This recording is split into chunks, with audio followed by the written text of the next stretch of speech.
One of the main reasons for poor vehicle performance is a dirty fuel system.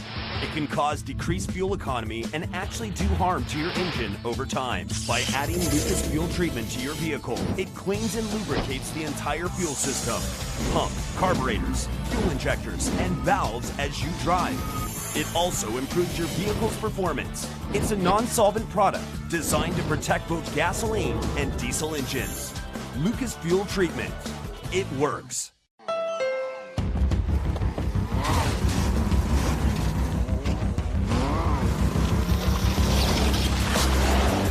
There's a challenging spirit within Honda. It gives us the courage to go faster and the thinking to make it real.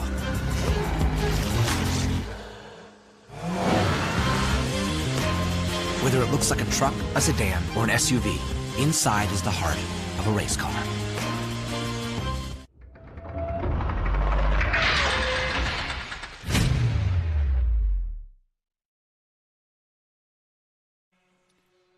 Morning, everyone. Welcome to Mid-Ohio, a very famous circuit in the United States as we get ready for the first of 3 races from Formula 4, the United States Championship, live from Mid-Ohio. It's been a strange weekend because, as you can see, it's still a little bit misty and murky out there, but we've had a lot of rain in the last 24 hours, so much so that, in fact, we had to cancel qualifying for both F4 and FR, which gives you an idea of just how tough conditions were. I'm sat alongside Max Hewitt, who is racing in FR. He's coming up in the next race very soon, in a few hours' time. And Max from Houston, Texas, racing in the Formula Regional Series. You said to me you were kind of relieved because the conditions weren't easy yesterday, were they? Oh, no, it was basically like you were driving on ice. The entire time you're on the track when it was raining, you basically had to stay off the throttle because there's so much power in the FRs that if you got on the power too early, you would just be in the wall, like how I did. So, well, look, we started this season at NOLA. You've been to Road America, and we're now here at Mid-Ohio, so we're getting towards the sort of midpoint of your series. How's it gone so far? You've been away from racing, right? Oh, yeah, I've been gone from racing for about 3.5 years. The last time I started, my last race before this season was over in Italy for the Rotax Grand National or Grand Finals, and then came straight back into FR.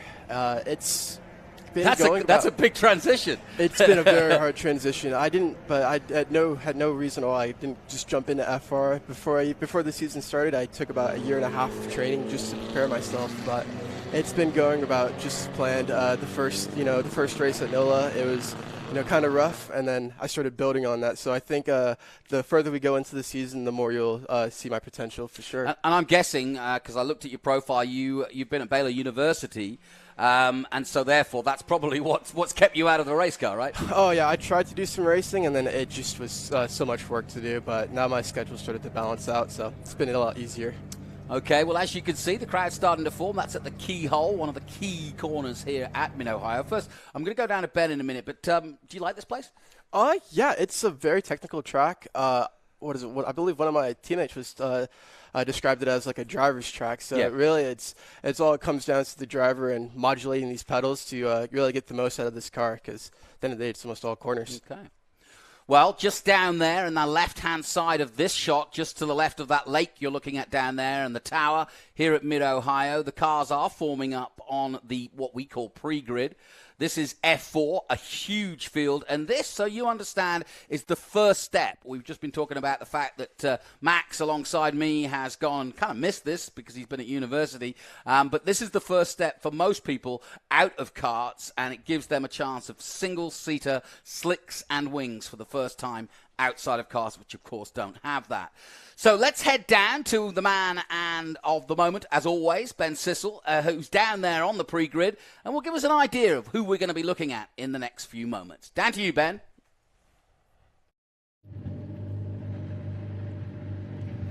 All right, well, thank you, Jonathan. First, as you alluded to, the weather that we've had, and we're starting based on points because of a canceled qualifying, but you can see the conditions are still not ideal. There's still some water, there's a dry line out there, the best conditions we've had this weekend. But for somebody like the leader in points, Patrick Woods-Toth from Canada, representing Crosslink Kiwi, who brought 12 cars here this weekend, and also Ron Fellows karting championship. And it's so cool to have Ron Fellows, a childhood hero of mine, here in the paddocks with us. But Patrick, never been to Mid-Ohio, and you're going out there in not ideal conditions. What's your strategy? We got to keep it safe, make sure that we don't make any mistakes. Just keep calm and let's see how it plays out. Perfect. And Patrick Woods-Toth has a 22-point lead over the next contender here, Jesse Lacey. Jesse Lacey has the honor of having my favorite livery in the field. You can see this beautiful blue matches the SpeedTour blue here on my banner. So we love that, Jesse. Thank you so much. So now, starting here at Mid-Ohio in kind of wettish conditions, damp conditions, what's your strategy at the start going into turn one? Just take it easy, not make any mistakes, and hopefully we'll see how the conditions play out for the rest of the race. But just try and find the dry line, and we'll see what happens from there. Perfect. I love it. Thank you very much, Jesse Lacey. The cars are starting up. I'll quickly kind of walk through. We've got Michael Costello here. You can see he's still got the stickers on his tires. They do get 2 sets of hand-cooked tires for the 3 races. Then Alex Berg, another Canadian, one of my favorites. You can always tell the pink helmet. So look for Alex Berg. Alex Berg was our top finisher last season in F4 that's still racing with us this year. So he's got probably the most experience. I met Titus Sherlock with us last year at Circuit of the Americas. Really fast driver, so look for Titus Sherlock to move up to the front. Then Mossman had some really good outings with us the last time at Road America.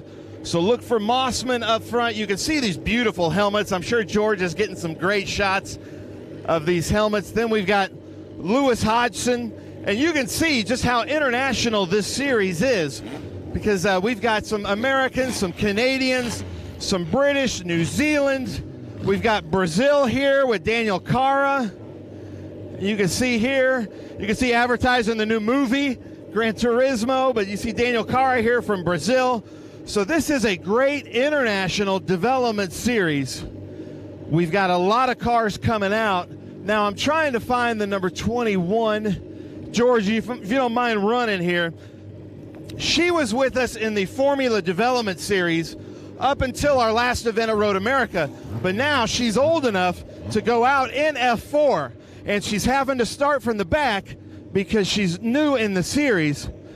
But Ava Dobson doing a great job, having a lot of fun in the Formula Development, and now it's her first time out here in F4. So be looking out here for the number 21, the J. Howard Driver Development, One Cure car. Ava Dobson did a great job in our Formula Development. All of the drivers were raving about her abilities, so look for her to move up front.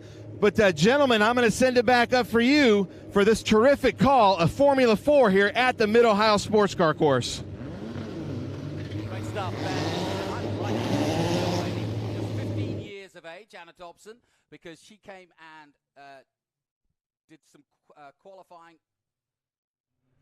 Thank you, Ben. Yes, I'm delighted to see Anna Dobson out there. She just turned 15, and that is the, if you like, magic age for this particular category. You cannot race until you are 15. So she's done some testing. She's done some SVRA sort of tests, if you will. She's been in the SVRA category. But in terms of an actual FIA Formula 4 championship, this is her first weekend. She turned 15 just a couple of weeks ago. She came and did some commentary with me at NOLA. Now those conditions, Max Hewitt, you know exactly what's going on out there. It's slick, it's slippery, and we're not even racing yet, and already mistakes are being made. I just heard when Ben was talking that they said it had started to, one of our cameramen reported that it's starting to drizzle. Oh yeah, if it's drizzling right now and they're on slicks, it is going to be a painful race for them. They will have to be extremely patient on the gas, or else they'll make another mistake like that. Yeah, this is going to be a challenge, and there's a lot of reasons why this is going to be a challenge. One, you haven't had qualifying. You've had very wet, slippery conditions leading up to this, much worse than this. And this is kind of, I don't know, Max, you've done a lot of karting and a lot of racing in your time. I actually think this is scarier because if it's wet, you kind of know that you're feeling for grip. Now, you kind of don't even know what's coming around the next corner, do you? Oh, exactly. I feel like in karting, if you're on slicks, you might be able to survive out of the go-kart, but in this, if you have no grip, you're pretty much done for. So they got to be extremely careful on this circuit, especially now. Well, this is going to be a real challenge. As you can see, there are dry patches around this circuit, and there are drops of rain falling. We've already had one spinner. I watched the first practice on Thursday. They've had some testing, but there was several cars going off. We had several red flags. And really, I was actually sat here in the commentary box, and some of them were here on the front straight, right in front of my commentary box, and they were very innocuous crashes. They weren't major shunts, they weren't major problems. It was just that people lost grip, and the car just drifted off and either hit a wall or spun round, and that stalled the car. And you can see for yourself from the drone how misty it is out there. So there's rain in the air, it's humid, and like I said, this is a real challenge. And as they come round to finish this warm-up lap, this is going to be an interesting race, the first of three. There's another car off. That's car number 21. Now that is Ava. Oh no, that's Ava Dobson. I just brought her up there. The Brookfield, Wisconsin J. Howard development driver, and what a shame, her first outing. And unfortunately, well, they say it's a learning curve, but she's just found out how to learn quickly. Hopefully they'll get her going again. We're looking at this man, Patrick Woods-Topp. He is actually, and they're all coming through the pit lane again, but he's the young Canadian who leads the championship. Because we didn't have qualifying, what that means is we start this race in championship position. So therefore, Patrick Woods-Topp from Lazier? Yeah, Lazier, Canada, for Crosslink, teammate of yours. Do you know much about him? Not yet. I haven't had the chance to meet him. I just joined Kiwi for this last week, so I've only met a few of the F4 drivers, but they're all very kind and just very great teammates in general. So I'm sure I'll meet him soon. Yeah. Well, and I'm not actually surprised that you should tell the audience it's a massive team. It's not surprised you haven't met all the drivers. They've got something like 12 drivers here this weekend, 7 of which are in this F4 race. So Gary Orton and Tina Larson, the most successful team in America, and pretty much, the same in New Zealand too, because that's where they hail from. Kiwi Motorsport is the name of the team, or Crosslink as well. Crosslink Kiwi Motorsport has been around in America since the inception of this series here in the States. And as we wait, Max, just talk a little bit about it. You're a karter, and I'm sure there's a lot of youngsters out there wondering, could I do this? Is this something for me? This is, if effectively, the next step from karting, right? Oh, yeah. I think you definitely can go into F4. It just, you really have to start to understand that this is something that you want to do as as a young driver, as a young person, and you really have to go for it. That doesn't mean you can just hop in a car and expect to start winning. It starts now. It starts a year before the season even starts. Take even me, for example. I knew I wanted to get back into car racing probably about 2 years ago, maybe 3 years ago, once I had to leave. But that entire time I was trying to prepare as much as I could just so I can have a chance to fight for even a top 5. So it's still going to be a lot of work for anyone. Now, as you can see, the reason they brought them in the pit lane is because that rain started to fall. They brought out the red flag effectively just after the warm-up lap, and as you can see, rain tyres are being prepared, and that is basically an edict from Scott Goodyear, the race director, the former IndyCar driver. Great to have him on board, but what he's trying to do is teach these guys about racing. And so there's no point in throwing them out on slicks when the weather is such that they're going to slip slide everywhere. And we had quite a few problems at Road America. So what he's trying to do is give them the best opportunity to go racing cleanly, get as many laps under their belt, because it's a lot of money to go racing. And what you don't want to do, and you learn nothing, is either sitting here or sitting in a gravel trap. So the idea is they're going to see, they're going to wait, they're going to see if it gets worse, and those slick tires, and maybe Max, you can explain, slick tires versus wet tires, a lot more grip when it's like this. Oh, yeah, as you can tell, like these slick tires, they have no tread. So basically, you're not going to find any grip out there at all. With the rain tires, you're going to have a bit more grip, especially with those grooves to, diverge the water off your tires. It gives you a bit more grip on this track. But this track is probably the worst in the rain. So even with those rain tires, it is still going to be a lot to handle through this track. So. Tied to Sherlock, the only man out of place there in the 31. It looks as though he kind of thought, oh, shall I come in and get tyres? But I think the rule is that you can't actually do that. What will happen, I think, is that the pace car, the one that you see there, the Honda Civic, will lead them around again. And then they will, if we decide to go on wets, get a chance to come in and do that pit stop. But, yeah, not the start they wanted, but this is what we're looking at in terms of being cautious. It's what it's all about. There's Everett Stack, an American. Good quality field, and it is an American championship. Max, you're from Houston, Texas, and there's a lot of talented Americans, especially here for Jensen Motorsport. But we've also got Canadians and Aussies and all the rest of it. And I think that's important because while it is the American Championship, what you want to do is pit yourself against the best in the world, right? Oh, exactly. Like the whole point of like racing in these championships is to get like a good like understanding of where you fit in the international field. So having these other drivers coming around from all parts of the world, it gives you a good baseline to see where exactly you stand. So you don't want to just jump straight into another European series and spend even more money. And so I think that's a very great opportunity for a lot of these American drivers and also for these other international drivers to see how they compare to these American drivers. So.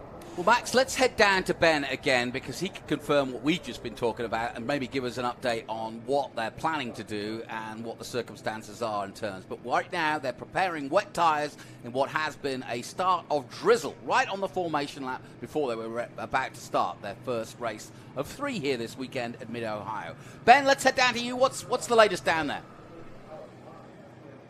Here I am. I'm with Jay Howard. So Joe's being thrown back across the wall, but you can see frantically, just in the last 2 minutes, these teams have been putting out these rain tires.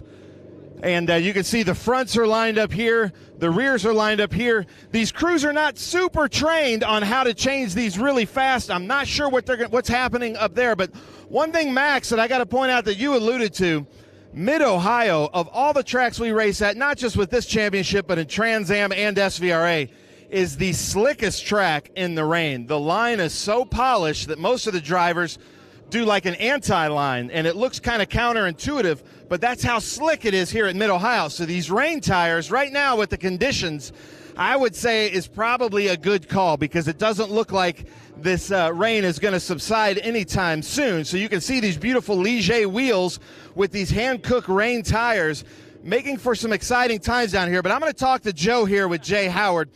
So what's the call here? What do you do? I think we need to be on wets at this very moment with the weather and stuff that's going on right now.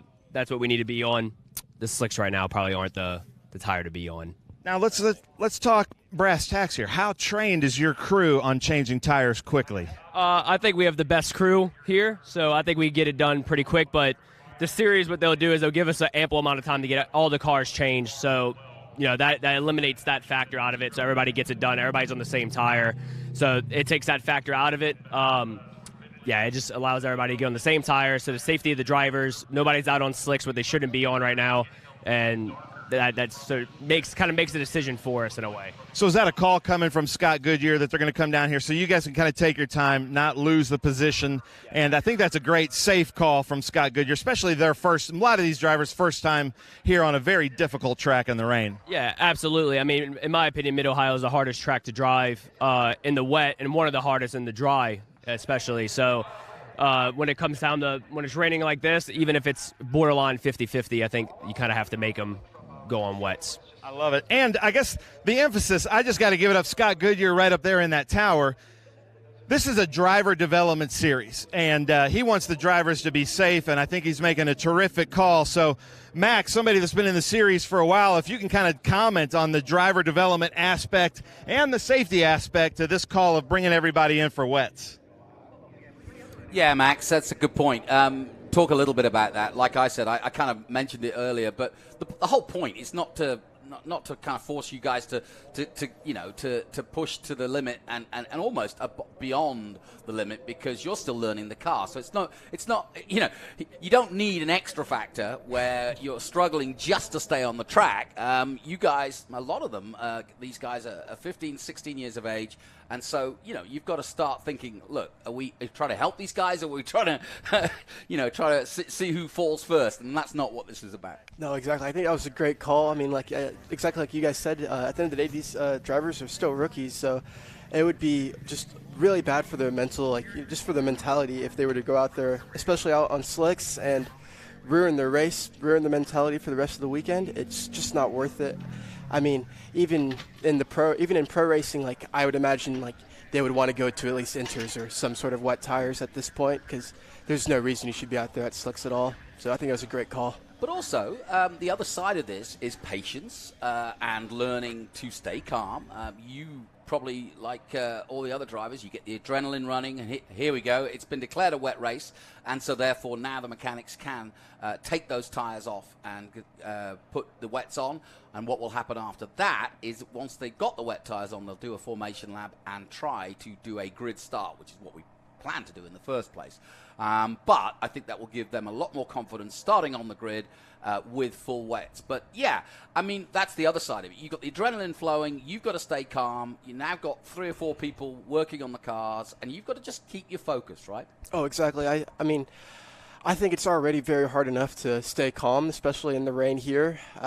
Yesterday I was doing some practice in the rain, and it was already super hard to stay calm and patient throughout this track. The key to this track is being patient. The moment you get on the throttle and you're not fully pointed straight, you're going straight to wherever your car's pointed, and it is not fun. Well, let's head back down to Ben Sissel down in the pit lane as we start to change to those wet weather tires.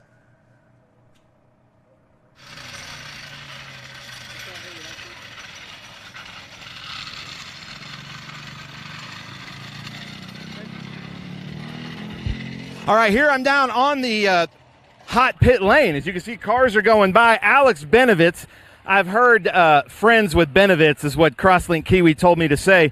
So, Alex, do you appreciate this call of putting on rains in this weather?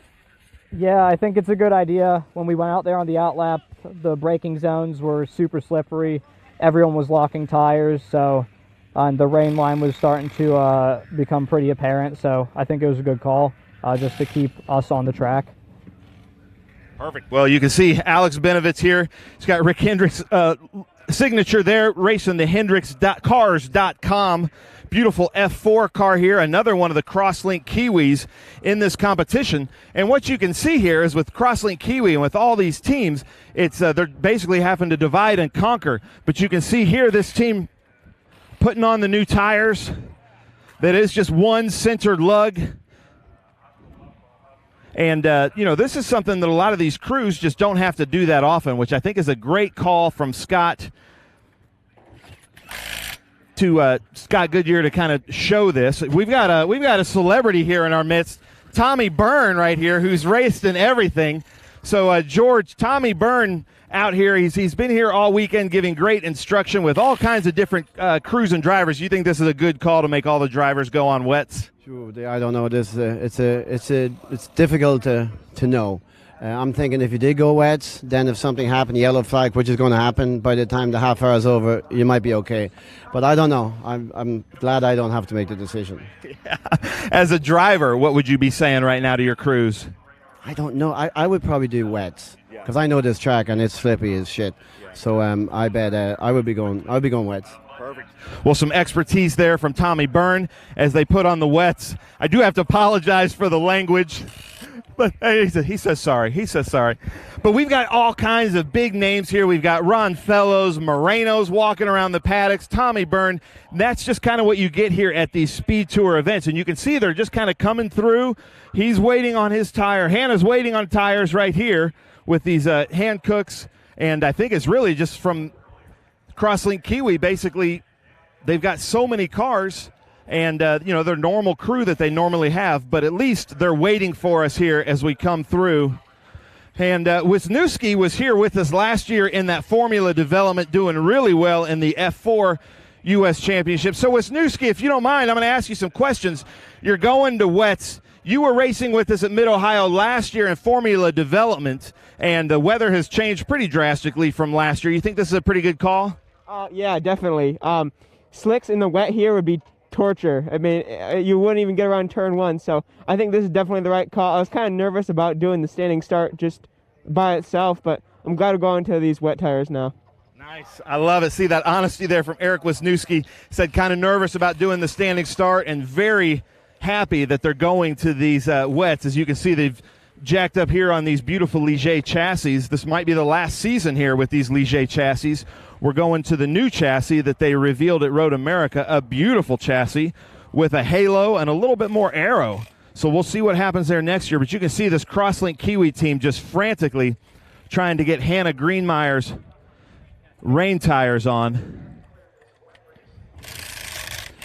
And like I said, I think they have 8 cars in this field with Crosslink Kiwi. So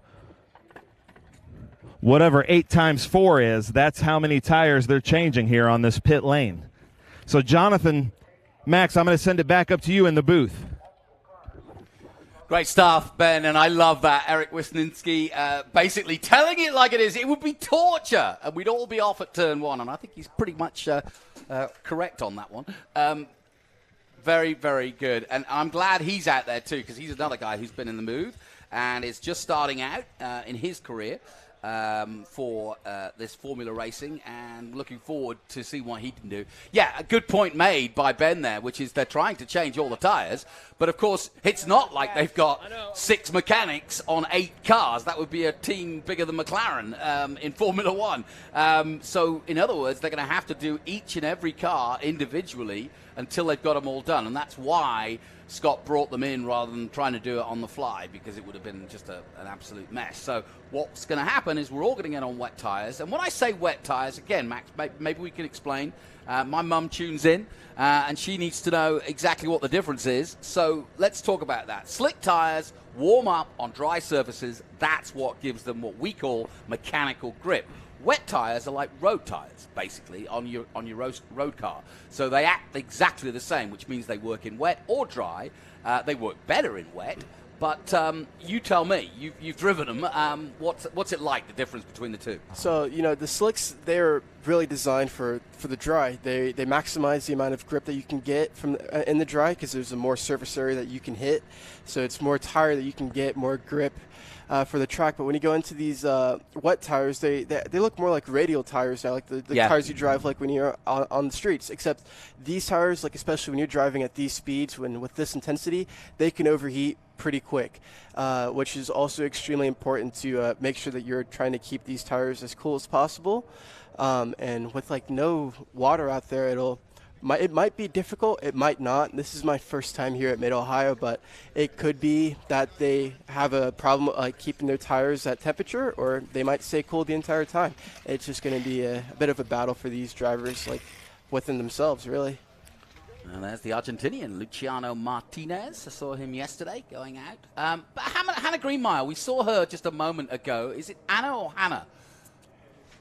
I'm just trying to look down the list. But you know that young lady, right? You used to kart against her, right? Oh, yeah, Hannah Greenmeyer. Yeah. She did, I believe she raced in karting with RPG, so I do remember her a lot. I think we did a few races together, but like after that I moved into the gearbox racing while she stayed in the tags and IME classes. More and more women coming to this form of racing, both just as drivers and as mechanics, I may add, and engineers. Chloe Chambers was in the F4 Series last year. She went on to do, or the last 2 years, went on to do the W Series. She was also down in the Toyota Racing Series in New Zealand. I got to know her there, and she's now racing in Porsches. What's your ambition, Max? Where do you want to take this? Honestly, I would like to just make a career out of it in any way possible. I will race anything and everything as long as I'm given the opportunity. Right now, we're looking at a few different options for next year. We're just trying to take it one step at a time. Ideally, I would love to end up somewhere in the World Endurance Championship. It would be a dream to race for Ferrari one day, but you know, we just got to keep looking at go one season at a time. So really, as long as I'm still in a car, I'm happy. Well, Dakota Dickerson, who, of course, won your championship, the FR championship, a few years ago, is now doing just that, racing sports cars. And, you know, there's so many. Kyle Kirkwood was another champion of FR from this. And so this is the ladder to success. We have the road to Indy, as we all know, and that gives you a chance to learn on very similar cars how to get into Indy cars. But this is an FIA championship. This is a championship that the world governing body of motorsport formed back in 2014 for these guys, and they've got similar championships, F4 and F3, or Formula Regional as it's called, around the world. So a lot of opportunity, and this is really where the next stars of Formula One are made. Ryan Sheehan, who's racing against you this afternoon, has put his marker down, saying he wants to be the next Formula One driver. And obviously we've seen the likes of Logan Sargent now with Williams, and we've also seen another guy from your hometown, Jack Crawford. Do you follow these guys on the way up and see what they're up to? Oh yeah, I remember Jack Crawford from when he just started out. I've been pretty good friends with him ever since. He's doing good, isn't he? Oh, he's doing amazing. I just love watching the way how he drives. It's crazy.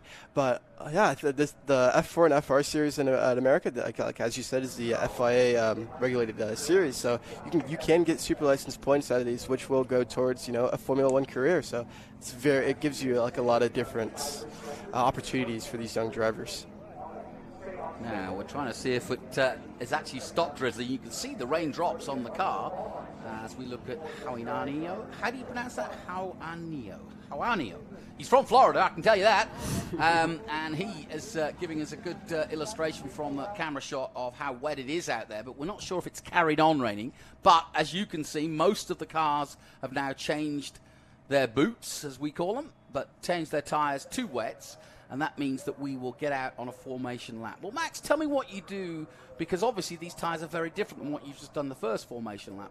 I mean, do you do the same sort of procedure of warming them up, or does it matter with these? It's probably best not to swerve around and warm them up.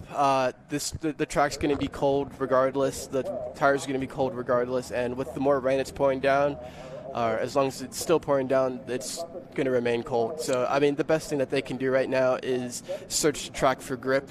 So instead of swerving around, what I would probably do is try to find the ideal line that I would take and see how much grip is actually there. Yeah. And just to get a good idea of where everything is, so that when we come to racing, I know exactly where I want to be.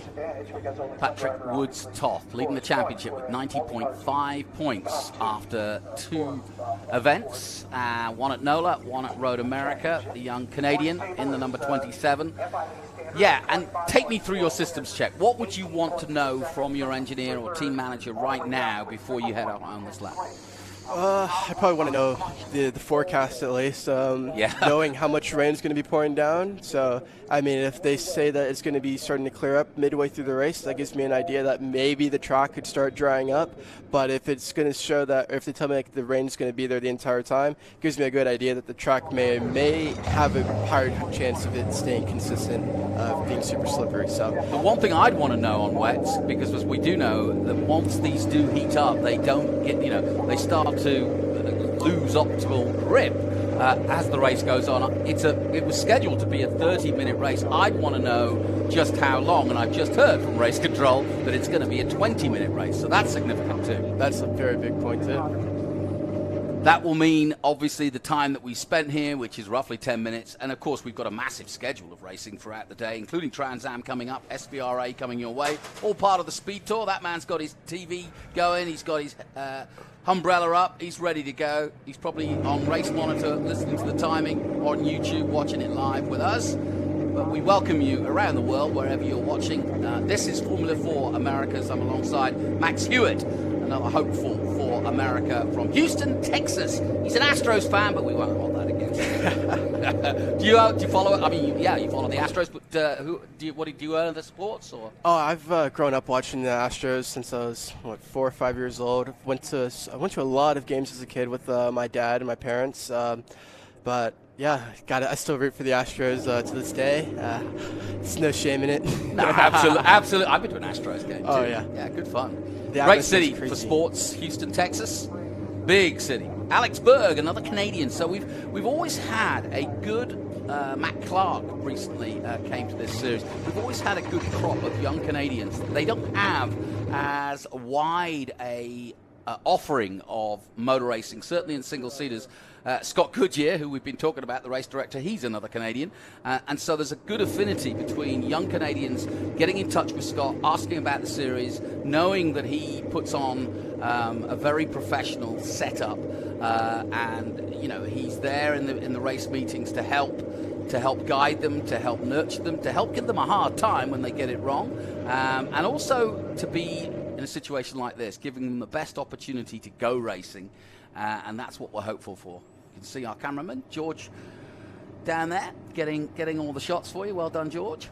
And in a moment, that Honda Civic will take off and will proceed in line astern with all the wet tyres on. But that was an interesting point. So the weaving that we see often in Formula One, Indy cars and all the rest of it, that won't happen with these wet tyres because you actually want to kind of maintain the temperature. You don't actually want to heat them up, do you? Oh, right. The more heat they get in those tires, the more they're going to fall off, especially if the track does start to dry up. It'll be very important to keep them at those low temperatures because once they fall off, it's basically like driving in like even worse rain conditions. So very important. And you may see, and I've seen this certainly in Formula One and Indy, you may see them actually using the wet patches that are still left on the track just to keep the tyres cool. It's a tactic, if you will. Not everybody uses it, but the smart ones do.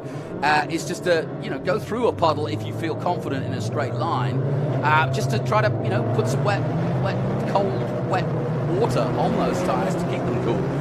So we might see a little bit of tactics. We'll take a look, and as we see from the drone, Max, anything, I want to get into your driver's eye here. This is what the fans love. Just go back to what you were saying earlier. This is a very, very important lap. Repeat what you said earlier about what you're looking for now. Okay, so on this outlap, you basically only get one lap right now before the racing starts. So while these drivers might be weaving, I'm sure they're taking very strong mental notes of where exactly that grip is, because once they go racing, and they have to just commit to whatever line they choose. So right now, I would be looking at my ideal line that I think would have the most grip, and really judging to see how much grip is actually there, to give me a good idea of how the track is, what the track conditions are, and if my line's the fastest line for the race. So it's all very important things to have to keep in mind for this outlap. As you can see, they're going down out of the keyhole now, down the back straight, the long back straight, down towards turn 3 and 4. Actually, 3 is really just a kink in the middle of the straight, down towards the Bennett Bridge Hall turn 4. And that's a key corner for two reasons. One, heavy braking, here it is, coming into here. There you see the marker boards from 400 all the way down to 100. And here is that right-hander. That's a key place to overtake.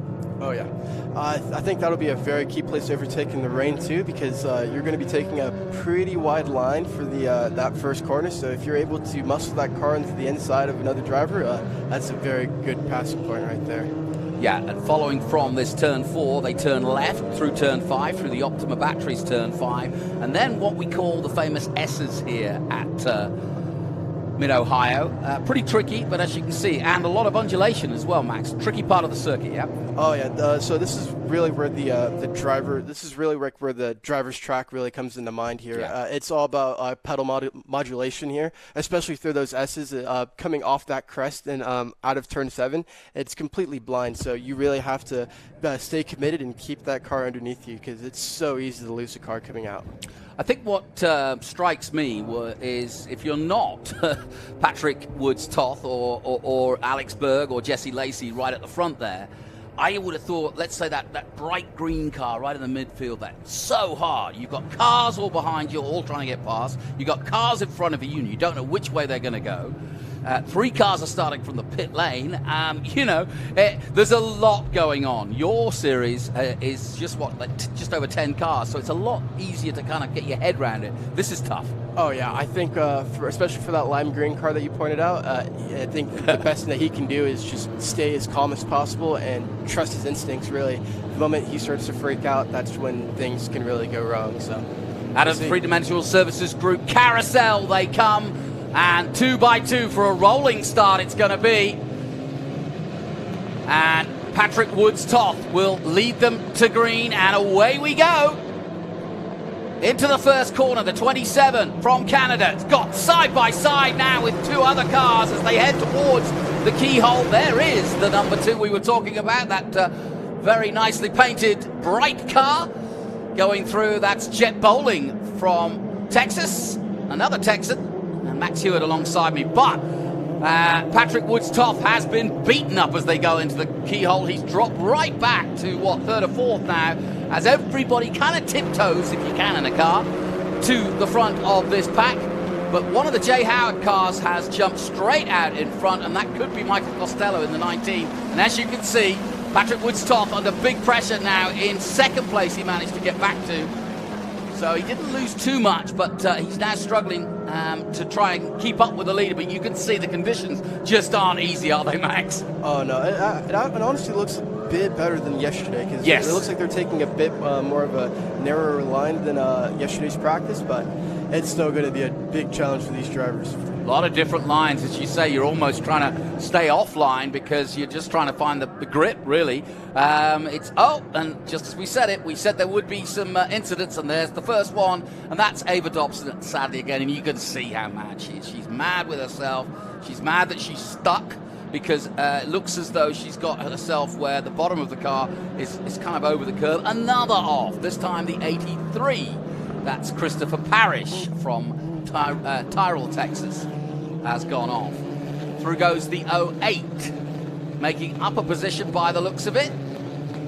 That's Alex Berg in the famous pink helmet. Yes, he's up to 2nd place, and double yellow, so we're under caution again. And this is what I meant by, this is where you've really got to keep your head settled straight, and because there's so much going on, and suddenly you're 1 minute racing, next you're under caution. Yeah, I think now that since they're back into caution again, especially for who's ever behind, anyone that's behind the lead car, like, this is a great time for them to try to predict it and get a jump, maybe get another couple positions off the next restart stuff. Yeah, it was Costello who got out in front. Berg went into 2nd place. Poleman Woods-Toth, remember they started in championship order, so we're expecting the top 3 to kind of remain the top 3 because they've been the most successful so far. Mosman up there in 4th. Jesse Lacey, the Australian, we heard from him. He's down in 5th place. Hodgson, Kara, Detman, Soto, I'm going to get his name right, Shiripa? Soto Shiripa in 9th position. Juanio in 10th, then Durst. De Fabis in 12th place. Martin is the Argentinian. Zelenka, 14th. Benavides, we heard from him. 15th, then Lim. Lawley coming in. First weekend for Lawley in 17th place. Scott, Stack, and Cantu, another youngster. So a lot of these guys coming to this for the first time, and this is a really tough baptism of fire to come to one of the hardest tracks in America and also put these wet and changing, varied conditions. You know, we were saying before we went on air, Max, I hear from most racing drivers, and I'm sure I would fit that category, that I would prefer if it was one or the other, not like this, where you just don't know what's coming around the next corner. Yeah, I think right now it's the track is changing rapidly every lap. The more times we go around, the more heat that gets built into the. Oh man, it looks like a. That's Eric Wasinecki that we spoke to, that Ben spoke to a moment ago, and you can see he's got a bent suspension on the front right there, so game over for him, sadly. Something that will be repaired. He'll get out for race 2 and race 3 later in the weekend, but sadly, Eric in the number 7, Wasinecki of Mason, Michigan, is out of the race. Ava Dobson causing the caution, and I got a feel for her. She's just 15 years of age. I've been in touch with her parents. They're delighted that she's doing what she's doing. She's learning fast, but this is not the way she wanted to start her F4 career, for sure. But hey, you've got to start somewhere, and mistakes and bouncing back from those mistakes is what it's all about, right? Oh yeah, I mean, any driver can make a mistake. It's just about keeping your head up and moving towards the next race. I mean, every race is a new race, so she's got a lot of time. I'm going to say, I was at Miami just a few weeks ago, and Charles Leclerc made a mistake in qualifying, and so even the greatest can make mistakes. You're a Ferrari fan, right? Oh yeah, I mean, watching especially Ferrari this season, it gives me a little bit of hope every time I make a mistake. I mean, it lets me know that it's okay to make mistakes as long as you're willing to, to make up for them. So I tell you one thing that will be interesting to certainly karters out there. For some keen karters tuning in and thinking about doing this, what is that transformation to slicks and wings, downforce cars, grip level, downforce, all those things? How different is it to be competitive from karting? So I think so. If a good karter will understand the optimal line for every track. Like they can go to any track and see exactly like the fastest line. So from you learn that in your development stages in karting. But when you get into these open wheels, you also have to start learning how to drive with wings. So you have the mechanical grip, and then you also have the aero grip. So the biggest learning curve for me, and especially in the FR, was learning to trust that aero. It took me a while to really understand that you can really push these cars beyond like their mechanical grip limits, and that's really the biggest stump. So I mean, it takes a lot of practice and just a lot of time to really understand these cars, but I mean, as long as they practice, I think anyone can really do it. Yeah. Well, as you can see, we're under caution here. We're looking at a 20-minute race, which will be now less than that, given that we're under safety. So we're still racing, mind you. We'll take a short break from Mid-Ohio. We'll be back with more from the Speed Tour. Myself and Max Hewitt after this. The Trans Am Series presented by Pirelli returns to Road America for the Road America Speed Tour July 7th through the 9th, featuring the Trans Am Series presented by Pirelli, International GT, PSSA, Formula Race Promotions, and Saturday, take part in the Haggerty Cars and Caffeine Car Show with Parade Lab. You do not want to miss the Road America Speed Tour July 7th through the 9th. For tickets and information, simply go to roadamerica.com. Welcome back. You're watching the Speed Tour live here on our live stream. And we are under caution in the first F4 race of the weekend. And we've just been discussing, if you just joined us, we started off with a formation lap when it started to drizzle. So quite rightly, Scott Goodyear, the race director, brought them all in and said, okay, let's not risk anything. Let's put some wet weather tires on. So we changed all the cars to wet weather tires, and still some cars went off. But now, Max, we're just about to get on to restart. This is tricky now because they're drying. The rain's gone, and now they're on wet tires. Yeah, it's going to be even more difficult for the drivers. I mean, not as difficult as driving with the slicks in the rain, but now they have to really understand that these tires can fall off very quick. So anything at all to keep these tires cool is going to be key for the longevity of for them to stay up in the top of this field. So you've got to find any sort of patches of water or anything. I remember watching last year in the FR races where Hammond would literally go halfway into the grass to get his tires to cool down, which was kind of crazy to watch. Now, sadly, Hannah Greenmeyer, who we were talking about, is coming into the pits, but we are about to go racing, led by Michael Costello. And Costello will lead them to green, and we are racing again here with just 11 minutes to go. So we've just literally got over a 10-minute sprint here. Berg looking for position in the all-pink helmet there, and the blue and white car. There's the pole man, Woods Toth, and championship leader in third. So we've got a great battle as we head towards the keyhole. Once again, now the time clicking down. Keep an eye on that clock in the middle of your screen, or of the graphic on the left-hand side of the screen, as Berg makes his move up the inside. A good move towards the keyhole. If he gets good drive, he may get the lead here as they take the run down to 3 and 4, but a good restart, a clean restart. Costello for now, still holding on, but nicely done. That was a good move, but it looks like Costello really did hold on to that lead, so really good move on Costello to defend for that position. Woods Top has got Mosman, Lacey, and Hodson all over him as they all dive into turn 4. Look at this. Wow, great racing. Somehow Woods Top just survives in third, but look, 5 or 6 cars all gathering as they come through 5 to try and have a go at overtaking him. This is tough. You've really got to be on your mettle here because you've got to get the grip, but you've also got to avoid hitting anybody else. Oh, yeah, especially going 3 wide and through those corners. That is very talented, very skilled of these drivers to be able to manage that. Well, conditions are drying, and that means these wet weather tires are going to be pretty shoddy after 10 minutes. Luckily, it is only 10 minutes. Costello, though, now trying to increase that lead over Berg, but this battle that you'll watch... Oh, no! Oh, drama as one of the Howard cars goes off in that battle for 3rd and 4th. Let's hope it doesn't cause another caution, but we saw it from above very distinctly there. Just got a tap as they were fighting. Toth now back up to third position. He's held off the chasing pack. And now Hodgson up to third. It's Kara. Woods Toth drops to fifth. Lacey sixth. Soto Shiraripa is in seventh. Detman, Durst, and Martin is rounding out the top 10. There's the 30 of Hodgson. The Aussie Brit, if you will. He's got both flags on his car, but he lives in Australia, or is from Australia, but I think also realizes his British heritage, so likes to keep the flag on the car. There's Woods Toth again. And you can see them fighting the wheel, Max. It obviously, but it's still very slippy out there. Oh, yeah. I mean, even in the dry, too, like, they're going to be pushing it to the limits. It's going to be slippery. Look at this, side by side. And Woods Toth has got the better line here, but he could get a slingshot around the outside. Just look at the different lines they're all taking. And using the camber very well there. So, oh, no, another turn around there.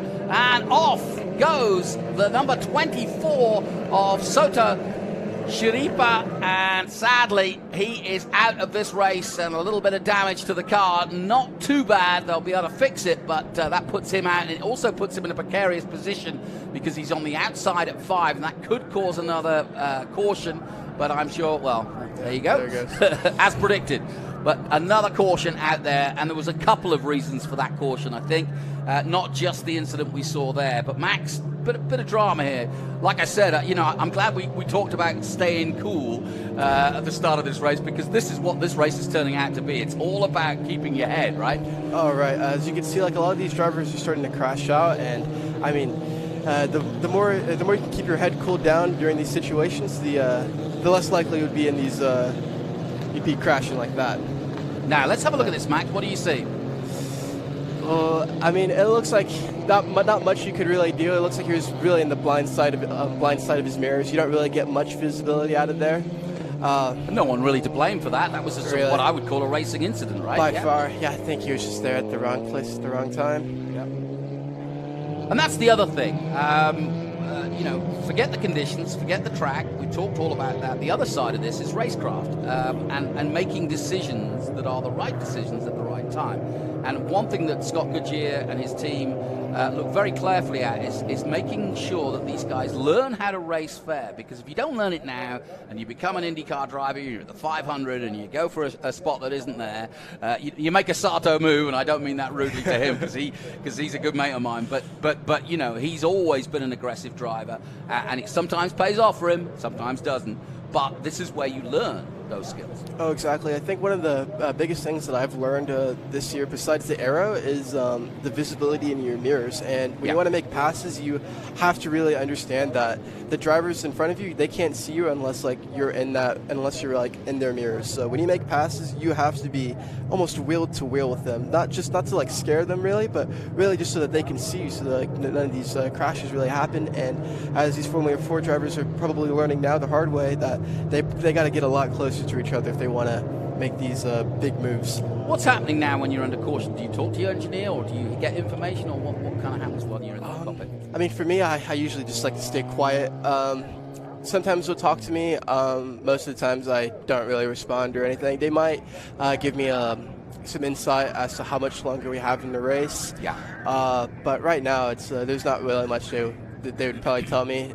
The most thing that the team would want me to do is stay calm, so the less information they give me would probably be best, And do you care who's behind or in front of you? It doesn't matter, but sometimes you get to know your rivals, so you know what you're dealing with, or does that kind of just actually distract you? Yeah, for me, they're all the same race car drivers out there. I treat everyone the same. No one gets any biased favoritism out of me on the track, and I think that's how it is for a lot of these drivers. They may know the driver who's in front of them, but at the end of the day, they're going to race them all the same. The other thing that people need to be aware of is it doesn't matter whether it's Formula 1, IndyCar, or WEC, or any form of NASCAR even. When you're under safety like this, these cars don't really act the way they were designed. They're designed to be fast. That's when they're at the ultimate. When they're going fast, flat out, in top gear, is when they get the best grip, and when they get the best traction, and when they feel like a real race car that you're in control of. Right now, you feel like you're driving a bus. That's exactly right. When you're driving it right now at these slow speeds, it basically feels like you can give it maximum turn, but it'll still go straight. Now, obviously, that's not exactly true, Really, but that's what it feels like. It does feel like. Wow. It feels so light when you're not going as fast. But when you're going at top speed, like you can barely give it some wheel. Give it about like a little bit of wheel, and it'll make some drastic turns. But right now, there's just it probably feels like nothing. Yeah, it's interesting you say that, because I hadn't really given much thought to that, but this is quite a skill. It may not be as exciting some of the races that were at speed where you're going 130 miles an hour, but this is a skill in itself, is to understand what you just told us there, which is you're driving what is a lead brick in some ways. It's not it's like somebody put your car in fourth gear and you're trying to drive it at 30 miles an hour, and it just doesn't really want to go. Exactly. Yeah, these are race cars. They're built and bred to race. These cars, just like the drivers, they don't like being at slow speed. So I bet just the cars and the drivers are eager to get back onto power. So we are in our first race of the weekend for F4. They have 3 in all points scoring towards the American Championship. We're looking at Michael Costello leading this field under caution. This is one of several cautions already in this race. We're looking at the number 2 of Jet Bolton from Dallas, Texas, another Crosslink Kiwi Motorsport man, making his debut, I may add, this weekend in the number 2.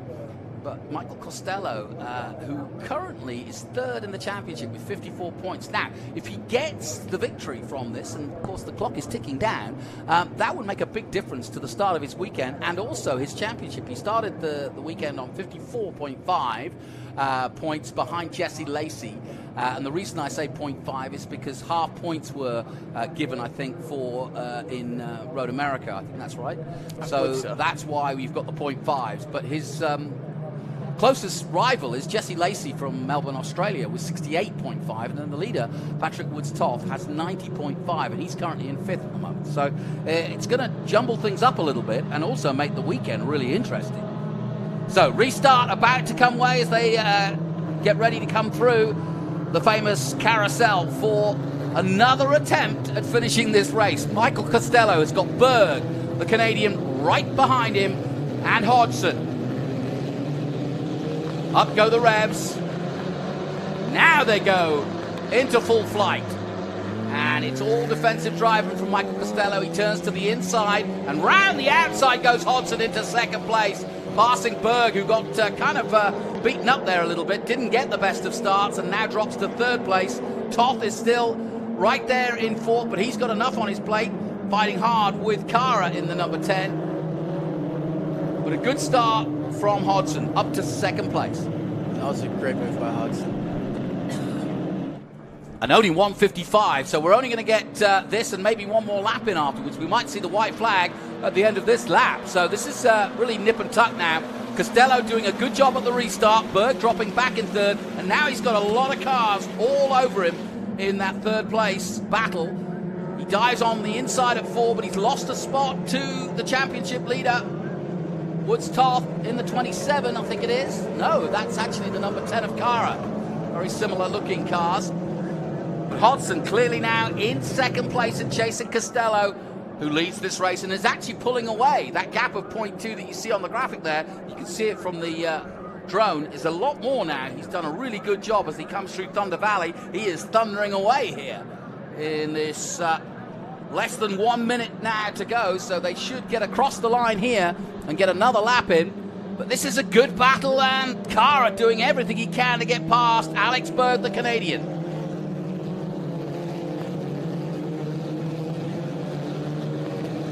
Good racing, Max. This is what we wanted. But Costello's really beaten the back of it in this lap, hasn't he? Oh, by far. It all comes down to these last 2 laps. I mean, you're going to start really seeing these drivers start to roll up their sleeves and really show them what they have. That is the white flag, so it's going to be one more lap. This is the last lap. So we are getting into a really interesting situation as Costello building that lead and everybody jostling for position. Woods-Toth, the one we're watching, because his 90.5 point lead is starting to look a little bit iffy as he loses places by the 2nd here. He's dropped right down to, what, 6th place now? He was 5th. But like on this straight, you can get such a great draft, so he can make up a lot of positions right here. And he is doing just that. Into turn 4 they come, and he's done a really good job of recovery there on the inside. Now he's got to battle with those on the inside, just touching the grass there for a moment. The number 16 of Lacey, Jesse Lacey, the young Melbourne Australian driver. It's very impressive from both of those drivers, giving each other just enough room to get through those 2 corners. I think Scott Goodyear, who's a good friend and does commentary with me from time to time, will be pleased with this outcome, given the circumstances and given the conditions. They've raced very well, very hard, but not made stupid mistakes. As Michael Costello on his way here for Jay Howard Driver Development. And you can see him coming through the carousel, starting to get some confidence. You can see he's throwing that car around a little bit more, and he's delighted because there's the checkered flag, and Costello wins the first of 3 races here at Mid-Ohio. And frankly, on the sort of weight of things, totally deserved.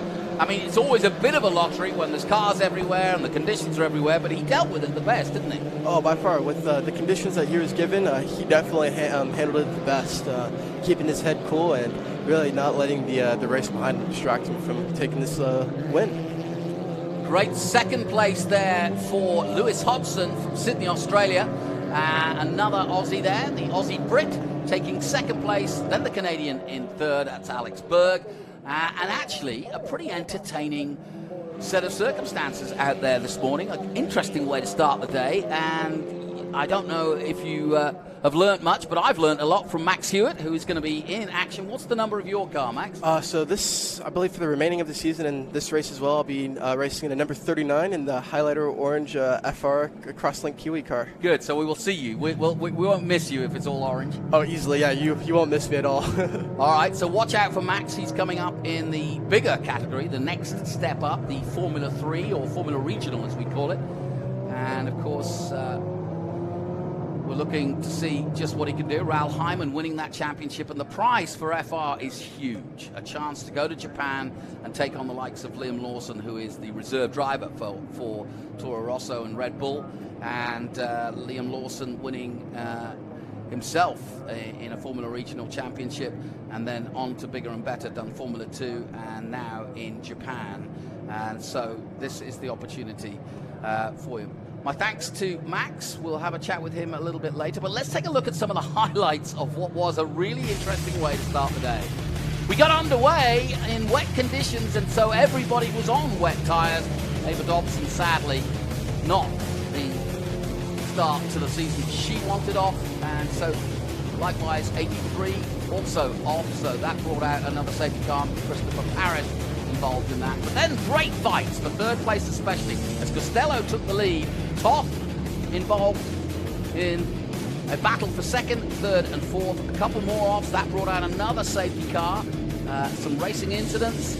Hodgson, great restart finally to go into second place, and that's what nailed that for him. But no one was going to stop Michael Costello, who wins race 1. So, great stuff. And really interesting. Learn a little bit about these drivers and learn a little bit about F4. But certainly a challenge today for them. Hopefully conditions will improve as the day goes on. And don't forget, we've got a host of SpeedTour, SVRA, and of course the big one, Trans Am, coming up at about 1 p.m. local. We'll take a short break. My thanks to Max Hewitt. Watch out for him in action in FR very soon. We'll see you after this.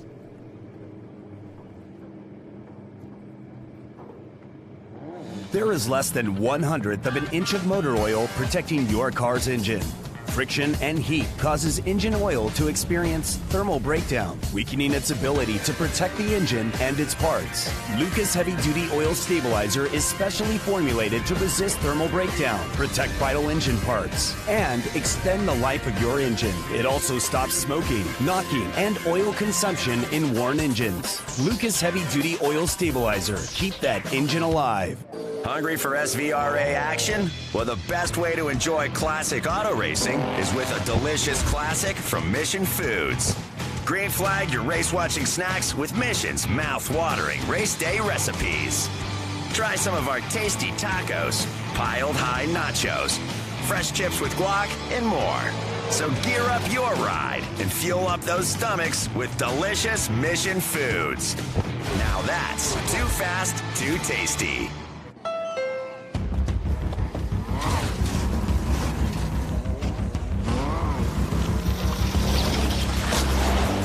There's a challenging spirit within Honda. It gives us the courage to go faster and the thinking to make it real.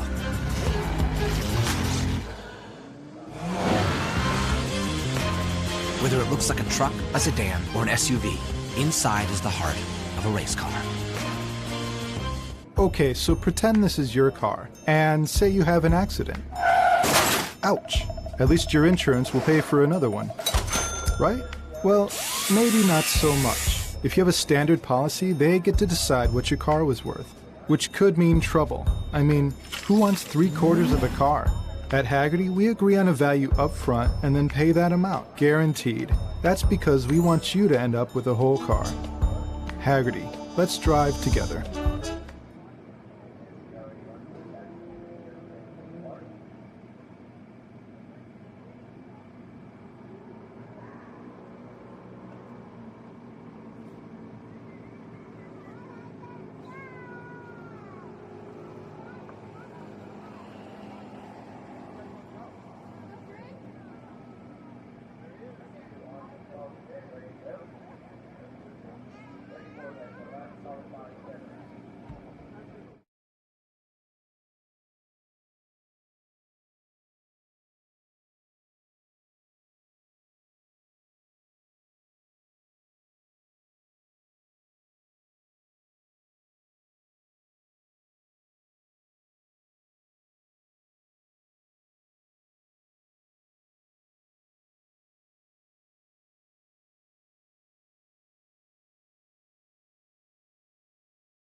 Welcome back to the Speed Tour from Mid-Ohio. This is the Formula Regional Americas Championship coming up.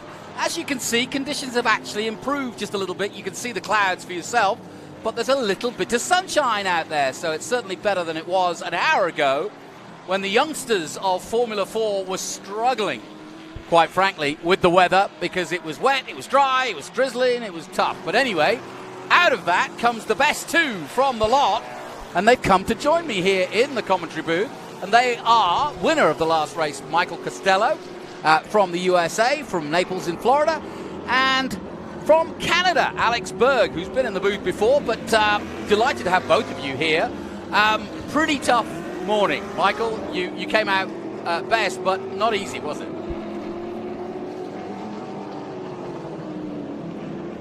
It was a fun. You know, it was actually really fun, but really not any easy conditions. It was changing every single lap, but yeah, no. Definitely a fun one, though. I would definitely do that again tomorrow. And in a weird way, you had a tougher race because you were battling for second place, but you had all sorts of people around you trying to stop you.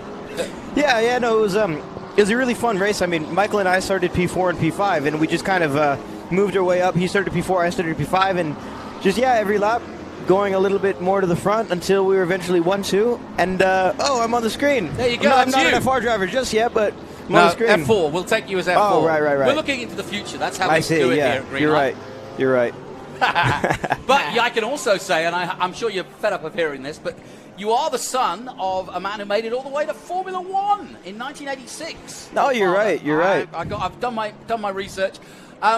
I don't know whether that. I know Damon Hill's son quite well. I wonder whether it's a good thing or a bad thing when you're labelled that way, because you've got your own career. That was a long time ago. He wasn't Max Verstappen, but he made it and he did a professional career. But how important has your dad been to you? My dad's been tremendously important to me. He helps me a lot on the off-track side, and obviously he has a racing school, Allenberg Racing Schools, that runs programs at Laguna Seca and now Michelin Raceway Road Atlanta. But he's been a huge help to me on-track and off-track.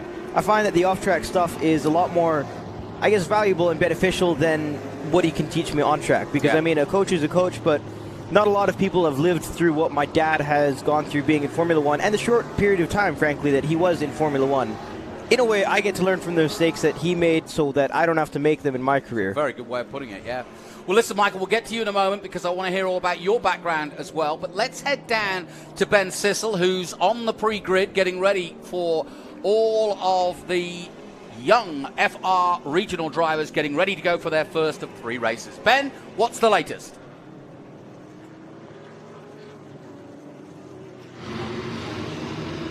Yeah, thank you. Here I am on the grid with FR, starting in first 4 races in a row. He has won, Callum Hedge. But let me point out some of the differences with this car. So kind of starting, the tires and the wheels are just a little bit bigger.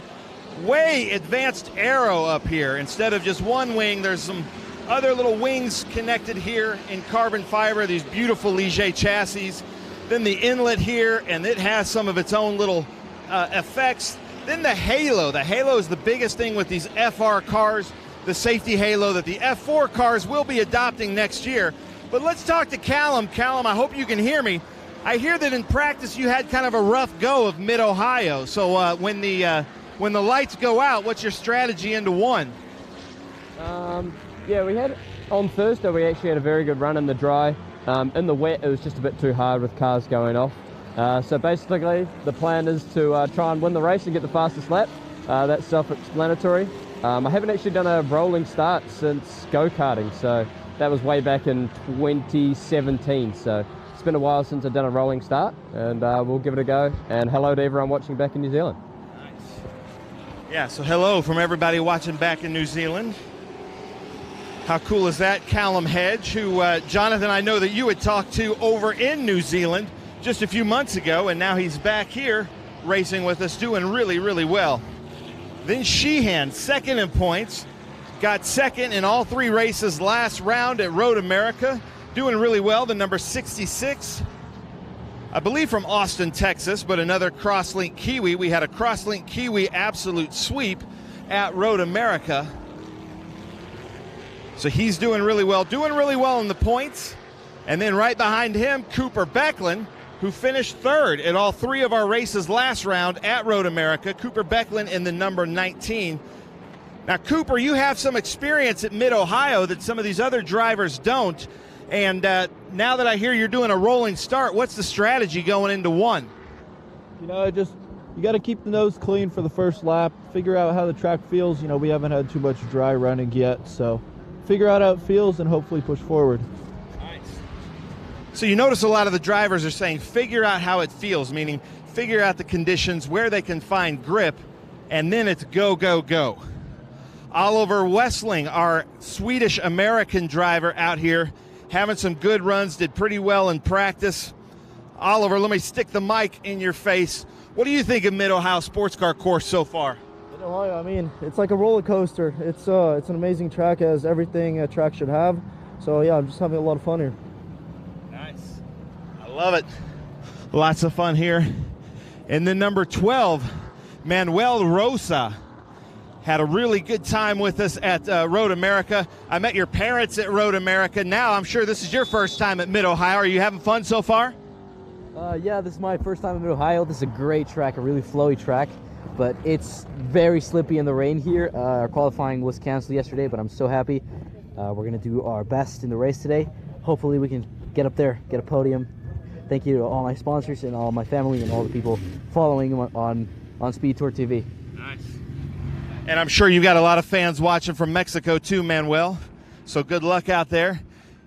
And then in the 39 this weekend is not Bryson Morris. It's Max Hewitt, who helped call the race in our F4 race, switched teams and came over here in the number 39. So do you feel like you learned something from that F4 race, Max? Yeah, I definitely saw a lot of what was going out there on the track. It looks like the track has dried up a bit, so have a bit more confidence in my tires, my tire choice. So just going to try and stay calm and pick off anything that I can. Perfect. I love all these FR drivers' approaches to starting out because they haven't gotten any dry laps since they've gotten here, really. And then the practice was canceled. Hold on, I'm going to put her on the spot. I'm going to put you on the spot, though. Come on over here. 12 cars, right, with Crosslink Kiwi. Is it 12 or 11 this weekend? We're at 12, thank you. Yeah. 12, and then changing the tires down there for the F4 race, and it's got to be a little chaotic for you over there in the paddock. It was thrilling. We had a lot of guns. We went and got some more wheel guns and got a lot of crew, so it made for a great pit stop. Now, what are your thoughts on Mid-Ohio? This is a challenging course. Sure is. It is the hardest course, I think, is around. Dry or wet, it's still a challenging course. Just that pavement just gets everyone. It's just the grip level is less. I love it. Well, thank you so much. A dozen cars here with Crosslink Kiwi. Her hands are definitely full this weekend. Gentlemen, I'm going to send it back to you because we've got 3 on the grid. So then, 3 minutes to go. We got an insight there as to some of the youngsters. I was just asking you guys, do you know any of these guys? I'm sure you've watched them race, your teammates with some of them. But is there anybody you want to pick out to say who you know or know about? Alex? Well, if I'm being completely honest, I'm not necessarily close with any of the drivers in the FR. I've definitely heard of them and definitely watched them race, but I can't say that I know them 100% well. Okay. I don't know about Michael, but... Michael, you know anybody? To be honest, I just know Cole Kleck, and it's the same thing with Alex. I've heard of them, and I've heard really good things about all the FR drivers, but no, the only one I really know is Cole Kleck. Well, Michael, I just want to remind everybody you won the first race. You've got 2 more to go in F4. Where are you from? How did you get into racing? So I'm from Naples, Florida. My dad actually used to be a racing driver in Trans Am before it switched into IMSA, and then he did a little bit of Spec Miata stuff. And then from there on, I got into karting from him, and then he quit because of me, actually. So thank you, Dad. And and then now I'm just here, and he's just enjoying the ride with me. And I know you guys are young, but what's your ambition? Where do you see yourself? I see myself going to IndyCar. Okay. Mainly just because it's locally in the U.S. And really just for F1, I just feel like it's just a long way to get there, especially for drivers that don't really have the funding for, especially Formula One. But my goal is to get to IndyCar. And Alex, what's your hope? Well, I'm going wherever the road takes me. Right now, I'm working on a lot of stuff off track to see where my future lines up. I definitely want to go to Europe in the next couple of years, and I mean, if things go my way there, then I mean, obviously, the next step in Europe is Formula One, but it all depends on the future, so I can't tell you 100% right now. Yeah, I'm sure you're well aware of what Logan Sargent and Max Crawford and many others, I mean, Manuel Carrera, another Floridian, making their way in Europe. But that FIA F3, very tough indeed. Yeah, it certainly is. It certainly is. I think you mean Jack Crawford there, Jack not Crawford. Max. Max Crawford. Jack Crawford. Why did I say Max? Anyway. He's a very nice guy, Max. Yeah, Max. That's Verstappen. No. Jack Crawford, of course. Doing very well at the moment in Formula 2 and flying the flag for Houston, Texas and America. Didn't actually race in this series, has raced most of his career single-seaters in Europe, and that's kind of the plan there for Alex Berg alongside me and Michael Costello. So we've got a little background on them. Obviously the conditions were tough for you because you didn't really know from corner to corner whether it was wet or dry. This is much better. Everybody's on slicks, it's dry, so we should get a relatively decent race. What's Mid-Ohio like as a track to race, Michael? For a track to race, to be honest, I love every bit of it. Just in the wet, I just feel like it gets really sketchy and it changes very fast from lap to lap. But in the dry, I mean, it's such a good track. I love it. Same for you? Yeah, no, I'd have to agree with Michael on that. It's one of those tracks that has lots of up and down elevation change, and it's also a track in which you're always turning. I mean, there's never a dull moment. It's definitely a driver's track, definitely technical. I wouldn't necessarily call it high speed, but it's definitely more of a flowing mid-speed track. It's definitely one of my favorites on the calendar as well, and it really separates the good drivers from the not-so-good drivers. Well, you're listening to Michael Costello and to Alex Berg on their way up through the ranks of single-seaters, looking to make it as professional motor racing drivers. I mentioned Jack Crawford, and of course Hunter Yaney came through this very same paddock and went from F4 to FR, and it is now in FIA F3 in Europe. So the ladder is there for all Americans to succeed, and if they want to stay on this side of the pond, obviously the road to Indy is a possibility as well. I'm not sure if you mentioned, Jonathan, but Michael and I finished P1 and P2 in the race. Did I not mention it? I'm not sure. So. I don't think so. You sure? Let's mention it now. So I'm sat next to two very confident young men. One who won, Michael Costello. Both. Wait, you started third and fourth? Yes, we started. No, fourth and fifth. No, fourth and fifth. Okay. Your move. Where did you make your move? Yes, because I'm not sure if we got it, but suddenly you popped out. You had a good start. Just on the start on the green flag, I just got a really good jump. I went through the middle between Patrick and Jesse because there was a space there, and when we got to the gap into turn one, Jesse kind of backed out, and then I just kind of held my nose in there with Patrick, and then he eventually gave it to me. So, as you can see, the safety car is off, and that means we are being led by Callum Hedge and Ryan Sheehan. But Callum Hedge is off to the races. He got a flyer there, and he's left his teammate, the 66 from Austin, Texas, of Ryan Sheehan, right behind, and a long way behind, I may add. So not a good start at all by Ryan Sheehan, but the perfect start by the flying Kiwi that is Callum Hedge, diving into the keyhole for the first time. Looks like that VTEC kicked in pretty early for yeah, no Callum. kidding. That Honda motor. I hope he's okay and didn't jump it too far. We're keeping an eye on Cooper Beckland as well. Very tall figure, Cooper Beckland. I don't know how he gets himself wrangled in there. Callum Hedge at the moment, just to bring you up to date, leading the championship after a bonsai, brilliant Road America, where he absolutely dominated proceedings and had a good start to his season, having been the runner-up in the Toyota Racing Series in New Zealand, his home country. Of course, he's racing currently in Australia and here in America, so it's a busy flying schedule for Callum Hedge, but he's just 19 years old. He can handle it. And he's racing in the Porsche Carrera Cup Australia and was Rookie of the Season last year. And is looking to do the same here again. And a lot of big sponsors back in New Zealand, so we welcome you, the Giltrap Group and Highlands Motorsport Park and many others who are all part of his. What are you seeing, boys? That was a little squirrely there for the number 12 car. Yeah. Coming out of the last corner there. That's Manuel Rosa, the Mexican driver, coming to the FR America Series. I'm going to say, guys, I've said this in your race. It's great that we have Canadians like you, Alex, and Americans, but we also have Mexicans. Big love from man. Oliver Wrestling from the Jets Global Advisors team. Oh, bouncy in the gravel. Oh, that's what happened there? That's then, really boys? He just locked up both fronts end. That's Hit it. the brakes too hard. That's it. Yep. Into turn 4, a classic overtake. He could only hope to get fast lap to start him back up in the better for race We'll two. see. It depends if he got another set of tires. I think he's probably driving on squares up front. Yeah, maybe. Well, let's have another look at it, boys. You're Just the hit the race brakes. drivers. Yeah, I just hit the brakes way too hard and just went straight. And he started turning while his wheels were locked up. He's You not. can see He's not he's going trying anywhere. to turn the wheel, and he can't. Yeah, you need to release the brakes there. He could have made the turn, but he just kept on the brakes way too long there. Yeah. So just repeat what you said. Obviously, he's out of contention now, but what's he going to try to do? He's going to try to get a fastest lap to give himself some points, or put himself in a position for the second race. Yeah, right. I'm not sure if it's the same for FR, but It for is. F4, okay, it's Okay. the same. Whatever fast lap you get, time-wise, starts you for the next race. So if he was smart right now, he would try and just get fast lap so he can start himself pole. Yeah, not dissimilar to Formula One, where you might Right. come in and just go for the fastest lap because you know there's a point available for that. But in this case, it's a position on the track. So yeah, I see that totally. So that's how we started. Hedge got a flying start and is now 3 seconds up the road from his Crosslink Kiwi Motorsport teammate Ryan Sheehan. Cooper Becklin is third. Rosa, Bowlesby, Hill, Clerk, Westling in 8th position at the moment as we take a look at the 11 car of Clerk. Oh, little look to the inside for Max Hewitt. Yeah. Pole Clerk.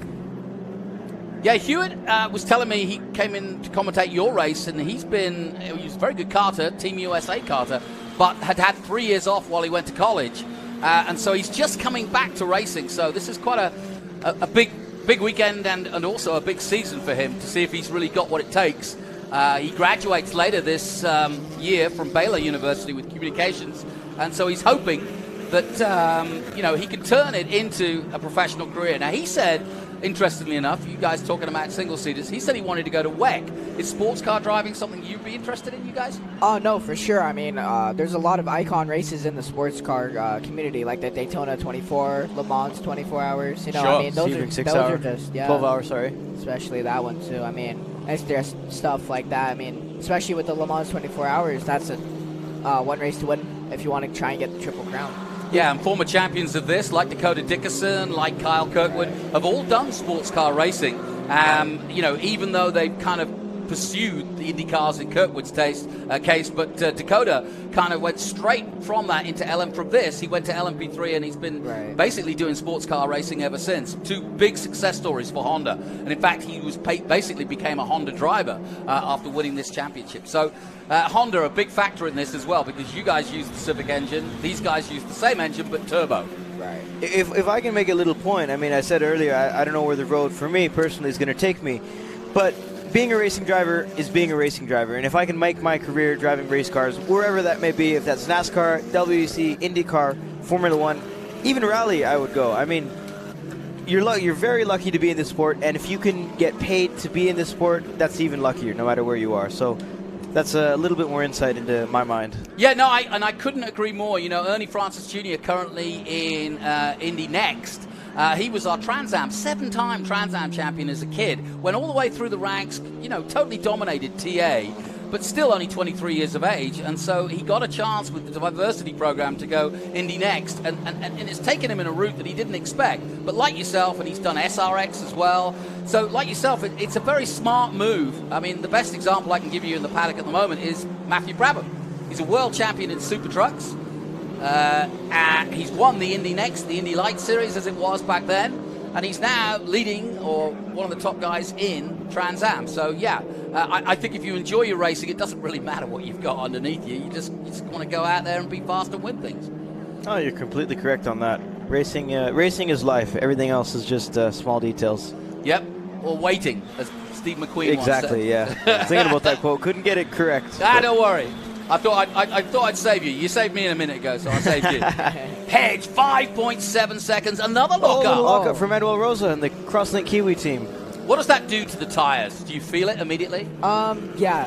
For me, I feel it immediately after I lock up because it actually makes a flat spot on your tire. So instead of it being round when you lock up, it just scrapes against the ground. It's similar to how an airplane lands, and it just makes the tires go square. I've never heard anybody describe it that way, but we've all done that, and I know exactly what you mean. When you have one of those heavy landings, you almost feel like, oh, geez. Yeah. Are the wheels still there, you know? Rosa, though, still in 4th place. That's probably why he's pushing as hard as he is, as we're watching. Right. He's also under pressure from Bowlesby. Hayden Bowlesby has been around a while. He came up through F4 as well, and he's been around this paddock for quite some time. Here's your leader, Callum Hedge, just 19 years of age. It's been a really, really amazing season. If you think about it, he's raced Toyota in the Formula Regional Championship earlier this year. He's racing Porsche for Earl Bamber, another very successful single-seater guy in his own time, as well as a world champion, of course, in WEC.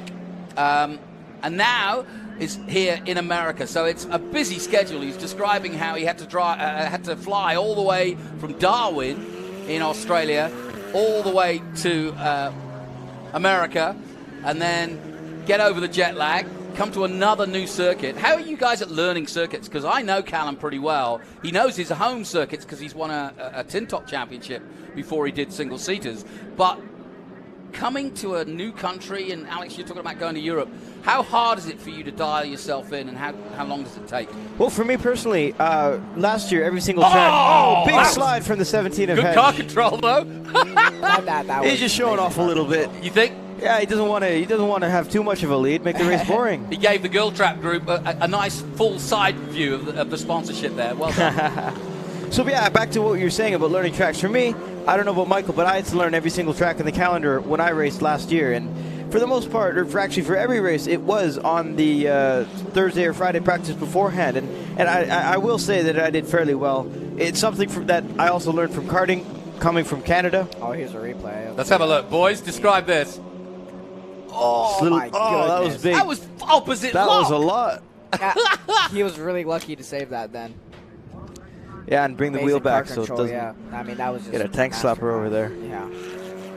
You got a 6-second lead, Callum? Well, you know, if I know Callum, I know Callum pretty well, and I reckon that Callum is probably thinking to himself, you know what?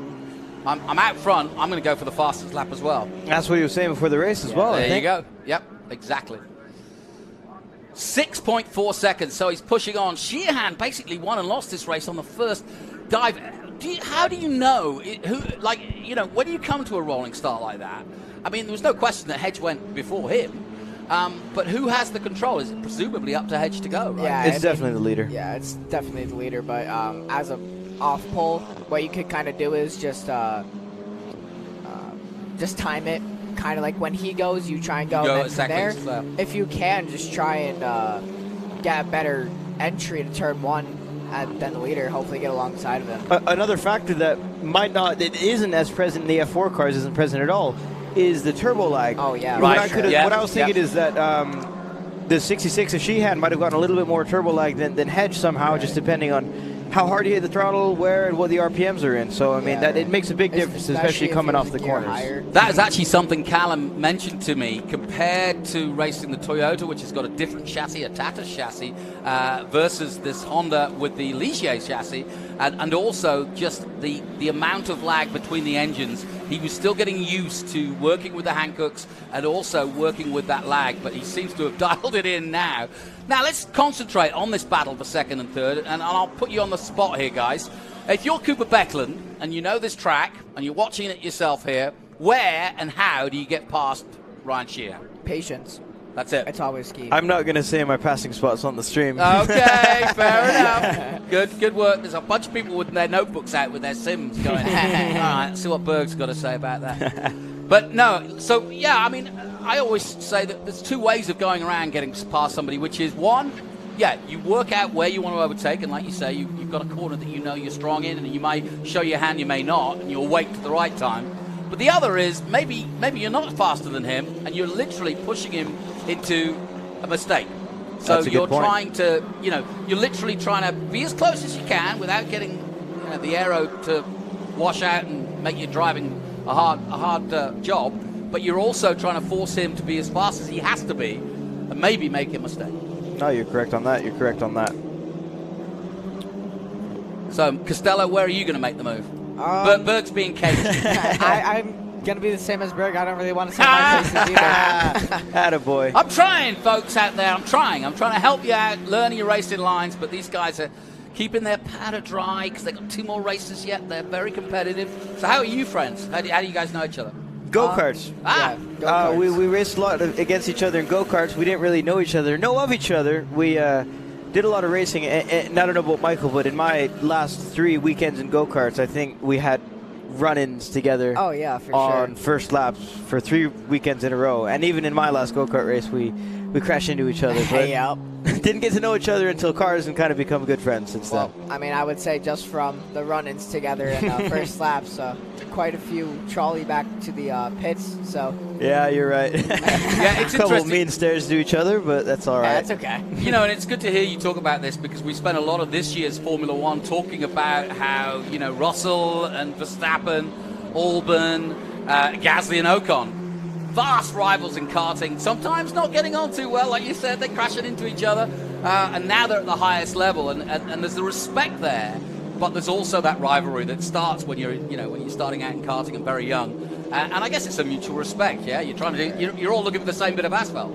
You're right. No, for sure. Something that I thought was pretty cool is Michael and I, we had some results in go-karts, but I wouldn't say anything too tremendous. I mean, none of us ever won the SCUSA Super Nationals or anything, but we did all right. But now coming into cars, I think we're both much better drivers. And on the end lap, on the back straight, I pulled up to Michael, and it was a cool little moment. I don't know if he felt something, but it was nice to see that we did all right in karts, and now we're in cars, and we're winning stuff. He was P1, I was P2, and it was a nice little feeling. No, for sure. I mean, when you gave me that thumbs up, I was like, wow, like, look at us now. It changed, yeah. Like, our relationship went from, like, hating each other. I wouldn't say hating each other, but from strongly disliking to now, like, being friends. And it's just like, wow. I think that's what it's all about in sport. I used to do athletics and soccer and rugby, and there is that sort of mutual understanding that you're all trying to achieve the same thing. And if you go about trying to overly hate the guy you're up against, I actually don't think it's healthy, and it distracts you from what you're trying to do. To be honest, I feel like how when you just said, like, if you have hate for the guy in front of you, it could also mean that you'll make more mistakes, put more pressure on yourself to try and beat the guy in front of you. And which then, I mean, when you get red misted, I mean, you start to drive not as good and make mistakes you shouldn't be making. There's lots of books written about motor racing and racecraft and hitting apexes and heeling toe and you name it. Right. But there's nothing out there that says how to stay cool. Oh, yeah, for sure. Keep your head and just it's different get on for with everybody. it. It's completely different. I mean, some people have their strategies. Some people just don't think about it. But, yeah, that's all how it is. Yeah. What do you want to know from your engineer or from the team while you're racing, or do you don't care? For me, my team kind of just leaves me alone while I'm driving, but the one thing that I ask whenever I get a chance to is, like, gap, how our pace is compared to everyone else, if they could end up seeing that. But for the most part, they just leave me alone while I'm driving. There's no question that Becklin is being just that patient because he's not making any radical moves yet, and he is just kind of, shadowing Ryan Sheehan. And I've watched Ryan now for the last couple of years, from F4 to the Toyota to now to FR. The one thing that Ryan is very, very precise and steady. It's the best way I can describe him. And when you speak to him, it's the same. He's a very smart guy for a young guy, and to force that 66 into a mistake is going to be quite an achievement. So I think he's going to have to try a different tactic as the race goes on. As the fuel load comes down and as the tires get a little bit more worn, does the car change? For me, I'm not sure if Alex will agree, but for me, it feels as if the car, like, you could feel it getting lighter. You could feel the tires start not having as much grip. The car starts to honestly get way more sketchy in the high-speed stuff. Yeah. Alex, if you want to throw some stuff. Yeah, I mean, in the last race 1 that we had, it was a complicated scenario. Everybody was started on sticker tires, slicks, because yesterday qualifying or practice qualifying was in the rain. So everybody had new sticker slick tires, but at the last minute, it was declared a rain race. And pretty much a couple minutes after it was declared a rain race, still sitting on pit lane, the rain completely stopped, and I wouldn't be opposed to saying the sun started to come out. So we were pretty much running on a drying track, a very quickly drying track with rain tires. So I can definitely feel the car getting better to a point, and then in the middle of the race, it kind of peaked out because the track was drying a heck of a lot, and then it was just a matter of tire conservation, but not too much of it anyway, because I mean, it was still a pretty short race, short from 30 minutes to 20 minutes. But what's interesting about the FR cars now is we're not even halfway through the race, or just about halfway right now, and they're heavier cars, I think higher fuel load, so they probably have a lot more tire degradation than we do in the F4s. Oh yeah, for sure, especially like with the downforce aspect that you Exactly. had mentioned. It puts a lot more weight on the tire through the corner, and as well they get to take the corners way faster than we do in the F4 cars, just due to that downforce alone, which then scrubs the tires more in the corners. A couple hundred extra pounds as well. Yeah, right. exactly. It's a massive, massive gap between. It's a big girl. Have either of you tried one of these cars, or would you like to be in this championship next year? Go ahead, Michael. I have never driven this car, but I have no idea what I'm doing yet next season. That's a decision that we'll make toward the end of the year. Okay. But I would definitely like to try one of these cars. It looks like a lot of fun to drive. I have driven one, actually, my first time.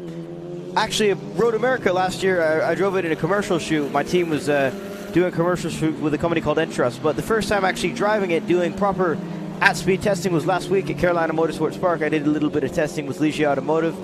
Max Crawford and Chris Lowe. That's why I said Max Crawford, because of that guy. You're right. Yeah, no, I did a little bit of testing for them. They're doing a shakedown on an FR car that's being sent over to Ligier France. But yeah, no, I think it's a very good car. Really Is it a big fun. leap from F4? What's interesting about it is the F4. People talk about light cars like Mazda Miatas and Formula 4 cars that handle like go-karts, and I completely disagree with that term. I don't think that any car handles like a go-kart, but you can drive the Formula 4 in the same way in terms of throwing it in the corners and then just dealing with the oversteer or whatever the car's dealing at you. So it gives you a lot of confidence. The FR car is a little bit different. You have to be a lot more precise with it. You have to drive it like a race car. And if you try to just throw it into the corner and deal with it later, as we just saw Oliver Wessling do, it will kick you out, and it will not tell you what you do. It can be a very hard car to drive if you're not driving it properly, but it is so rewarding when you drive it properly. You see, you know why I'm asking you all these secrets? I've got a good mate called Logan, and he is a wannabe racing driver. And so he listens to all of these commentaries, and he doesn't race yet, but he's thinking about it, and when he gets his chance, he'll have all of this in his head. So you're doing a good job of teaching us all. Well, hello there, Logan. Nice to meet you. We are watching Formula Regional Race 1 from Mid-Ohio. Callum Hedge is leading by more than a hedge. It's a country mile. Look at this. Unbelievable. 12 seconds now ahead of Sheehan. This is a masterclass. Oh, big lockup from Austin Hill in the number 8 car. That was a big mess. And again, those tires are going to be shot. At least one of them is. Well, I think the car behind him, Oliver Wessling in the number 1, his tires must be way more shot from the what was that, second lap? That's right. Oh, yeah, for sure. Off-track excursion that he had in that Jensen car. Yeah, you're absolutely right. That's the guy we're watching chasing is the man that went off into the gravel a moment ago, or a couple of minutes ago, locking up the front heavily. Couldn't turn it, but as you can see, the tires are still underneath him and still going. And actually, he's putting on a good job of putting some pressure on at the moment on Hill. He certainly battle is. for 6th and 7th. We may see a little battle from Hill and Wessling. Oh, as I just said, Here we Wessling go. to the outside on Hill. Can he go round the outside here? Let's hope no lockups. Okay, good. no lockups this time. He's going to Didn't go for quite the make the move crossover. work. No, he isn't. It's interesting. A couple of years ago, I saw a Trans Am race here, and that camber on turn 4 on the outside can be used as It an is. overtake. It If you certainly keep is. your Sure. foot in, you can be there for on the inside for 5. Turn 4 is a fantastic corner in the rain just because of that. There's that huge, lockup. Yeah. That huge banking and obviously the offline grip. It's really fun in the rain. Oh, yeah, no, I completely agree with Alex then. I mean, turn 4, just with that banking alone, I feel like in the rain, that is probably the most grippy part on the track. Yeah, it certainly is. Now, Ryan Sheehan has lost Cooper Becklin. Yeah, what happened to Cooper? I don't know. But Ryan's on his own now, and Becklin has either dropped off or dropped out of this race. I don't think he's we'll dropped find out. No. Because the gap is still 3.5 seconds. I Yeah. haven't seen him come into the pits yet. Nope. He may have made a mistake. That's a in big some of the mistake, back 3.5 stretch. seconds, Yeah. though. Yeah, good point. Ryan Sheehan, winner of NOLA, and early leader of the championship after the first round. He got some very good podiums at Road America, followed Callum Hedge home basically for the whole weekend, therefore kept it very close indeed. And going into this weekend, there was just, 4 points between them, between Callum Hedge and Ryan Sheehan. If Callum keeps this up, though, that will change, and Hedge will take a big advantage. Oh, Oliver Westland got around. How did that happen? Well, Camera gods, can we see a replay? Well, we'll try. You talk to my director, David.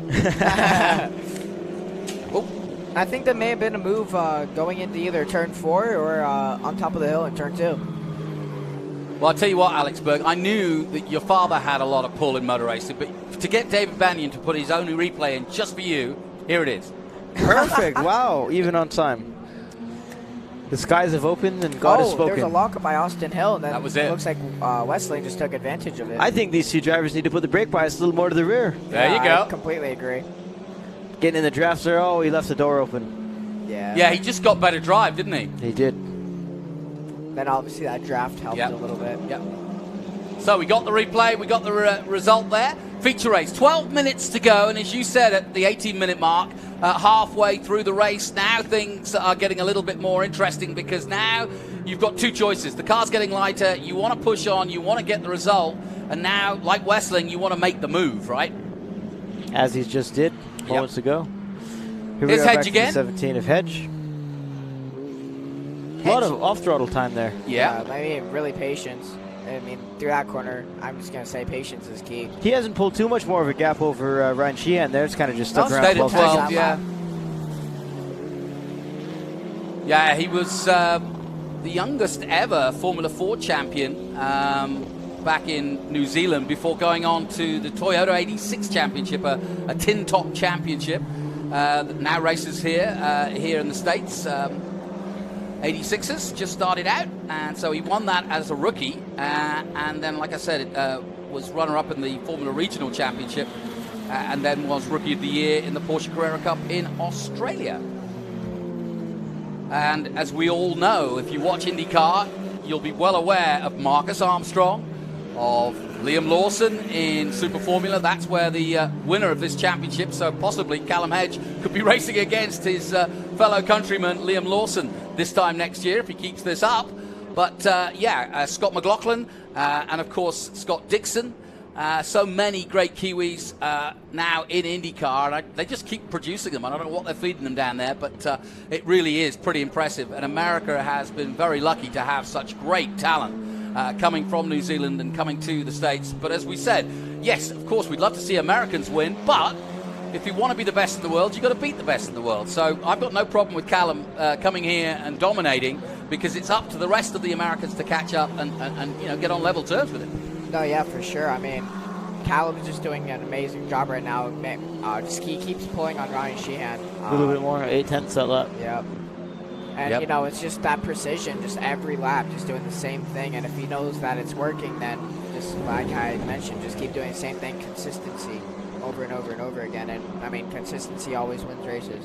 Yeah, I often wonder. I mean, I've done a little bit of fun karting, and I always think concentration's a hard thing, because you make a mistake and you think, you start thinking two corners ahead or whatever you're thinking about, and you miss a corner, let's say, right? And that can happen. And so you're kind of fighting yourself and beating yourself up a little bit.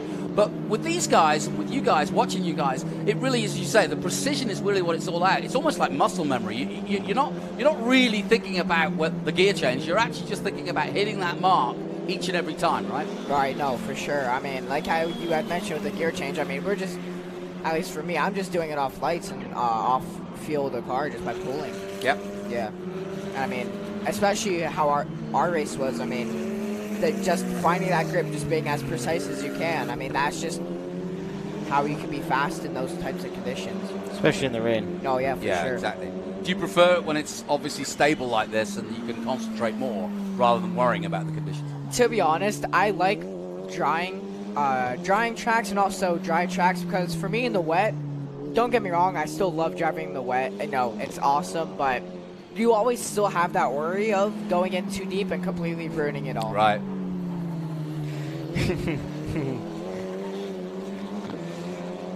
So we've got 8 minutes left, and at the moment, the man who has dominated Road America last time out is doing the same again here at Mid-Ohio. First time out. They didn't even do qualifying, same as the two boys sitting next to me. And talking of which, did I tell you that the winner of the last race, F4, is alongside me, Michael Costello, and the second place man, Alex Berg, is alongside me.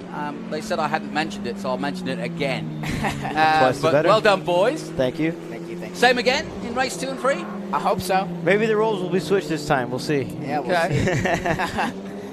see. Share the hats. Oh, yeah. Well, we're looking here's at some Austin tire Hill. notes. Somebody Oh, looking he's out in front of him. Oh, right in front of him. That must have been Oliver Westling. Yeah, Westling again. Man, these guys really need to put their brake bias towards the rear. Did he go off? Or? I'm not sure. By the way, can you do that during the race? Yeah, of course. It's a little knob in the car. Okay. I think Oliver Westling actually went off the track. He might be stuck in the gravel track. I'm not sure. So that's the brake bias, is it? Not the driver? I mean, there's still... Oh, no.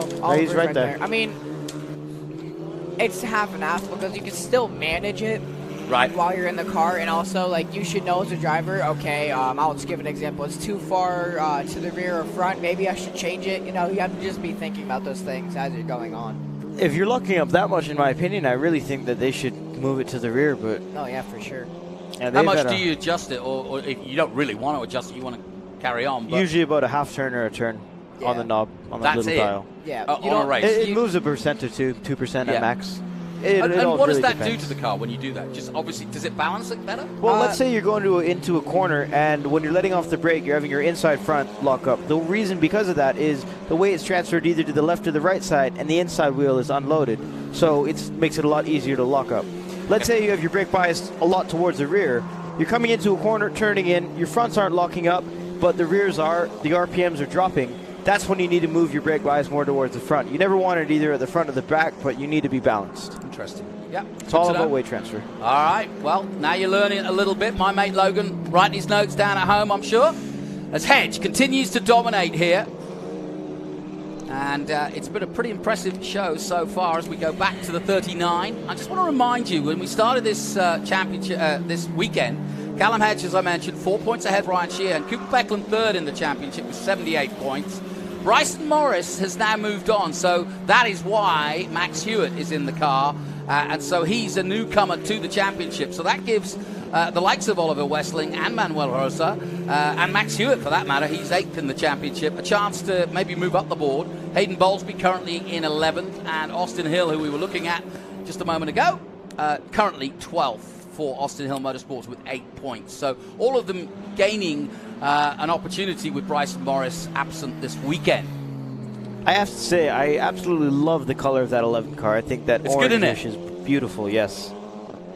Yeah, I like that. I love when the teams dress up the cars real nicely and don't just leave it carbon with a couple stripes on it. I think they're very pretty looking race cars. 5 minutes to go. And I always think, you know, when you get down to this stage, a couple of laps to go, this is where the mind plays a few tricks. Because you kind of start thinking about, you know, right, what am I doing next? And let's get to the podium. Or do you? Because that's when you can lose your concentration. For me, on the last lap, on the start, like going down the main straight, when I saw that white flag fly, I was like, okay, here we go, final lap. And then I was just getting really excited. And then, you know, as the lap went on more and more, or to turn 2, I was just like, okay, let's refocus here. Got to make this lap. Don't make any mistakes. And then, surely enough, I mean, it's always easy enough if you have big enough.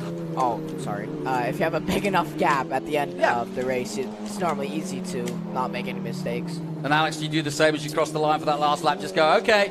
Yeah, a little bit for the last lap. I mean, it's something that I wouldn't say struggled with, but something that I really have needed to work on as a driver is getting more angry in the car. I used to be way too emotional in the car, and it would really mess me up at times. But I've gotten too calm in the car now, so I've been working on some stuff to get myself a little bit more fired up, and a little bit more angry. And yeah, that's kind of what I was thinking on the last couple laps. I have a little chat that I say to myself during the safety car laps, and it gets me into the right mindset. But mindset is key, and that's how you win races. You know, it's interesting you say that because of the amateur attempts I've made at motor racing, and I'm talking amateur, but I've done a few, track days, and like I said, a bit of karting and that. And what's interesting is you kind of get all the schooling in the classroom, and you're talking to people about what you're going to do, and then when the adrenaline goes, it's really hard to actually calm yourself down from just wanting to go faster and faster and faster. So it's quite a learning aspect, is to actually keep your mind cool, as though you were writing a paper at school, you know, and you've got 10 minutes to finish it. You can't be like getting all emotional. You've got to just keep it calm. No, yeah, for sure. I completely agree with you there. You know, like how Alex had mentioned, mindset will win you races and in the future championships. It's always about being smart, being calm, and good things should happen from there. We're looking at Cooper Becklin, who obviously lost a massive time. We don't know why, but he was in a great battle for third place and second place with Ryan Sheehan, but now he holds on to third. But he's on his own now, and he's just holding off Manuel Rosa, who is currently in fourth position, but there's a good gap between those two as well. But at the front, there's a massive gap as Callum Hedge has dominated right from the get-go. He had the pole position only by dint of the fact that they didn't do qualifying because it was such heavy rain yesterday. Same with the boys next to me in F4. So they ran in championship position. And therefore, lack of track time is a factor here this weekend, but it's not seeming to affect too many. Have you both been here before? I have never been here, ever. Okay. Especially how you mentioned before with learning tracks. We also have simulators that we could... Yes. All the F4 drivers have been... There's this little group chat on Snapchat that a lot of the F4 drivers are on, and we joke around and stuff, and we do a lot of iRacing together. Michael and I and Jesse Lacey and a couple other fellows. Come on, tell everybody what it is, and we'll join in. You know, it's just, we all just play iRacing together, stuff like that. All right, we'll look out for you. You go by your own names? I go by my mom's name in iRacing. Okay. That's clever. My name is Yeah, I mean... Everybody calls you that in the Discord server as well. What do they call you? Nicole. Nicole Costello. That's great. My nickname is Iceberg because Iceberg, and I like it. I come from Canada. I like it. Iceberg. Yeah. Nice. I've Iceberg. been real quiet since that submarine. Yeah, I like it. Well, the Iceman has retired. That's Kimi Räikkönen, but now he's doing NASCAR. Brilliant. Maybe we'll have a new Iceman in the open wheel. There you go. Could be the man, Berg himself. So 1 minute to go, and Callum Hedge, let's not take anything away. This has been a masterclass. Callum Hedge, very laid back Kiwi from Auckland in New Zealand. He's hardly been there, though. Oh, hang on, the checker's out. Yeah, checker's... That shouldn't be out. Oh, checker, no, he shouldn't be out yet. He already crossed the white line, the white flag. We're not paying enough attention. There you go. Well, he's winning by so much that we're having a great time. We missed him going across the line, but he's done it. Callum Hedge then wins the first race of 3 races here this weekend, and Callum Hedge does it in style. That's 4 in a row now, and he is extending that lead and dominating here in the United States. It's been one heck of a 2023 for this young man, but that was a brilliant performance of racing. Ryan Sheehan, his teammate of course, will follow him home in second place. They are both racing for a chance to race in Japan in the Super Formula Series. Honda back some $600,000 worth of prize for the winner of this championship. A huge motor racing possibility to go and race for Honda in Japan. That's what Raul Hyman is now doing, having dominated this championship last year. I saw Raul at Miami at the Formula One. He got a chance to visit the Haas team. And, yeah, good for him. He hasn't done anything too sprightly yet, but he's just betting himself in on tracks like Fuji and Suzuka, some of the great iconic tracks of the world. And you guys on your sims, you know just how cool those tracks are. So, we look at Callum Hedge from high above, and it was just a brilliant performance by the young Kiwi. Well done to him. Let's take a look at some of the highlights of that first race of FR. So we got underway, and like I said, Callum Hedge just took off at the start. There was lockups all around. Westling tried to turn, but couldn't. Ended up in the kiddie litter. More lockups coming. But some good racing and some good little pockets of racing. But out front, look at this. Sideways, as much as you like, showing us the Giltrap group in full glory. But Callum Hedge took off, and by midpoint and just over, he was some 13 seconds ahead. Cooper Becklin would battle with second place Ryan Sheehan, but as you can see, there were battles all the way through. Westling coming back here on Austin Hill. But some good racing all the way through, but Callum Hedge dominates in the number 17. Crosslink Kiwi Motorsport, number 17. Well done. My thanks to Michael Costello and to Alex Berg. They'll be in action again, first and second in the first race. Let's hope they do it again in the next one. Thanks, boys. Thank you. Thank you. We'll take a short break. We'll be right back. Hungry for SVRA action? Well, the best way to enjoy classic auto racing is with a delicious classic from Mission Foods. Green flag your race-watching snacks with Mission's mouth-watering race day recipes. Try some of our tasty tacos, piled high nachos, fresh chips with guac, and more. So gear up your ride and fuel up those stomachs with delicious Mission Foods. Now that's too fast, too tasty. Hawk Performance packs 100 years of friction dynamics into every product. Backed by Carlisle Brake and Friction, the world's premier innovator of industrial brake and friction components, Hawk leverages R&D tools and motorsports experience to deliver uncompromising performance on the street. There's no reason to settle for less. Choose pads that are race-proven and street-legal. Find the Hawk Performance brake dealer near you at hawkperformance.com.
Lightweighting means reducing mass and consolidating parts. No one tackles these design and tooling challenges better than 3-Dimensional Services. We'll provide flexible tooling solutions, including integrating parts, reducing design complexity, or even design changes. We're the go-to source for rapid manufacturing and low-volume production. Trust 3-Dimensional Services to develop the most efficient approach to meet your lightweighting challenges today. 3-Dimensional Services. Prototype, production, proven.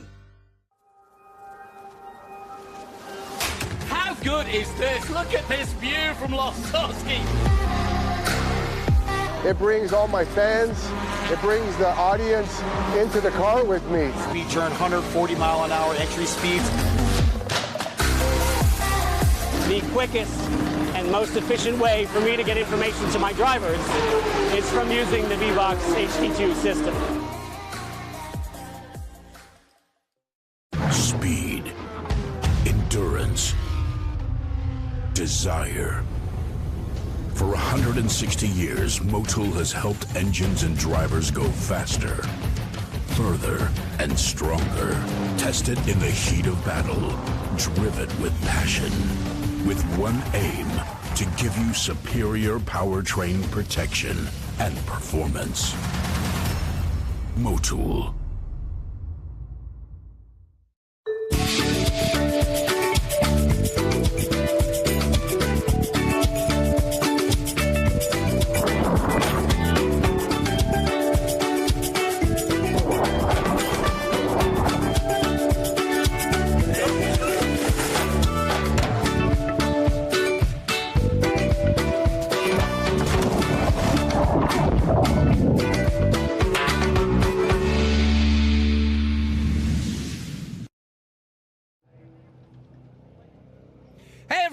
Welcome to the Speed Tour from Mid-Ohio. It's the Trans Am Series presented by Pirelli, and I'm here once again with Adam Andretti, the perfect man to talk to because he has raced wheel to wheel with the guys behind us who are about to go into battle. Adam, we've had an interesting year, although a dominant year from City Racing. That often leads, like Formula One and Max Verstappen, to a boring season, you could argue. Not, though, if you're the leaders. But this weekend, City Racing, who've dominated everything, have got some competition. Absolutely. You know, Justin Marks is fresh off an anniversary visit in Spain, so happy anniversary and congratulations to that happy, beautiful couple. But also you got Boris Said. You know, he's up here from the front row with Justin Marks. Boris is always here to upset the show, and him and the Pancho Weaver Dodge usually follow through on that promise. The other thing for City Racing, usually we're expecting them 1 or 2. Brabham has been fast, and so has obviously Chris Dyson. But Brabham's got some work to do. He's not at the front, not at the sharp end this time. No, they're going to give us a show from the back of the field, right? They had a few minor issues in qualifying, all got sorted perfectly for today. And we got a dry racetrack. You know, I'm actually squinting, and this is a good sign because we haven't been able to do that for the last 24 hours here, Jonathan Green. What do you think? What's going to happen? I think we're going to see a heck of a battle up front here right off the bat. You know, Boris doesn't leave anything on the table. There's a lot of torque inside that Dodge, so we're going to see a good drive down the back straightaway into that first right. And if Boris can hang on the outside, he's got the inside turn at the top of the hill there. So I think it's the place to be for the start of the race is going to be sitting on that hill. The other man, of course, is Justin Marks. He's already been a winner, but it's been an up-and-down season for the man who owns the Trackhouse NASCAR team. In fact, he's going to race in NASCAR and Xfinity himself around the streets of Chicago. So he's a busy, busy man, but he is the fastest man here at Mid-Ohio. And after the break, Ben Sissel will talk to our Motel Pole winner. Join us after this.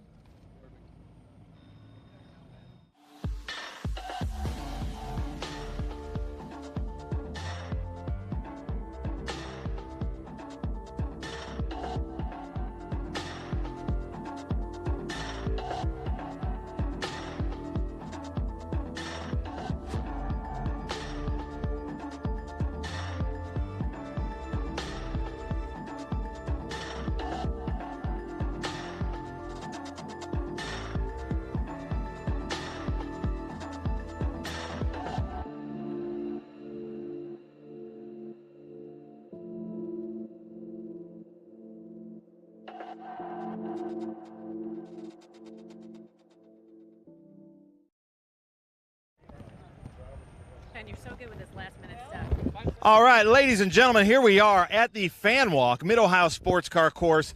Lots of fun here. I don't see our driver there on pole, so we're going to start with this gentleman here, P2, number 2. And it was a crazy qualifying yesterday for Boris Said, because he came to the grid with slicks on, and it was wet. So he had to come right off. Look at this.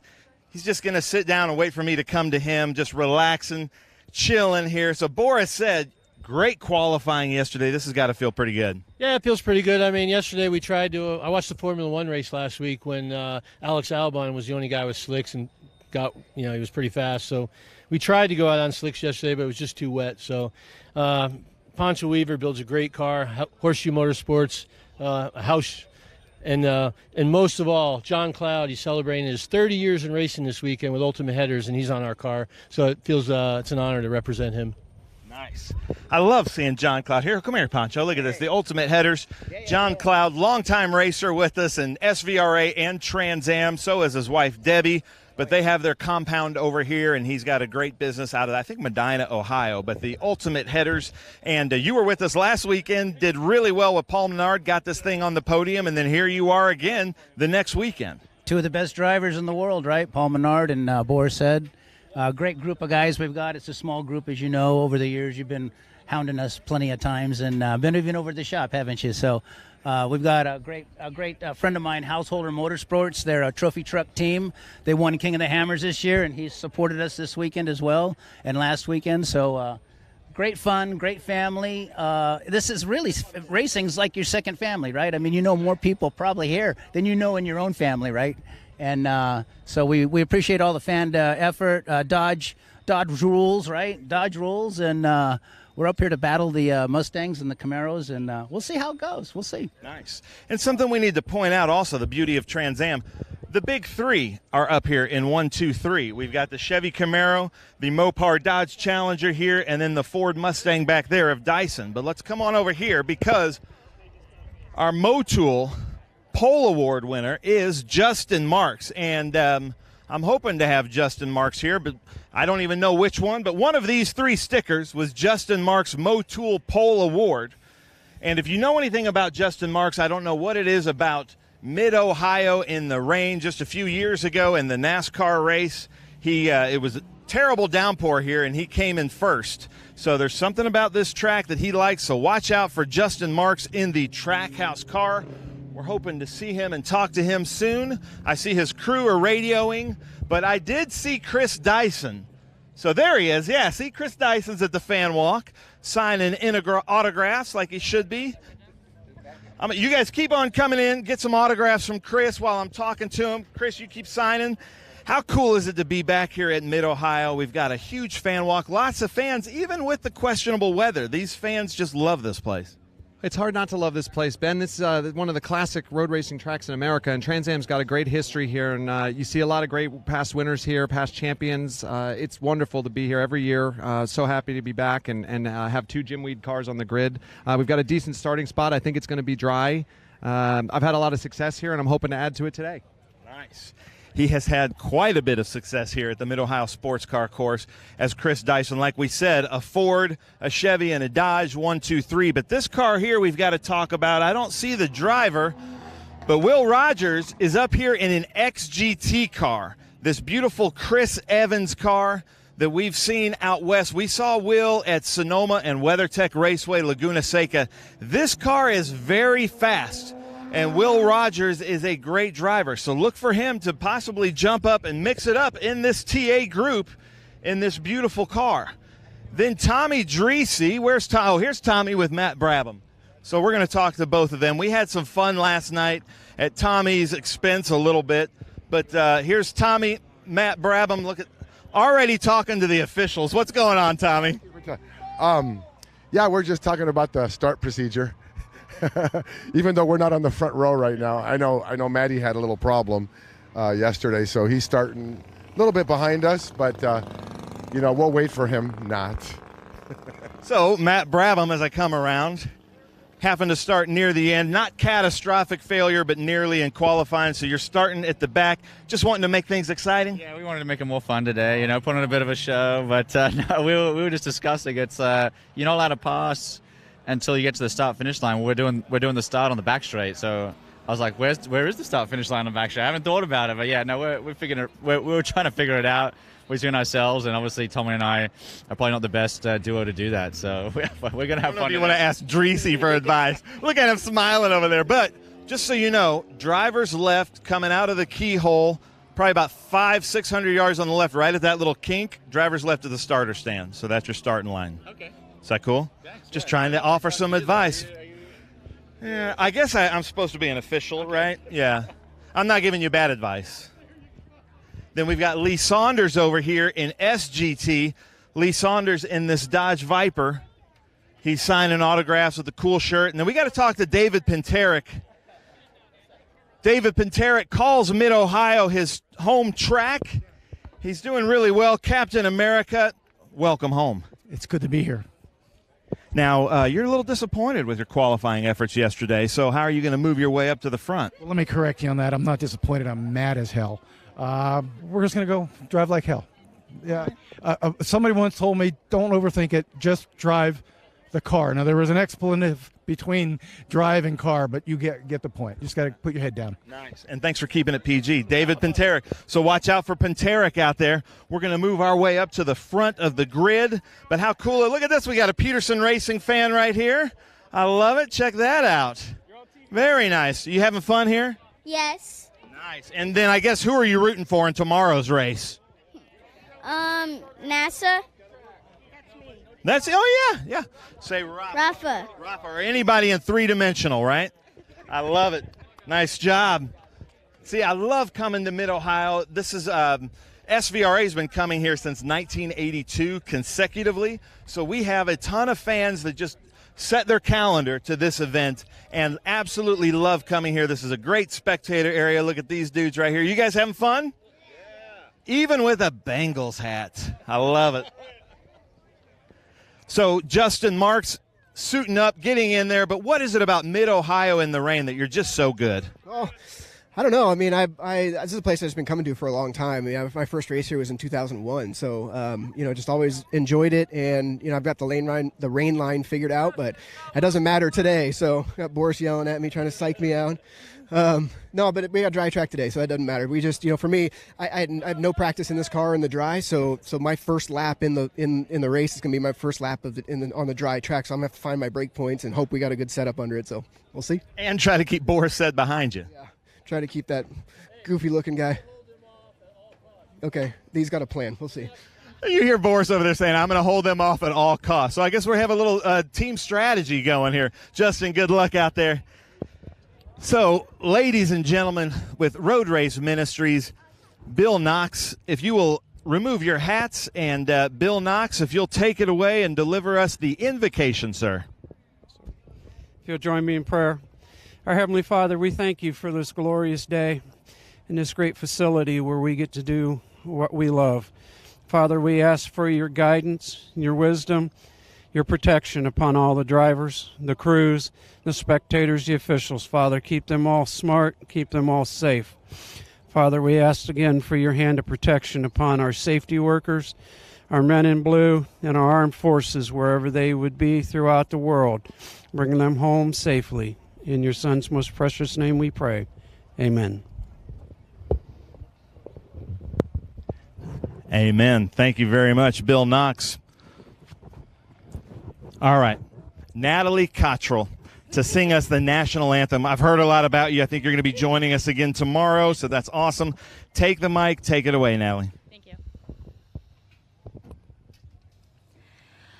Oh, say, can you see by the dawn's early light what so proudly we hailed at the twilight's last gleaming, whose broad stripes and bright stars through the perilous fight o'er the ramparts we watched were so gallantly streaming, and the rockets' red glare, the bombs'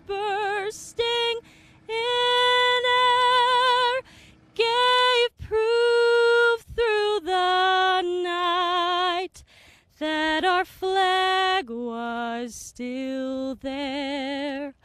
Oh, say does that star-spangled banner yet wave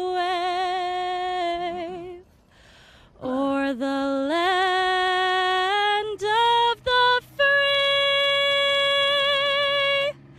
and the home of the brave? Thank you. Natalie Cottrell, absolutely beautiful. Thank you so much. I can't wait for tomorrow now. Thank you, Natalie. Unbelievable. Well, Jonathan, we're going to catch our breath down here. I'll send it to you to walk us through this illustrious grid.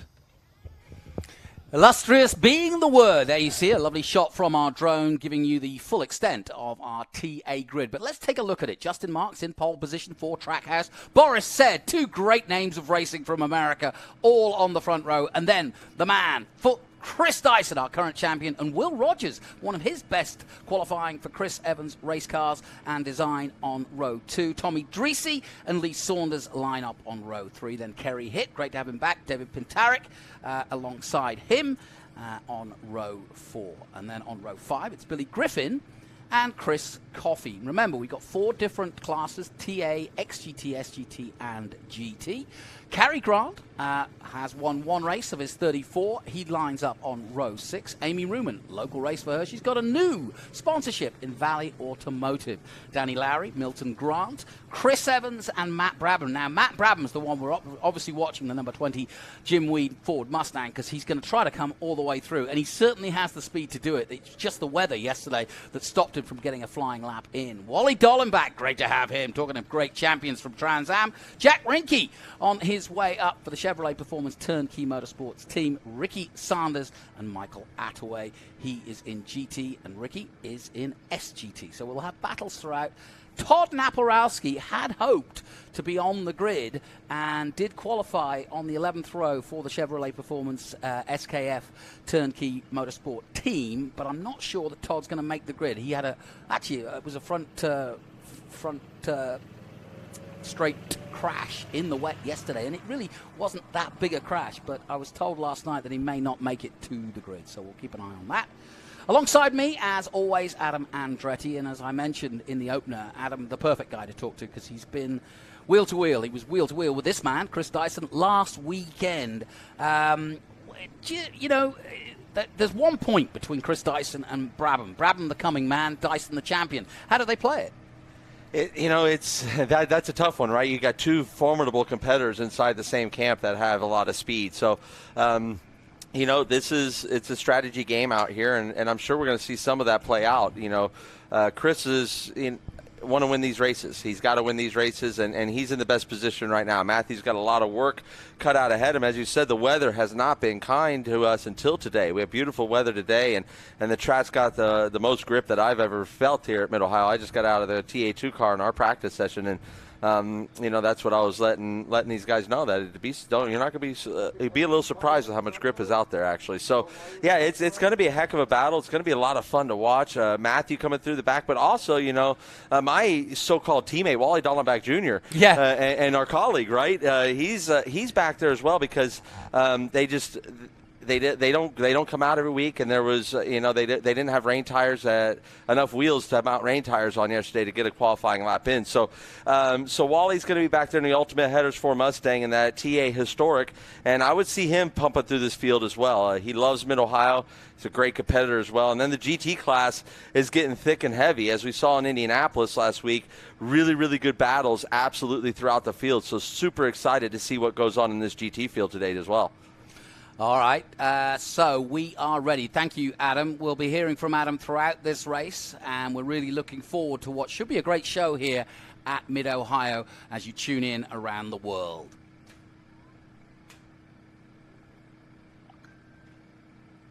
We also welcome our viewers on MAV TV live here throughout the United States. Welcome, one and all, to Trans Am here from Mid-Ohio, one of the classic circuits that opened in the late 60s. It's in a rather rural area, about an hour north of Columbus, and yet this track has become iconic in America. Why is that, do you think, Adam? Well, first of all, the fans. You can always go to the fans. The fans love this place. It's a great place to come watch a race. There's great viewership from the hills that you could sit on and the action around the track as well. This is a true driver's track. It's so technical that, you know, you can actually pick up on the little mistakes that are being made just by watching from the outside. And that's not something you get at every racetrack. You're close up to the action here. It's one of my favorite places to come. I've been coming here since since Jim Truman, you know, owned the place back in the 80s and passed it off to his daughter Michelle, and now owned by Green Savory Promotions. So this is, every time it changes hands, it still keeps the same beautiful mystique that is Mid-Ohio Sports Car Course, and every one of us drivers loves to be here. Thank you, Adam. Let's head down to Ben for that famous words of racing.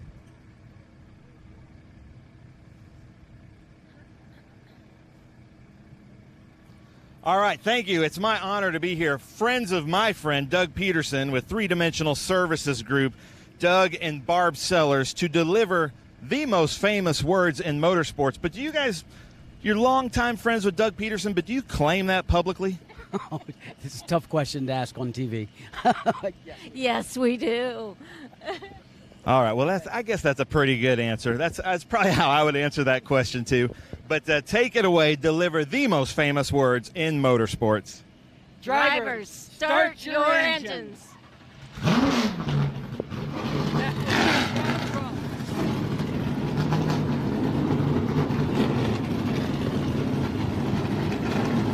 Adam Andretti, tell me you don't feel just a tiny little butterfly in your stomach when you hear both those words and that engine roar into action. It's my favorite point of anticipation of a race, obviously. I love the history that's tied to that phrase. You know, starts where I was born and raised at the Indianapolis Motor Speedway.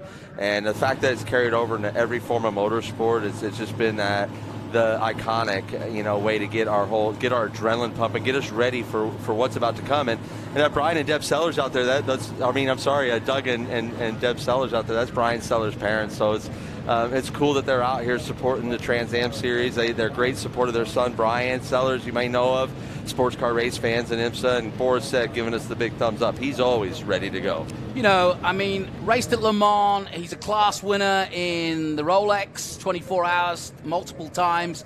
He's a class winner at the 12 hours. He's won the 24 hours of the Nürburgring, Boris said. Looking at this grid, when you add Wally Dollenbach Jr. to it, and the Dollenbach name in Trans Am, I mean, this is like a walking history of motorsport.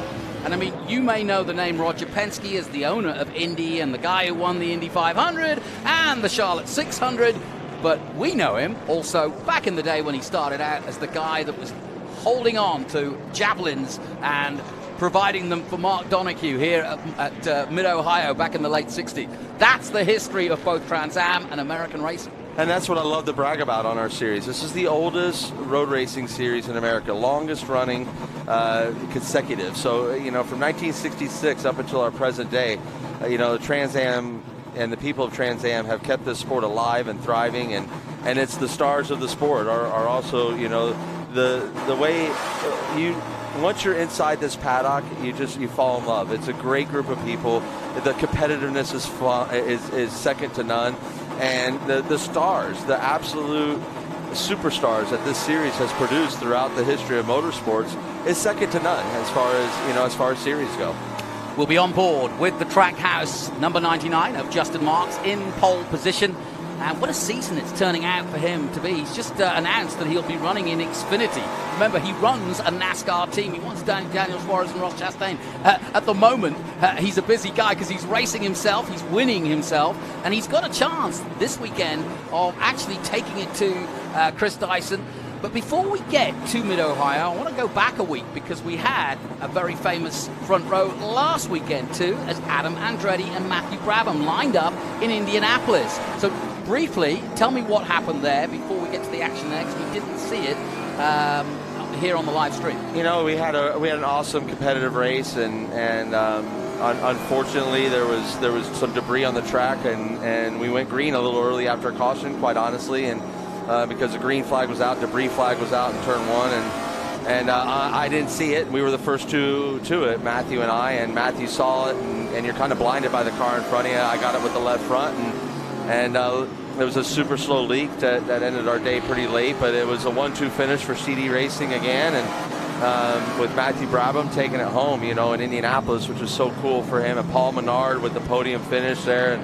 And I think that might have been his best finish since he won the Brickyard 400 in the Cup Series. So it's again, this series is what attracts the personalities, it attracts the drivers, and I love driving in it. The top liner Chevrolet Camaro I was behind the wheel of with Burton Racing was just a top-notch prepared race car, and I can't thank those boys enough, and what they brought me, it was spectacular, and I look forward to hopefully doing a lot more in the future with them as we really hit it off as a group. I mean, I got 2 flying laps in the car before we went and raced, and it was the one in practice put us P3, just a couple tenths off of the CD Racing cars, and then qualified second, as you said, and we had a beautiful front row. And Matthew and I are close, dear friends, and to start a front row at Indianapolis and get those butterflies down to the Art of Bricks on Father's Day, him and I both having such close relationships with our fathers, it was super, super special for sure.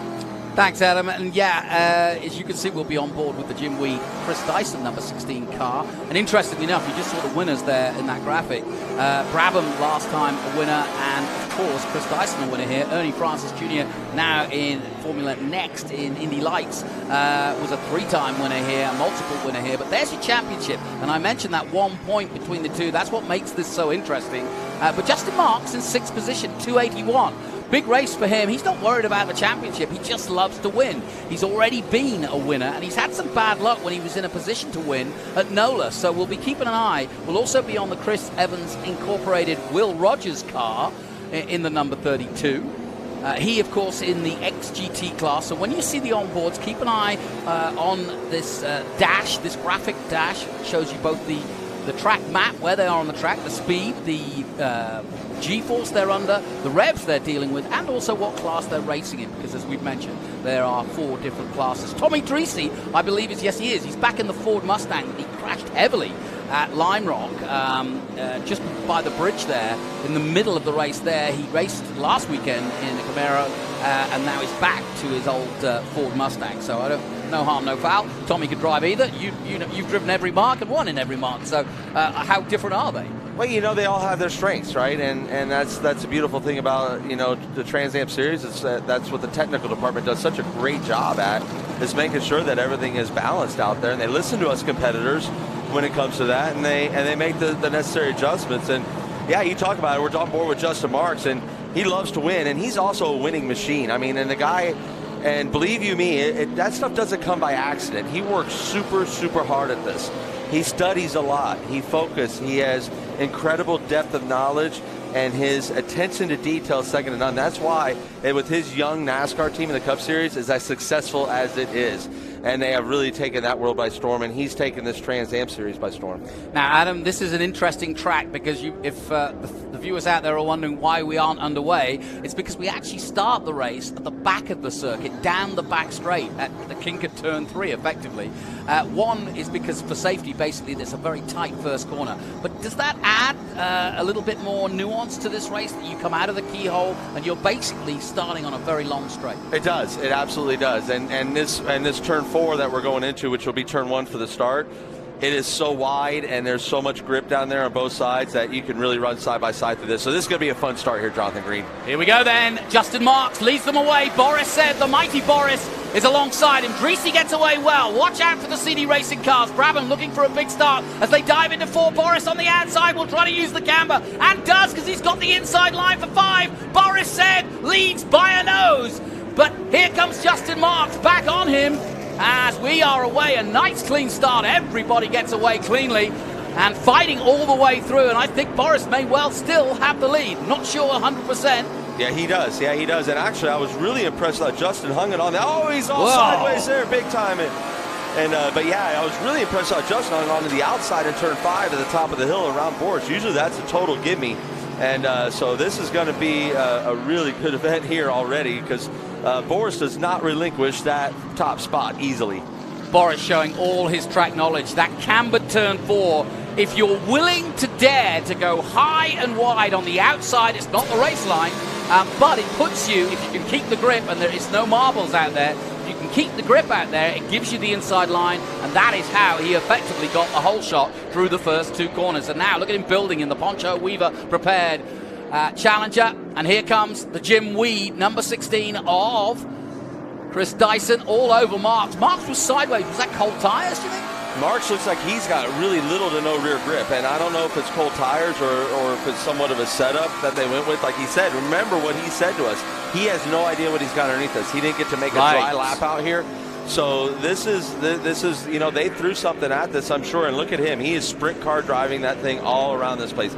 He has absolutely no rear grip, but he is doing a great job hanging on to it because you got Chris Dyson right on your bumper, and Chris is hot and heavy and ready to go because he sees really an alien car in front of him. You can see the back end of that Trackhouse Chevy Camaro just dancing all over the place. We got, looked like Billy Griffin spun off here. Yep, that's the 14 race for RP number 14 off, but luckily still under power, so that's good news for him as Billy Griffin does get going. The man in GT, former champion in GT, of course, Billy Griffin, and a regular here in TA. But look at this. Now, Dyson's probably wondering to himself, what do I do now? Because already Boris is building on that lead and losing second and third quickly. So Dyson will want to get past Marks, but he also knows that Boris isn't a challenge for his championship. So I guess he'll kind of bide his time, but he'll want to get past. He's a racer driver after all. After all, absolutely. That's the whole point of what we do out here. And you can see Will Rogers up there in the XGT car mixing it up with these TA cars. He is not giving an inch on these. It's supposed to be a faster class of car. He's definitely right there in the mix. And I'm sure frustrating a little bit Tommy Dreesy, as I can see it there, as we're on board with Will Rogers in this XGT car. This is a Chris Evans Inc. prepared. This has been a new car. It's a purpose-built chassis. They, you know, it has a lot of horsepower. It's a really cool concept that they're doing here and what they're bringing here to the Trans Am Series. And so it's an arrive and drive program as well. You can come in, helmet bag and helmet, and they'll put you to work behind the wheel, just like Will Rogers is doing here. So really good race here. But like you said, Chris Dyson is needing to get around Justin Marks. This is what he's watching, that yellow Dodge just take off and disappear. Now, for a points race, he's in great shape. Matthew Brabham's, you know, kind of buried Amar back there in the pack on a track that's very, very difficult to pass and overtake on. But nonetheless, you want to score those maximum points, and you want to win every race that you got out here. Well, that was my next question. How far could Brabham get? Is Mid-Ohio a place where you can side through? He's already managed to get up to 8th position. If I know Matthew Brabham, he'll be still going for victory and still thinking he can do this. Oh, for sure. I mean, you can see he's right behind Amy Ruman here, and he's behind Amy Ruman and David Paterick battle. This is a great battle that we have going right here for position. And, yeah, Matthew, you can tell, is just being really patient because it's also, you can really use up your stuff trying to work through the field too fast. You use up your brakes and use up the goodie of the tire. So he's being really smart and being patient. There's our two-time champ and local hero there, Amy Ruman, in the McNichols Chevrolet Corvette. And they picked up a new sponsor, as you talked about here. Valley Automotive Group, yeah. Valley Automotive Group here. So that's a big deal for her. She's getting a poke underneath the inside here from Matthew Brabham in the kink, down the back straightaway. We're working back up front here with the Chris Dyson and Justin Marks battle, and this is a brilliant battle. Justin, I feel your pain. I had my mirror full of that Jim Weed Ford Mustang a week ago. Yes, you know all about it. And Chris Dyson is formidable when chasing somebody. He's like an Alsatian or a Labrador. Once he gets a bone in his mouth, or once he gets a dogged approach to it, he is going to be all over you, and he will not let go. And we're on board, and we can see it for ourselves. Justin, though, seems to have reacted well as the car settled down. He seems to be a little bit more comfortable because I would have predicted that Chris wouldn't have wasted any time in getting by if he really was in trouble. Meanwhile, Boris said is curlier than his hair is at the moment. He is on fire. He's flying. He's already gone past the start-finish as these guys join the start-finish and go into the first corner. Battles everywhere. Here comes Brabham. He's got past Ruman. Now Pintarek is his next opponent. But David Pintarek might just be a little bit harder to overtake. Yeah, racing at home, remember. Boris is absolutely ripping out there. He was able to set pace. And you said it. The Justin Marks is, number 99 Trackhouse Chevrolet Camaro has calmed down in the rear. So those rear tire pressures came up. And I think that might have been a move, maybe starting him a little lower with those air pressures. A really smart move by Gary Steelix and the boys, because this is about rear tire with this place. You're always on the power here. So this is a move for position here between David Paterick and Matthew Brabham. Matthew Brabham's going to get the better of him into turn 4. Then that puts Matthew into P6. Next one on the list for him will be none other than Tommy Dreese. And again, you know, he actually made quick work of getting past Pintarek. Dreese, though, another tough one to get past. As again, Dyson putting the pressure on. We're on board now with Will Rogers, 24-year-old from Mooresville, North Carolina. And whenever you say Mooresville, North Carolina, you know there's racing in the blood. There's racing in the water there, I reckon. Oh, absolutely. I spent 10 years living in Mooresville, North Carolina, and we talk in exits there. You know, you live at exits. Are you at exit 28? You at exit 30, exit 33, exit 36, exit 42? It's actually quite comical. I don't think anywhere else I've been to in the country you're referred to like, where do you live? Well, I live at exit 36. So, but yeah, it's great to see some more talent inside this paddock, and Will Rogers certainly has that in spades. He put his TA2 car that he's running as well, I think in the top 5 or deep into the top 10 in our practice session earlier this morning. So he's going to be a formidable competitor for this TA2 paddock on both sides as we look at Amy Ruman coming through again. Yeah, and Amy Ruman is going to be careful about this battle, because this is a battle for the championship. She is in her own personal battle for 5th and 4th in the championship with David Pintarek, so she doesn't want to get any mechanical issues. I talked to her earlier in the weekend. She loves racing here. She's been coming here since she was a young girl, watching her dad race here. The family come. There was about 30 Rumanites, if that's what you call them, Rumanites on the grid, all in their black and red shirts before the race. So it's a really important day and a weekend for her. The new sponsor on board, and she really wants to get a good result out of there. I said, you know, what are your thoughts? She says, well, it's been a ridiculously up and down season. I've had some, you know, decent races, but I've also had some bad luck. Which has been the story of the last couple of years in Trans Am for Amy. Remember, a 2-time champion, one of the best female drivers in America. Yeah, she totally is, and we talked about that yesterday. You know, fans, you can look into YouTube, onto our YouTube channel for something that I think was pretty fun that we did yesterday for the Indianapolis race last week. When that all gets done and released, keep your eyes out, because you're going to want to check that out. It was a lot of fun the way we kind of did that broadcast.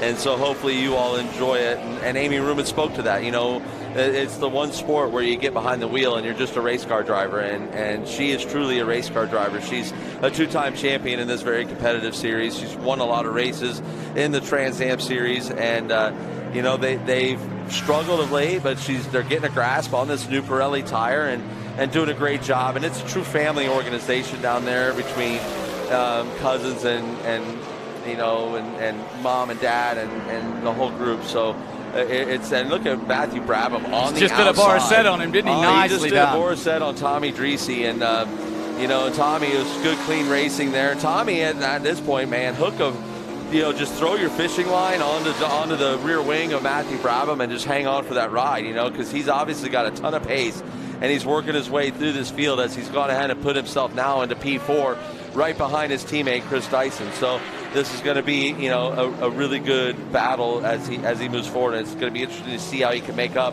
some of the time that he lost being kind of marred back there in the group, as the battle for Justin Marks and Chris Dyson continues to go on in front of them. The Brabham name continues to race hard everywhere around the world, but Matthew Brabham, the man of the moment, at the moment, of course, the son of Jeff, whose own career was stellar here in the USA, especially here, I'm sure, at Mid-Ohio. And Matthew Brabham tearing it up here as he had to come from the back. Qualifying was a bit of a lottery with the weather, and so we've got a sort of a mixed-up group, but Brabham siding his way through, as you say, bit by bit, as we go back on board with Will Rogers. Yeah, you know, Will Rogers working his way through the Big Machine Vodka Spike Cooler's keyhole, most famous corner here at Mid-Ohio, as they accelerate hard down this back straightaway into the Bennett Bridge Hall turn 4. This is probably one of my favorite corners on the track. Like you said, this is 2 lanes wide. You can really have a lot of fun racing. It is probably the best place to pass as we get through the Optima battery. S is at turn 5, and you're really getting it down the hill here. This is the technical part of the course where you hear the tire noise and you come up over Madness here into the hill. And through all this kind of business, you are just unsettled. You are unsettled till finally you get over this hill and the compression happens and you plant the power as you come into here. Turn 11 is probably the most fun high-speed corner here, medium-speed corner at Mid-Ohio. Blind up over the crest, and you're going to approach the 3-dimensional services group carousel, and that is, again, a really tight corner, dime in the corner off, so you get a good straight exit So you can come out of turn number 13, accelerate down this front straightaway, and really nail Mission Foods turn 1. Yeah, it's interesting. That last corner, you saw it on board with the Lucas on board of Tommy Greasy. It's slightly off camber, and I noticed in the wet how people can get caught out by putting the power down too early on the exit. But you really kind of want to, because you know you've got that mini straight.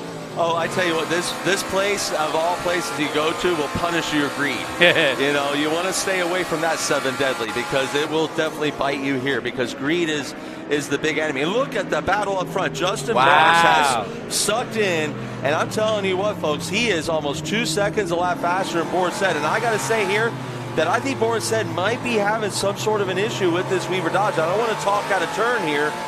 But it doesn't seem like this is, it seems like it might be down on power, but it'd be great. Maybe Ben Sissel could get down there to Pancho Weaver and see if Boris said is saying anything over the radio. Yeah, it does seem odd, because he had, 3 or 4 second lead about a lap ago. The motor's pulling, so I don't think it's a horsepower problem here. It looked like it went down the straightaway pretty good there. That's a good little squirt of a straightaway, that would tell you. But this is definitely, throw a blanket on the top 3, ladies and gentlemen, because this is going to get good. This is great stuff. The top 3, absolutely nothing between them as they dive into turn 1 here at Mid-Ohio. Justin Marks in the 99. He carries that number because that's the number of his driver in NASCAR. That, of course, Daniel Suarez of Mexico.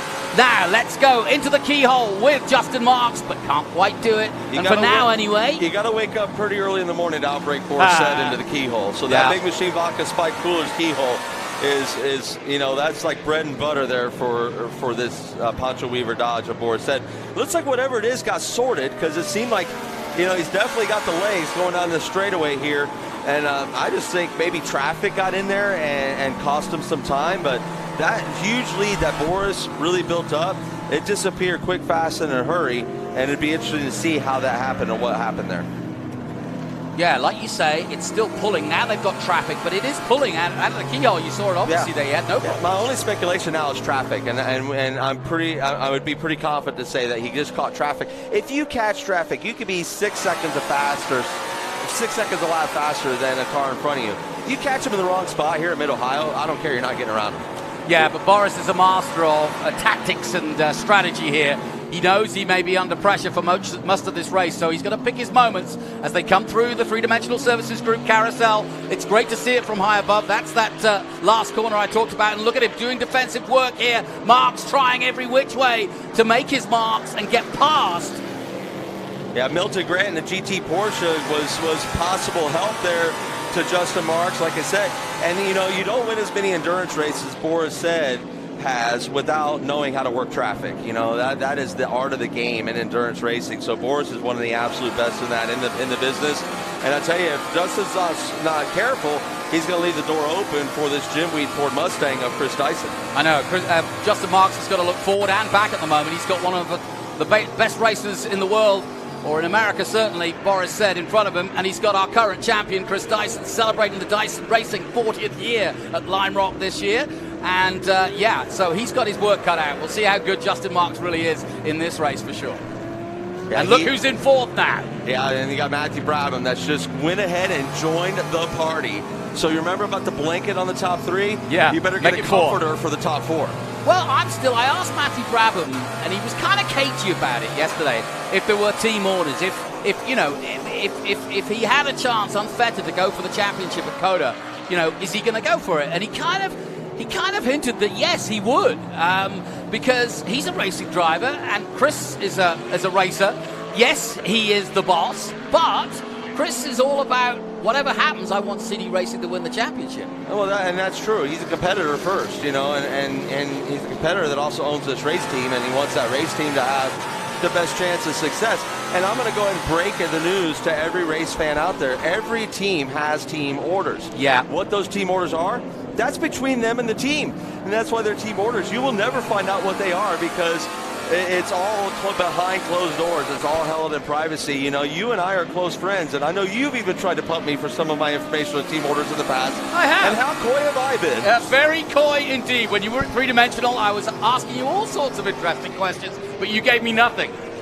And that's always by design, right? Yeah. It's the privilege of driving for any team that you keep that stuff within the walls, and you take that stuff with you, and that's how you you keep the respect and earn the respect, and that's how you also, keep yourself at the pointy end of the field. But I mean, how fortunate are we, how blessed are we that we're getting this race up front of TA? This is so exciting here at Mid-Ohio Sports Car Course. This is so cool. Remember, folks, we're talking unlimited power. We're talking 850 brake horsepower plus, potentially. Adam will put me straight because he races these cars. But just tell me a little bit about why you love racing these cars and what's so important about it. It is dyno braking horsepower. I mean, this is the horsepower that you hear engine builders say, oh, it broke my dyno. But yep. You're able to plant it to the ground. It's got a big wide rear tire on it, and the talent out here. I mean, look at Boris said, Justin Marks, Chris Dyson, Matthew Brabham, all right there in your screenshot. Are you kidding me? Yeah. I mean, this is a massive and all amount from of different talent. walks of life and the racing. 100%, and that's what makes Trans Am racing so beautiful. Is it doesn't discriminate. You could be of any discipline. Come here to Trans Am, be in a competitive car, and he's got a heck of a run down here into the Bennett Bridge Hall Turn 4. Will he make it? No. I tell you, like I said, wake up pretty early in the morning to outbrake, Boris said. Well, we just got an illustration of how to use that power. 170 plus miles an hour down the back straight for Justin Marks as he goes in pursuit of the Dodge Challenger of Poncho Weaver Prepared's Boris said. Number 2. And it's more traffic still there. It's almost like a recall of what I witnessed last week with Chris Dyson behind me. He was faster than me in all the wrong places to be able to pass me, and that's what I'm seeing out of Justin Marks. He's faster than Boris said in the tight stuff, and that's where he's gaining the time on him, and that's overall lap time. However, when you want to go past somebody, you need to get down that straightaway and out of the keyhole, and it seems like that's where Boris said is really, really strong, is out of that big machine Vodka Spike Cooler's keyhole. So we've got a cracking race on our hands. Said, Marks, Dyson and Brabham, that's your top 4, and nothing is being asked, nothing being given. What a race we've got on our hands. And just as Marks, I mean, the brilliance of that guy and what he studies, and I mean, you might be watching him go through turn 1 under the bridge and say, man, he's really kind of offline from Boris and not using as much of the racetrack. That's because he's trying to keep the air on the inside front tire and the inside front fender so that it plants that inside front tire, and that's why he's getting all that drive. What's happened here? It's a shame to see Tommy Dreese inside in the pit road here. The 3 GT crew gets hard to work and immediately starts popping the hood. That usually means that they may feel like they're down on power, looking maybe for a spark plug that's off. Well, there's nothing on the outside. He hasn't hit anything. No, that's a positive. So they're going to take a look underneath here at the intake tubes, make sure that it's getting the air that it needs into the carburetor. But it seems to me like they're looking at the engine compartment. So don't know exactly, and I'm sure Ben Sissel's all over to try and see if he can find out what's happened over there. Remember, they've rebuilt this car since Lime Rock, so you never know. Something might be not as it should be, but they're tightening something up there. What would that be? That's a good question. I mean, again, it's right about where maybe a plug wire would be, and there might have been a plug wire that shook off of these things. As said, these are, 850 plus horsepower, fire-breathing monsters. They shake a lot. They can pop a plug. They have been known to pop a plug wire off. Which, if it was still raining out there, that's not a bad strategy. Almost like traction control. Yeah, no kidding. But on a dry racetrack, you're sitting duck. This is fantastic. 4-way battle, lap after lap. You just don't want it to end, really. No. We only get 30 more laps of this, Jonathan Green. How can we get more? So let's call to the booth and get some more up there to race control. Well, he continues to lead, as Boris said. He got away brilliantly at the start. Had about a 3-second gap at one point, but now it's come down to nothing, and the 99 is all over him at the moment. Right now, Dyson is 3rd, and Matthew Brabham is still in 4th position. You're watching Trans Am on MAV TV, and we welcome you all to what has been so far an absolute cracker out of Andretti. This is what we want. We've got a top 4 now. Brabham came from the back, but has joined them, and it's anybody's race. It is. It absolutely is. And at the same time, like we said, the XGT battle is really non-existent because Will Rogers is absolutely dominating that class as he's running top 5 overall. He's ahead of the perennials favorites of David Paterick and the Ohio gang, if you will, Dave Paterick and Amy Ruman. Wally Dollenbach Jr. there in TA Historic, he's winning that deal. He's 8th overall. Remember, he started at the tail of the field, so he's definitely worked his way up in that Ultimate Headers Ford Mustang. Definitely one of the most beautiful cars out there, as Justin Marks is looking everywhere. Around the outside of the Big Machine Vodka Spike Coolers keyhole, that's a tough one. And then you got a really good battle there in the GT class of, like Lee Saunders and Chris Coffey. They're two different classes, but it's definitely in the GT. And look at that. Chris Dyson makes his move and does it in style. Brabham's trying to do the same.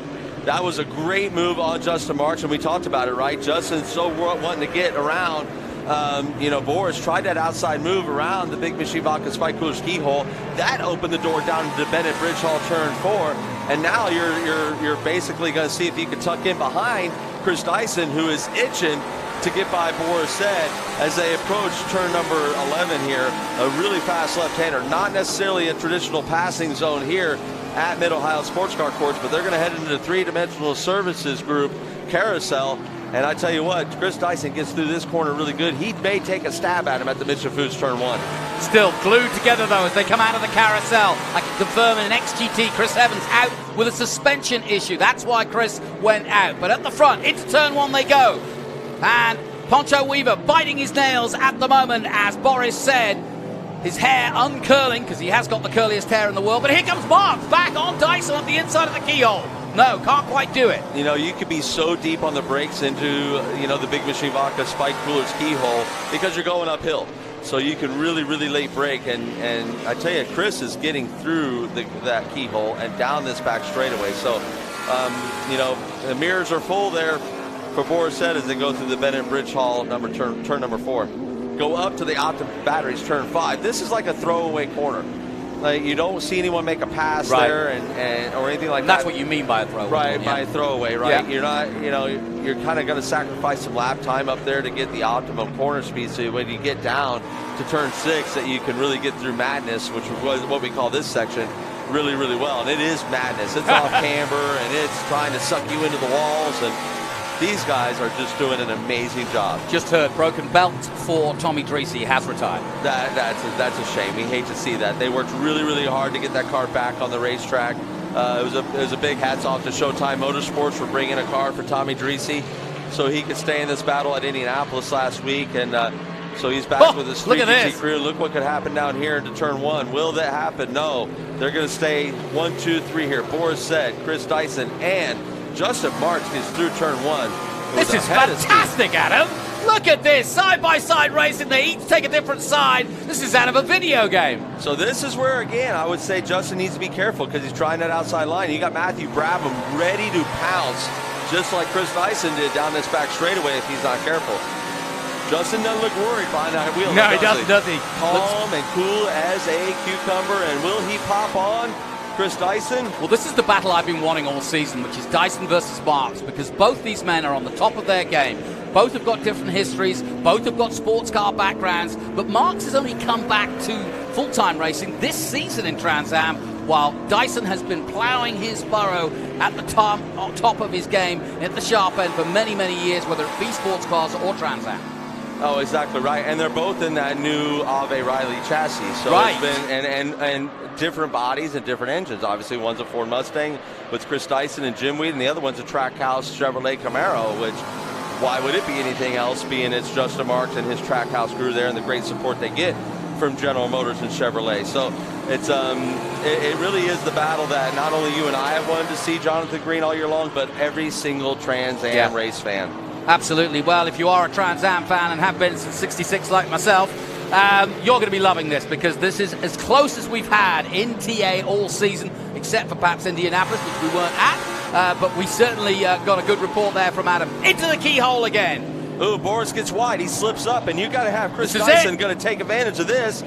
It's going to be a drag race down the back straightaway here. This is going to get good down into the Bennett Bridge Hall turn 4. He takes a little side draft off of Boris Said into the kink, has a nose on him. Now it comes down to who can brake later. Oh, fantastic stuff.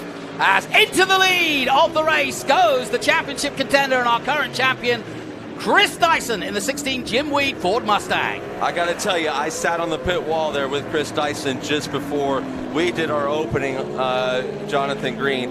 And that man, I couldn't get to crack a smile. He was focused. He was lasered in on exactly the job that he is doing right now. And he is on it. He is showing us why he's a two-time champion. He is showing us why we always worry about Chris Dyson as a driver. Because, and you see Justin Marks, it looks like now the handling is starting to go away on this Dodge because Boris is starting to make some uncharacteristic little slip-ups there. And around the outside Nicely of the done. three-dimensional services group carousel. And that's going to open the door for Matthew Brabham to stick his nose into this podium underneath into the Michelin Foods Turn 1. Matthew Brabham into P3. Way to In go. one corner, Boris loses 2 places there. That was a bold maneuver around the carousel. You don't often see that. And now Marks has got what he wants, which is to go in pursuit of Chris Dyson. Meanwhile, Brabham, though, will try to protect his teammate by getting past Marks as soon as he can. I am so impressed by that move by Justin Marks. You are right. The carousel on the outside is not. Let's take a look at it again. Let's have a look at it again. Let's look at that. I'd look at that 100 times over.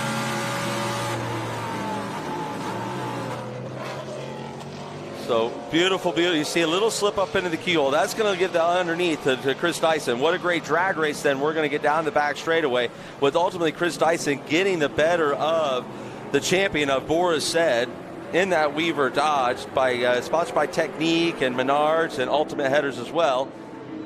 As they come through here, Boris has no choice but to give it up, going up to, you know, the Optima batteries, turn 5.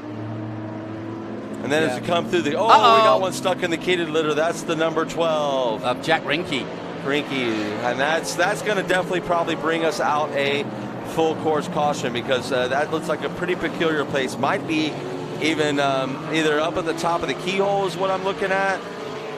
Yeah, that's an interesting car. I was talking to John Claggett about it. They are the official, or one of the official suppliers of these beautiful Chevrolets. They showed it off at PRI last year. At the PRI show, there's a brand new car that's made available, a race car, spec race car, and you can buy it at basic or you can upgrade it. Yes, we've got the caution, but yeah, real shame for Jack Rinke because his teammate Naparalski had an off yesterday. That's why he's not out there. So it's just not turned out well for the Turnkey Motorsport team, who make some fantastic cars and are a big part now of growing the GT and SGT part of the series. Well, and if you recall, I was talking about earlier in the race how deep you could drive into the big Michelin Vodka Spike Cooler's keyhole. Well, it can also bite you just as easy. Yeah, exactly. Green because it wants to suck you in. So might have got themselves a little bit turned around, and it's a shame to see them stuck up there in the kitty litter. But the crack safety crew here at the Mid-Ohio Sports Car Course, this is some of the best in the business. They're going to get right to this. And hopefully we go green here real soon because this has been, I mean, honestly, it gives us a chance to catch our breath, Jonathan Green. This has been tough. Well, talking of catching our breath, why don't we do just that? Because we're under caution here, and in a moment we'll get back into the to the fray of it all. There's no question it's going to be an interesting battle, this. But this has been absolute muscle car magic from Mid-Ohio. Join us after this break.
Welcome back to the Trans Am coverage on MAV TV and around the world of our race from Mid-Ohio, the sports car course steeped in history back to the late 60s when Trans Am began, and of course Trans Am began in 1966. We've had some fantastic racing so far. We welcome you back to our coverage on MAV TV, and I've got Adam Andretti alongside me. And it's been an interesting race, if not a fascinating race, because it's the closest race we've had all season. Yeah, it's been a total cracker, to use one of your terms. It only has. It's been a cracker. Yeah, it's been fantastic.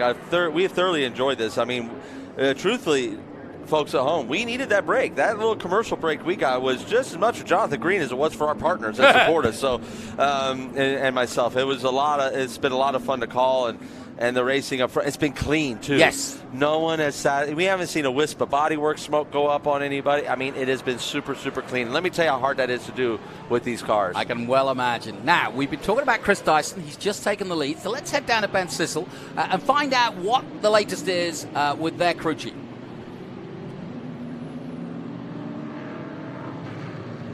Check.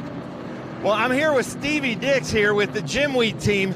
And I got to say, Dyson, Brabham, they're looking really fast, but we've got 4 huge names up front. How cool is that? Oh, it's really cool, and we're happy to see our Jim Wheat Ford Mustangs running hard this weekend. We've been learning a lot about our setups and such forth, and we've made major gains in our Riley chassis this weekend, and it's really showing. Now, we saw Brabham have really good luck here last year, and it seems like the Dyson team doesn't quite understand team orders. And from my eye, it seemed like Matt Brabham is the fastest car out there. Is he going to get around Justin Marks, and are we going to see a Dyson 1-2 go at it? That's what we're hoping for. That's how we run it. We run our cars as hard as we can, and they will be battling at the end, hopefully. So you're hoping for a Dyson 1-2 at Jim Wheat Victory Lane here in a few minutes. Hey, and I got to give it to you. You're like up tempo now, Stevie. You must be having some Jim Wheat. I love it. Gentlemen, back to you. Oh, yes. That, of course, the sponsor of the car that he represents. Jim Wheat, a new product, actually, on the market, if you will, a energy drink, and actually an interesting drink because it tastes pretty good and it's good for you. It's clean, yeah. It doesn't have all those things that they tell you about with the the famous and popular big multi-popular energy drinks out there.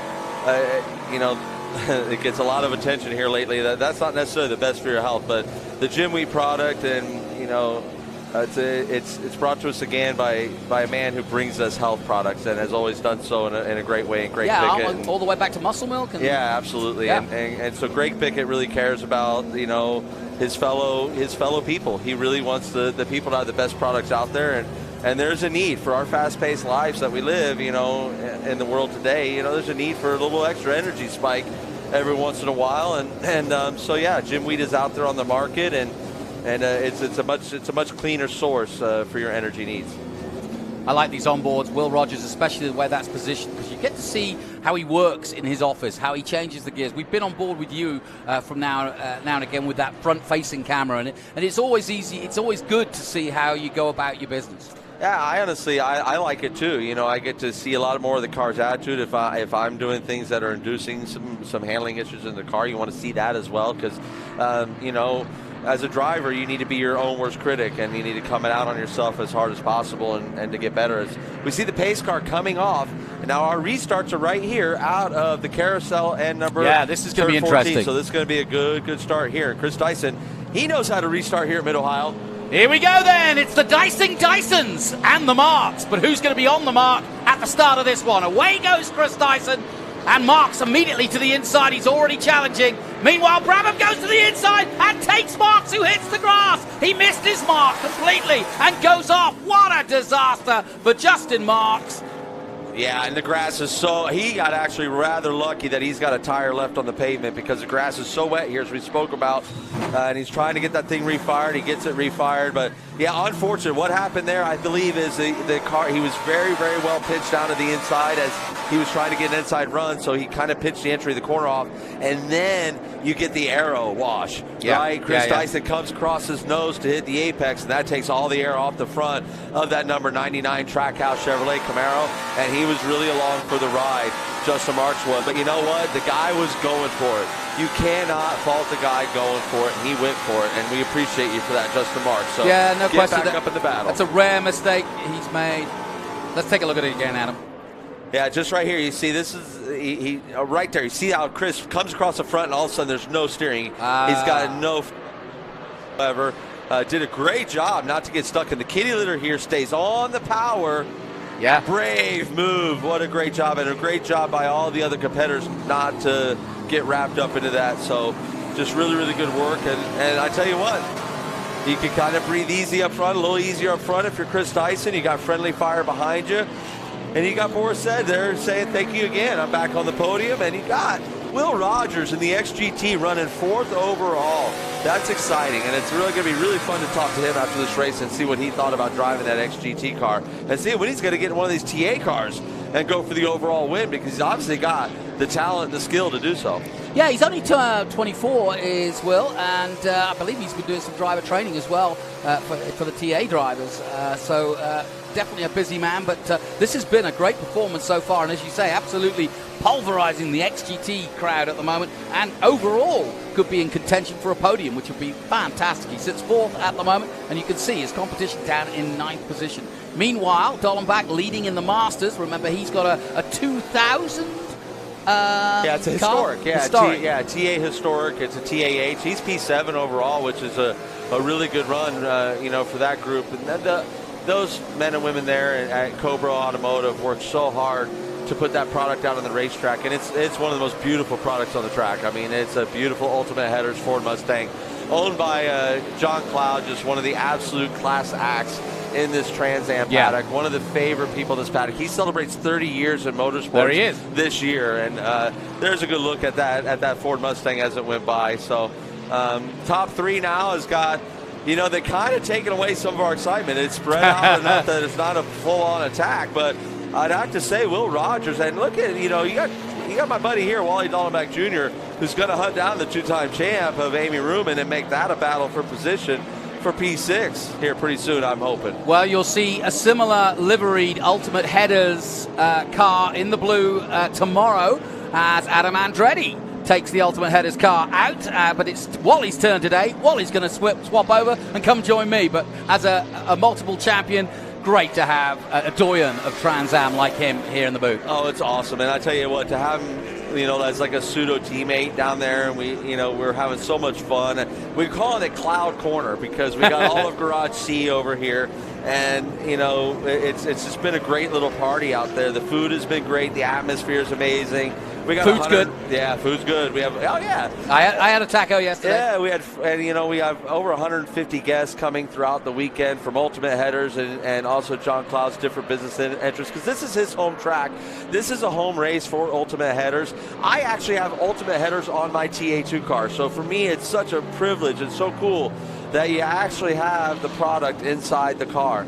It's very similar to Technique right here with Pancho Weaver Dodge. Technique, supplies the things that Pancho Weaver needs to keep that race car on the track and to build race cars. So you love to see how these partnerships work out and how it all comes down into fruition on the racetrack. I often get asked why there are the different categories in the Trans Am series like this, the TA.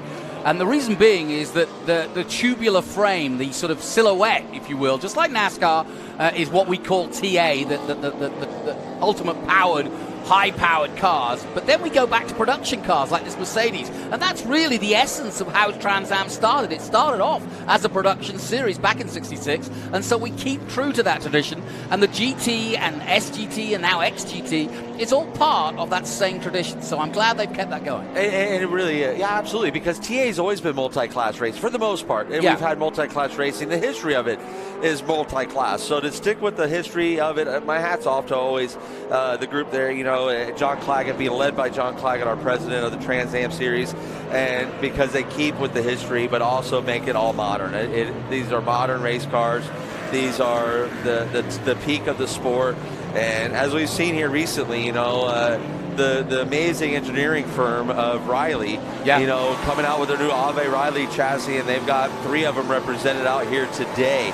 You had Claudio Burton last week with the top liner Chevrolet Camaro, and the Burton Racing, the first chassis of his new race car that was introduced last week, and that's a revolution of the TA class. But then I love what you said, the production cars. I mean, it's a beautiful marriage of it, and again, to me, it's kind of cool to have a race car that I could put a license plate on it and go to dinner at night. But you can't do that with a TA car, but those GT cars, you could. They have turn signals, they have headlights, they have all the things that the police officer is going to pull you over for not having, and that's something that you don't have on the purebred, absolute purebred race cars like a TA car. Well, somebody's going to pull over Justin Marks. He's siding his way back through the field because he is on a rip at the moment. Brilliant stuff. He's already up to 7th place after that little incident at turn 1 where he washed out and ended up in the grass, but he's on his way back up, and he's now got Dollenbach now in 7th place. Excuse me, he's at 8th at the moment, and now Dollenbach is the next one, and see if he can get past him. But interesting to see Justin make his way through and hopefully get some decent points out of this. But at the front, it's still Chris Dyson and Matthew Brabham, the 2 CD racing cars, as it's been all season long. Matthew's won 2 races, one at Sebring and one last time out at Indy, and Justin Marks has got a win under his belt. Obviously, Dyson continues to win. But it's been an interesting season, but totally dominated so far from CD Racing. Yeah, and Justin, really, I tell you, looking at his lap times, all he's looking for is a full course caution to bunch this back up. Yeah. He's 25 seconds roughly behind the leaders, but he's turning laps that are a quarter of a second faster per lap. So, like his last lap time was a 23.8 with Chris Dyson at a 24.1. So he's about, that quarter of a second. Now, that's way too much of a gap to just make up, being a quarter of a second faster at a time. So, but if he gets that full course caution, I think he's got something to bring it to him. Quick glimpse there of Ricky Sanders in SGT, currently 11th overall. Here he is, coming into turn 1 for the Bridge Hall team. Yeah, looking good, looking great in that Porsche, that Bennett Bridge Hall Porsche, and great supporters of the series too. It's been great having that group in too to support us. We love the partners that we have in this series, and those are some of the greatest ones there, those Bennett Bridge Hall folks, and really enjoy the Lowrys and their company out there and having conversations with them. And they put great race cars on the racetrack, and it's a lot of fun to watch them perform. Yeah, it wasn't until I got into a decent chat with Danny Lowry that I realized just how big a turnover company both Bridgehall and Bennett's are. And so, yeah, absolutely delighted to have them. And I think motor racing is great for companies that aren't the most sexy necessarily, but you put it on a race car, you get the exposure. And it's true of John Cloud, and it's true of Bridgehall. Absolutely, and that's what it comes. The passion for the sport comes through with the partners that we have, and that's what makes it absolutely so much fun. One of the key elements to what makes this paddock great is there's so much business to business that goes on in this paddock, and you see it all the time, and whether it be in the racing side of things or in the true outside world of the businesses that they produce. So it's really truly a blessing to be a part of it, Jonathan. Yeah, no question. Out and in and out of the three-dimensional services group Carousel. From high above, we look down on the Porsche making his way into turn 1. That's a nice view of turn 1. Now you see the angle, if you will, how it's like effectively a right-hand 90-degree turn there. Yeah, I would go left. I mean, yeah. I'm going to go left there. You can go right, I was just trying to see if we could get some excitement for tomorrow's race. The only time I went right was I got in trouble, and because I went and I took someone out at the top of the hill after the race. So I don't go right anymore there, but the left is definitely the way to go. But looking here at the 97. That's the Maserati. Car. That's the only Maserati out there leading the GT class. It's so cool. And Chris Coffey in that Maserati, and I'm Italian, of course, so you got to love when you see some of the Italian flair out there doing its job and doing it so well. What a beautifully prepared car that is, and it's definitely getting held a pretty wheel with the Traffic Graphics number 97 doing its thing. Yeah, it's funny. Maserati have we know them as obviously in there with Lamborghinis and Porsches and Ferraris and all these great exotic cars, but we don't see them as much on the racetrack. Yeah, and see Chris Coffey out here showing them what they can do. I mean, that's what helps bring some more competition out here. Just like, Danny Lowry in Mercedes-Benz GT3, it brings extra competition out because you got something that you want to beat, right? You want to beat the best out there, and these are some of the best race cars built by some of the best engineers in the world. And a little further back as we take a look at the number 6. Cary Grant. Another Porsche line again, yeah. And going good. Cary Grant won a race earlier in this season, and this is his 35th race in Trans Am. And the Grants, of course, have a whole family of racers.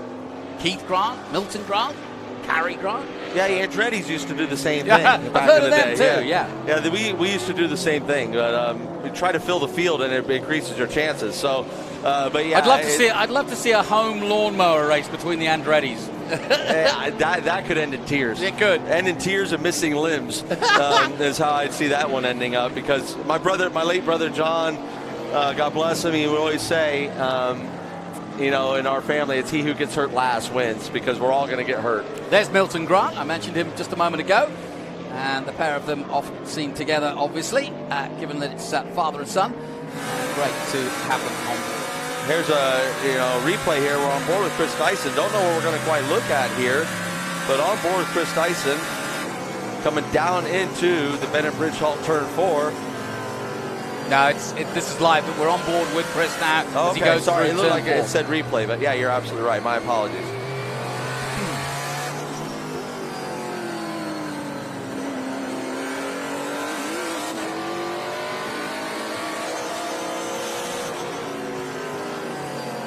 Great onboard pictures. It's nice to just listen to them for a second and get a sense of the revs and how they go about their business.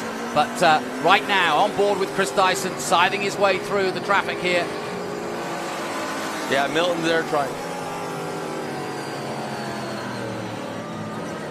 Milton Garrett trying to get out of the way and made it a little unpredictable for Chris Dyson. And, speaking with Milton yesterday, he goes, we try so hard not to be in the way. Trust me, we do. And we're like, just hold your line. We're going to make sure we find our way around you. And so that's where it got a little bit dicey there for our leader. But he's got a little bit of a gap behind. And really, Matthew's got no threat from the Poncho Weaver Dodge of Boris Said behind him in that technique.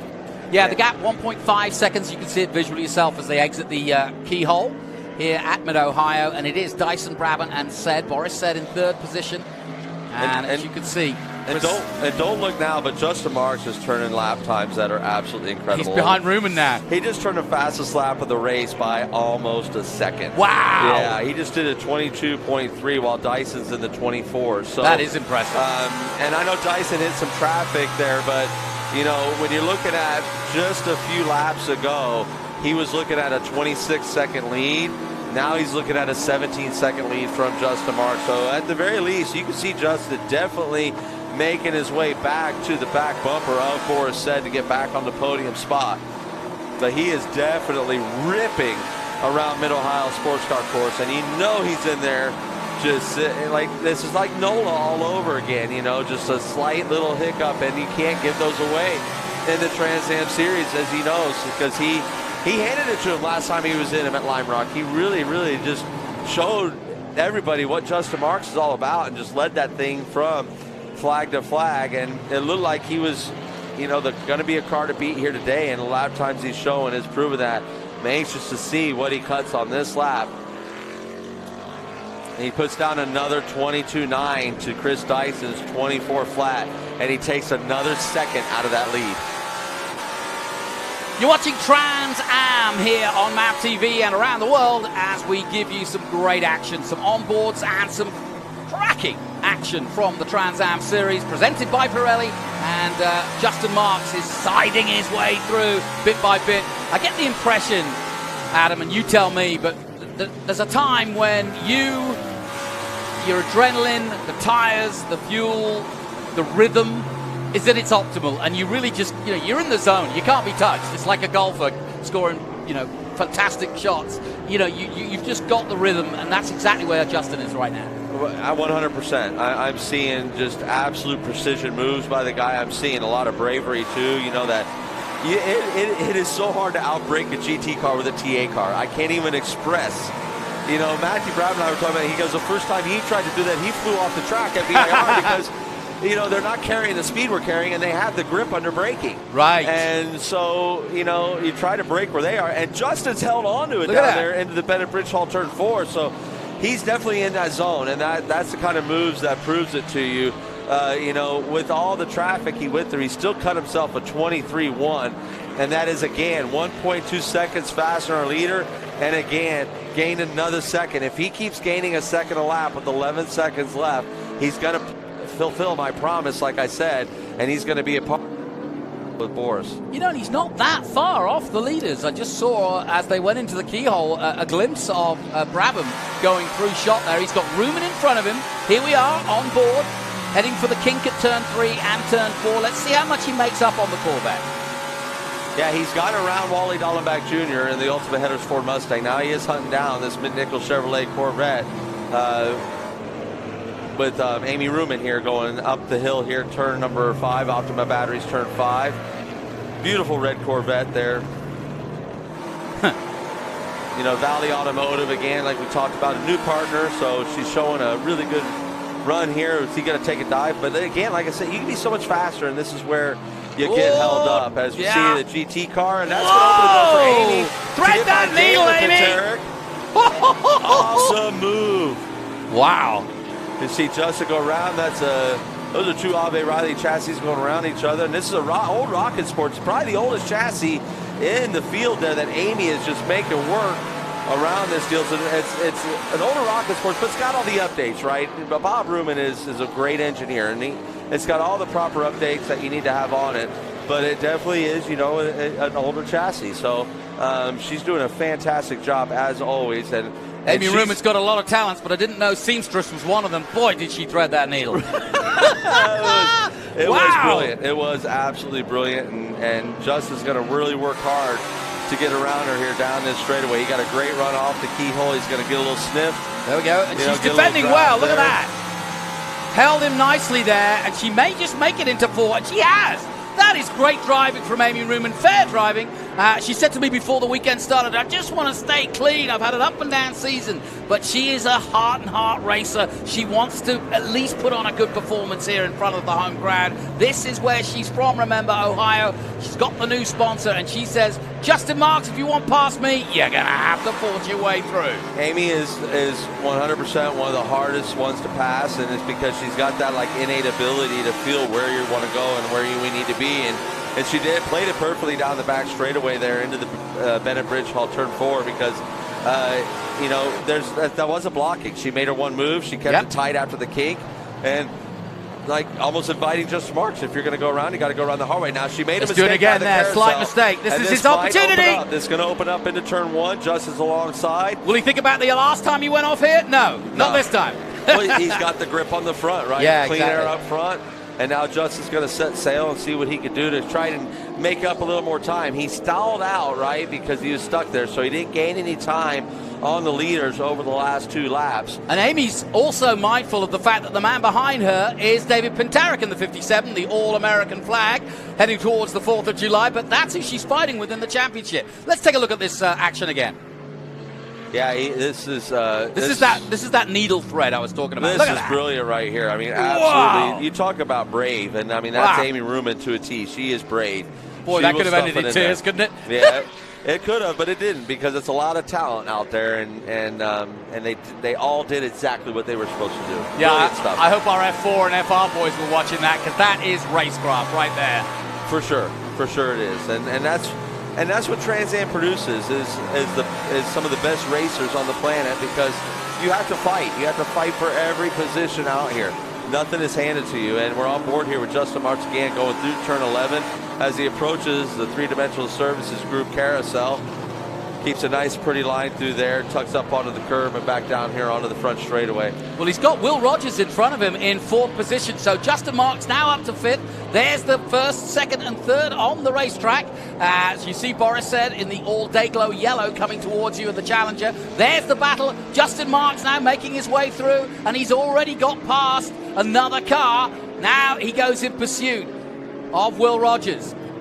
Yeah, I tell you what he's seeing, though. He's seeing the yellow car for position. Yeah. And I tell you, that's his rabbit.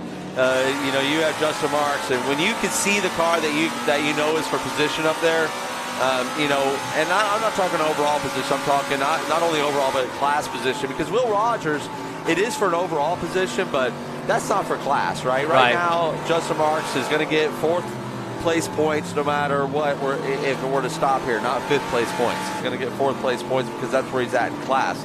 However, you got to get around that Will Rogers. It's going to be a battle because he's holding a really pretty wheel in that XGT car prepared by Chris Evans Inc., and it's really going fast, and it's holding its own up there, and it's turning laps that are right there with the leaders of TA. I mean, Will Rogers just turned his fastest lap of the race at a 124.266. To put that in perspective, your fastest lap of the race by the car in front of him for position, Boris said, was a 123.5. So less than a second difference between those two cars. On board with the leader, Chris Dyson, over 200 miles an hour almost, as he dives into the keyhole. And great stuff on board action from the V-Box Motorsport company, giving us all the action as we go back to the Ford Mustang in SGT on the number 32. Yeah, Will Rogers. Will Rogers in 4th position, remember. He's showing a lot of will. He's getting it done. And that car is a beautifully prepared car. So it's really good to see the potential of the car being seen. We haven't, I don't think, seen quite the potential of that car, and Will Rogers is getting every inch out of it, which is a beautiful thing to see. Talking of cars, different chassis anyway, for Dyson and Brabham. So interesting to see how that kind of pans out, how the lap times pan out, because both very, very fast indeed, but there must be some differences in those cars. Well, Matthew, I could go and tell you, he went off and cracked the fastest lap of the race just to show how fast that Meissen car is. Right. He did a 121.997 on lap 8 while he was back there battling. So, he definitely has the speed, and, but this is the hardest place to pass. I cannot stress that enough. We have seen it. We have seen it with Justin Marks, with Amy Ruman, who obviously had pace on Amy Ruman as he's opened that gap pretty steadily since he got around. But it took him 2 laps to get around. And that's what I'm talking about here at Mid-Ohio Sports Car Course. Matthew Brabham is going to throw everything he can at Chris Dyson as we look at Wally Dallenbach Jr. Here's your TAH, your historic TA car leader, Wally Dallenbach in the Ultimate Headers, number 4. It's such a beautiful car. I mean, that car just stands out. It's really quite thin compared to the more modern cars. It is, and you point out, you make a great point there, Jonathan Green. Where that car struggles is not enough air sticks to it. Okay. Right? It doesn't have the downforce of the other cars. So it goes down the straightaway like steak. Right. It handles really well in a straight line. But when you need the support under braking and the cornering, lateral support, they've reached the limit of that car. And hats off to Wally and that Cobra Automotive group led by Steve over there. They have done a brilliant job to get everything they can out of that old Weaver chassis. And Pancho Weaver has a lot to be proud of too, because that's a 23-year-old chassis out here getting the business done. I know. I took a close look at it the other day, and I'm amazed. It looks like a brand new car. It's well taken care of. Cobra Automotive Group, I can't say enough about them. They do the Class A work. I mean, if you are a Shelby fan, if you're ever looking for a Shelby, you're not going to find any better versions, and you're not going to find a better restoration group than Cobra Automotive out of Connecticut. Okay, good to know. As we look high above this Mid-Ohio circuit, you're listening to Adam Andretti and Jonathan Green bringing you the action from Mid-Ohio. We're at the halfway point of the season, and this can be a very pivotal race. It proved so last year in TA2 for Thomas Merrill, and it's certainly proved over the years for the likes of Ernie Francis Jr., Chris Dyson, and yourself, Adam. I remember when you took the first run in a three-dimensional services car with Rafa here, and it really just opened up your season for you. Yeah, it got me a job. Honestly, it got me a full-time gig with Peterson Racing and Three-Dimensional Services Group backing that deal, and it was a wonderful year and a half working with that group. It really, really was, and we've both moved on our own ways, and there's still some of my closest friends over there, and that friendship was spawned right here, and honestly at Lime Rock, which is on our Memorial Day Classic. So it's again, I can't say enough about this paddock. It's the place to be, whether you're a competitor or a race fan. Truth be told, the SpeedTour weekends are my favorite place to be, because not only the people always make the difference, but you get to see some of the coolest cars from the history of our sport with the vintage racing side in SVRA, all the way through the modern technology of F4, FRA, and our Trans Am series. So it's a wonderful, wonderful place to be. Now, there's the king of Vipers and the king of Florida Vipers, that's for sure. Lee Saunders, former SGT champion and leading here in SGT once again at Mid-Ohio. He refuses to drive any other car as far as I can gather. He just loves that Dodge Viper, the power of the V10, the big grunt it gives him. He just loves it. Oh, and he's so much fun to be around. Lee is a treat. Lee is one of the true treats. You guys might get sick of me talking about this paddock, but I'm telling you, everything I'm telling you is the truth. And Lee is so much fun, again, to be around. He's lighthearted, always has a smile on his face, always has something fun to say. And he's one of our best entertainment points from that little broadcast we did from the Indianapolis Motor Speedway, representing the GT class with Milton Grant and Billy Griffin made a Showtime appearance as well. So, but yeah, one of my favorites in the paddock again, Lee Saunders here. He loves that Viper, as you said, and how could you not? All the torque that motor gives you. What us drivers, other than, I'm telling you right now, Justin Marks is closing that gap up on Boris Said. He is only 2 seconds behind Boris Said with 3 to go. Ladies and gentlemen, this is going to be the battle coming home, is between these two wonderful champions in their own right. Yep, just a couple of laps to go, and as you can see, Justin Marks reeling in. Boris Said, two fantastic names in racing here in the USA. Boris Said has raced in NASCAR. This man is about to do Xfinity around the streets of Chicago. Boris has done that. He's done truck racing. He's done all of them. Both of these guys are turning their fastest laps of the race. And Justin Marks, the fastest lap of the race. Wow. At 121.444. Boris Said at a 123.2. But let me tell you, that's a big difference. If that's all Boris has out of that little Weaver Dodge, he might be a sitting duck for this track house Chevrolet Camaro right behind him, because I'm telling you, this is one hungry driver in Justin Marks, and he is seeing that red mist from his turn one off, and he is thinking what could have been. And Boris has got traffic. He'll want to get past that and try to use it to give himself a buffer.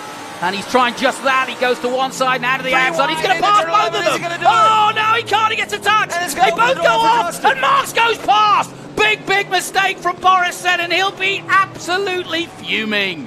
Yeah, that is the challenge, right, is the GT cars, and we saw it. We talk about it, and they're in their own race. He bit off too much there, didn't he? They're in their own race, too. It's a tricky situation. No, you can't blame them. It's a really tricky situation, and I tell you what, that was a gift to Justin Marks. He was going to have to work for it, and, it was almost like an Olay. Here you go. Let's have a look at it, Adam. You describe it.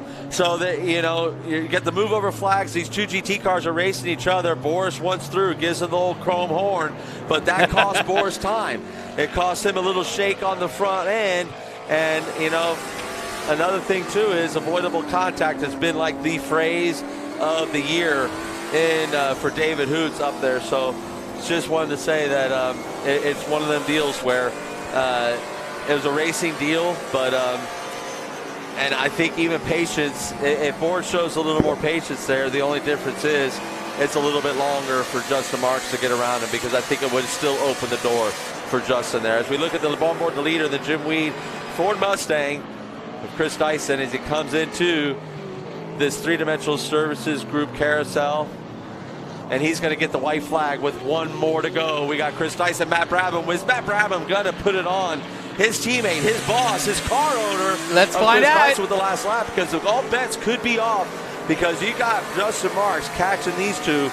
I mean, Justin Marks made up 23 seconds. That's amazing. After that spin. I'll tell you what, Andretti, I've been sat here since 2018 watching Trans Am, and as I learned the history, they told me the golden years were the pony wars of the late 60s and early 70s. That's when Trans Am were the glory days. I say, tut. Yes, great for that. Great for the history books. But right now, history's being made. I just saw Connor Zillage around the streets of Detroit go from last to first. I've just seen Justin Marks do something pretty darn similar here in Trans Am here at Mid-Ohio. It doesn't get any better than this. You got to enjoy the days you're in, because these are always the good old days. You're Right. always going to look back at the time that you were in as the good old days. And you're right, Jonathan Green. We are living it. We're living it here, watching CD Racing even, put out some dominance out there like they've been doing. With 2 championships in a row. We had a 4-time champion with Ernie Francis Jr. before the changing of the guard came out, and Chris Dyson uprooted that back in 2021. So, we're looking here, Chris Dyson again, going to stretch out his point lead over his teammate Matthew Brown. The last time they're going to come through the 3-dimensional services group. Oh! And it's a tight one with the GT cars taking the win. It's Doesn't Chris get Dyson. any better than that. Dancing and prancing, slicing and dicing. Dyson wins. CD Racing does it again in style. Doesn't get any better. What a race. My thanks to Adam Andretti. That is Trans Am absolutely at its top draw from TA. And we've got more to come, because my mate Adam Andretti will be going for at least a podium. I'll hold him to it tomorrow in TA2, so don't go anywhere. Get on the live stream, watch MAV TV, it'll be gold. We got Will Rogers at Dyson, and that's good camaraderie between Chris Dyson, and shows it with Justin Marks there. Justin Marks gets himself a podium finish there in P3, but let's not forget about our ex-GT, Will Rogers. We spoke a lot about him. P5 overall. And he was just 18 seconds off of the overall winner in an ex-GT car. That is brilliant. Brilliant work. And his nearest competitor was Danny Lowry in P2 there. Wally Dallenbach Jr., my pseudo teammate, taking it home for TA Historic. Lee Saunders, SGT. Yeah, top 10. I tell you, him in top 10 overall. And he went battle with Ricky Sanders all the way down to the end there to take Ricky Sanders in second. And then Chris Coffey. Bringing it home in the Maserati in the GT class with the GT victory. So great racing all the way through, and a huge thank you to our competitors and to our partners for today. Yeah, but really for me, no question, outstanding running, but we expect CD Racing to go as well as they do. First and second, that's pretty much the story of the season. But Justin Marks, a wonderful recovery. He was off the track and done, but now he's third. He's on the podium. What a day at the races for him. Good luck in Chicago, mate. We'll be watching you. So let's go ahead and put this in perspective. 27 seconds off the lead he was on the first lap when he came around after his off-course excursion in turn 1. He finished this race 2 seconds, just over 2 seconds. He made 25 seconds up from that point. So Justin Marks, you have a lot to go to bed and be proud about tonight. Don't hang your head on the one little thing that went wrong. Really boast your shoulders on all that went right and the great job that you did. But CD Racing, Chris Dyson shows why he's a 2-time champion. Matthew Brabham, I tell you, no one's got a better podium percentage in Trans Am history than Matthew Brabham. And I just love watching and being a part of this series. It is so much fun, Jonathan Green. Yeah, no question about it. It'd be interesting to see what Justin Marks says after that race, because he could be very proud of what was a brilliant race. And if you remember, right back to the start of this race when Ben was chatting to Justin Marks, Boris said was all over his interview, shouting at him and giving him a hard time, trying to put him off. I mean, he won that battle. It always comes down to who crosses the line first, and yeah, he definitely got the last laugh on that one. And so really good stuff there. And Stevie Dix congratulates his team, man. Absolutely, and Boris drove a brilliant race. I mean, you could tell he was kind of hanging on to some maybe tire degradation there towards the end, and but he drove a brilliant race as he always did. And this guy's going to be super happy and super relieved to get this win. He's collecting it all. He's putting it all together. Chris Dyson, come out. Get your congratulations, buddy. You deserve it. What a brilliant drive. Yeah, Chris Dyson and the Dyson Racing team. Hey, so can we bring him up on the podium? Is it Grumby? Yeah. And, of course, based at Lime Rock, that's where it all began for Chris. Wow, that's a sense of joy right there. And I can hear Matthew Brabham's fiance Kimberly there in the background and whooping. Yeah, I'm gonna get the dog up there on the podium. And but yeah, it's there he is. I see him. Yep. But what's his name? Grumpy. And it's an awesome family group here. I mean, Stevie Dix here and the whole gang. Scotty right there in the background, ready to give the love. And this group works really super hard. Ernie Becker in the background from Trans Am there to congratulate a class act there. Well, as the helmet comes off, let's head down to Ben Sissel to talk to our CD Racing winner, Chris Dyson.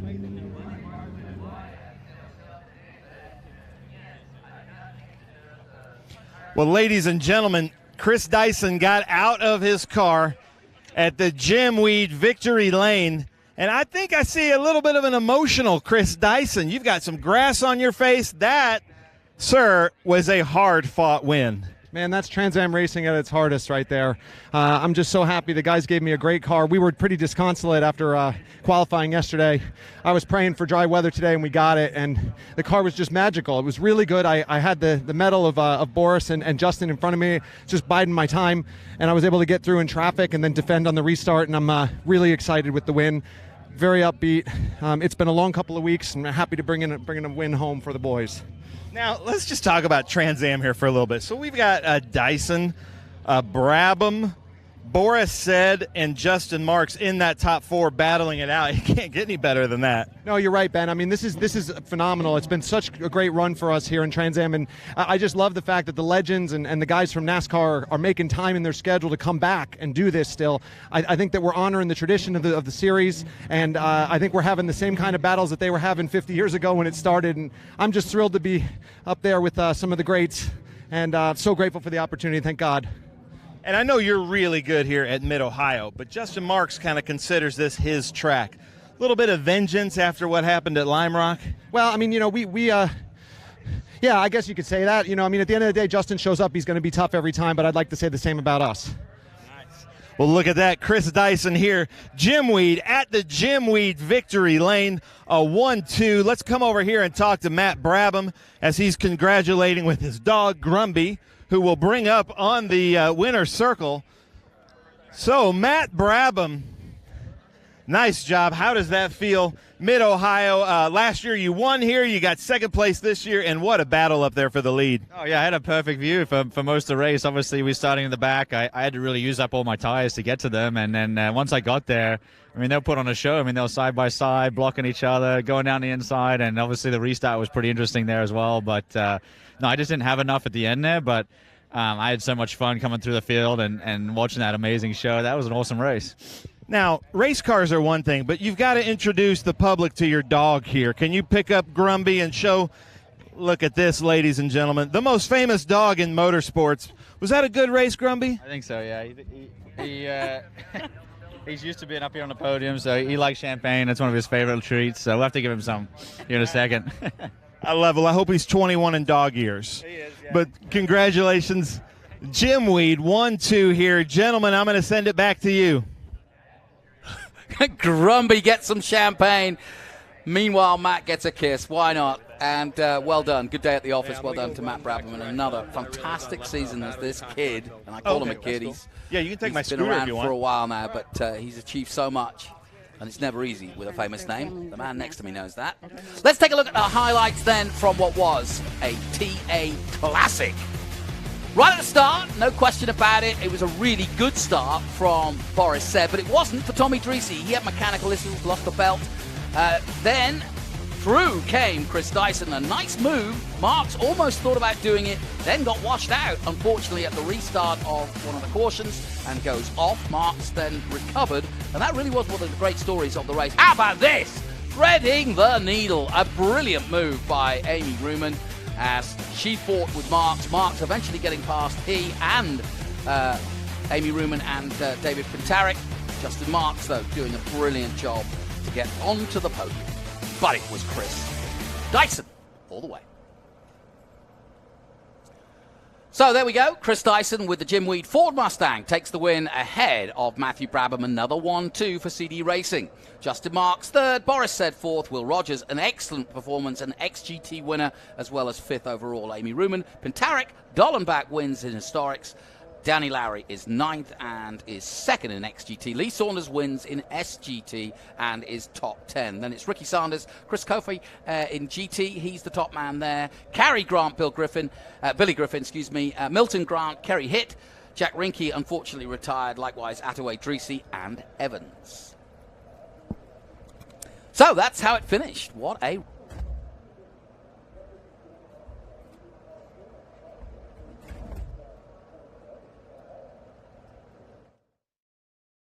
Ruman racing at home. The Cool Shirt Systems cool move of the race was that needle thread. How about this? Into the right-hander. Watch it again very closely. She had to think quick here because that was brilliant. She was under pressure. She chose to take it, and look how she pulled that off. Excellent stuff. Marks also with her, but that's the cool move of the race.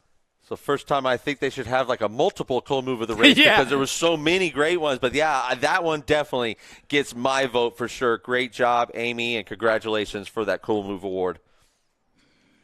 So that's the TA highlights, but let's take a look at some of the highlights from the other classes, including SGT and XGT. And away we went. And remember, they all start together, so it's always a little bit complicated at first for the midfield because they're battling not only with their own class, but also with some of the other classes, i.e. SGT, XGT, and GT. Sadly, for the turnkey team, it wasn't to be. Naparowski out, and likewise Rinky out as well. Milton Grant on fire as always with that little soldier on the side of the Porsche 55. And a little trouble for Boris said as he came across the other classes. That led them to go off. But in the end, it was a great victory for that man of the moment, Will Rogers. So, in a moment, we'll get the podium and celebrate with Grumby and the kids, as they say. So let's, in a moment, head down to Ben Sissel. I can see him pacing patiently. It was just such a fun race to call. That was just absolutely brilliant. And just, again, big thank you to Trans Am, to Pirelli Motorsport Holding for getting us here to Mid-Ohio year after year. This is a great venue. The fans, thank you so much to the fans, not only the ones that are here, but the ones that are tuning in and watching us, and will tune in to MAV TV on the coverage coming up, you know, when it comes onto your cable network. But we really thoroughly enjoy this and hope you enjoy it as much as tell we your do. friends, if you were watching our coverage here today and you've got some friends that love racing, tell them Thursday nights is Trans Am night, quite literally on MAV TV. You can watch both the highlights of both races and also the documentary series. Road to Glory. There, Road to Glory. Yeah, it's a beautiful thing. It's a beautiful thing. Talking of beautiful things, let's head down to the Jim Weed victory lane and the man who's growing weeds out of the top of his head, Ben Sissel. Well, now I need you guys to get loud for TV. All right, ladies and gentlemen, the Trans Am Series presented by Pirelli Mid-Ohio Sports Car Course. Get loud for the Jim Weed victory lane. Come on, let's hear it, Mid-Ohio. Nice. I love it. Look at this. The Amy Army's marching in. Come on down, Ruman Army. GT Masters, the number 91. Where is Michael Attaway? This guy keeps finishing races. Let's hear it. Michael Attaway, GT Masters. Come on up, Michael. Nice job. Top step. He says you got to be first to something. Hey, you just keep finishing races. That's the name of the game. That's all about being there at the end of the game, end of the race. I love it. Now, anybody you want to thank? Thank Danny Lowry, Ricky Sanders, Sweet Cheeks again this week, Garrett, Jason. I would say all the guys back at the shop, but they're all up here. But that's NASCAR guys always say that, so I figured it'd sound good. I love it. Yeah. All the 200 crew you've got working back at. Back in the shop, yeah, absolutely. Now, your cool shirt worked? Absolutely. I didn't have to come in pit road for nothing today. I love it. Ladies and gentlemen, Michael Attaway, GT man. Hold that up high. Proud. There we go.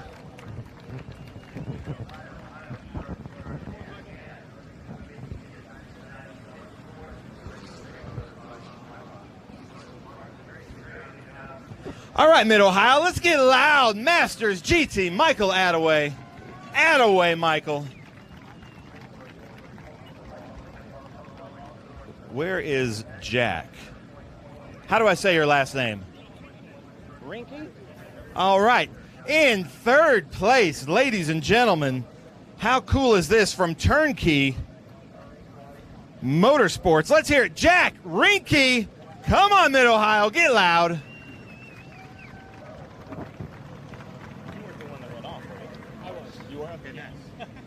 So we're going to ask him about his little adventure. He went to the beach today. Nice job. Jack Rinke, ladies and gentlemen, second place in GT. He's third. I'm bringing up second place in GT in a Ford Mustang. Let's hear it. Billy Griffin, ladies and gentlemen, all the way from South Florida. And then in first place, and we need to all make sure that he gives us a Ric Flair woo when he gets up here. In that Maserati, let's hear it. Chris Coffey. There it is. Wait, Chris, one time somewhat near the mic, but not on the mic. Woo! Nice, there it is. That's his patented Ric Flair Nature Boy. Rinke. Nice recovery. You had a little trip to the beach. Everybody that races Mid-Ohio ends up in the beach at some time, but you were able to pull it out, and, man, that car is beautiful. Yeah, thank you. We've been working on the car for about a year now. We brought it to the track with maybe 3 laps of testing, so we're ecstatic with the third-place finish. But I do want to say, though, I missed my cousin's bachelor party for this race, so I wanted to wish them luck this weekend. Sam, Lexi, so happy for you guys, and we'll see you at the wedding. Nice. See you at the wedding. I'm sure there's a story there. I love it. Jack Rinke, welcome. Billy Griffin, I was at Madness filming the first couple laps, and your car just didn't sound right. We hung out last night. I could tell you were disappointed. You were cleaning a lot of mud out. And then the last lap, I saw that your muffler was starting to, not your muffler, but your exhaust was starting to go a little bit. What was happening to you in the car? I think the whole track was madness for me. I felt it was like bumper cars. Go, Renee. But it was rough out there. We'll pause.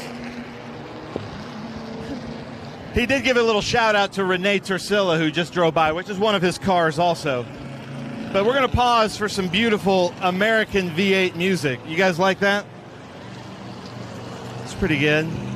I like that 65 Vet right there. Little E46. So cool. Look at this.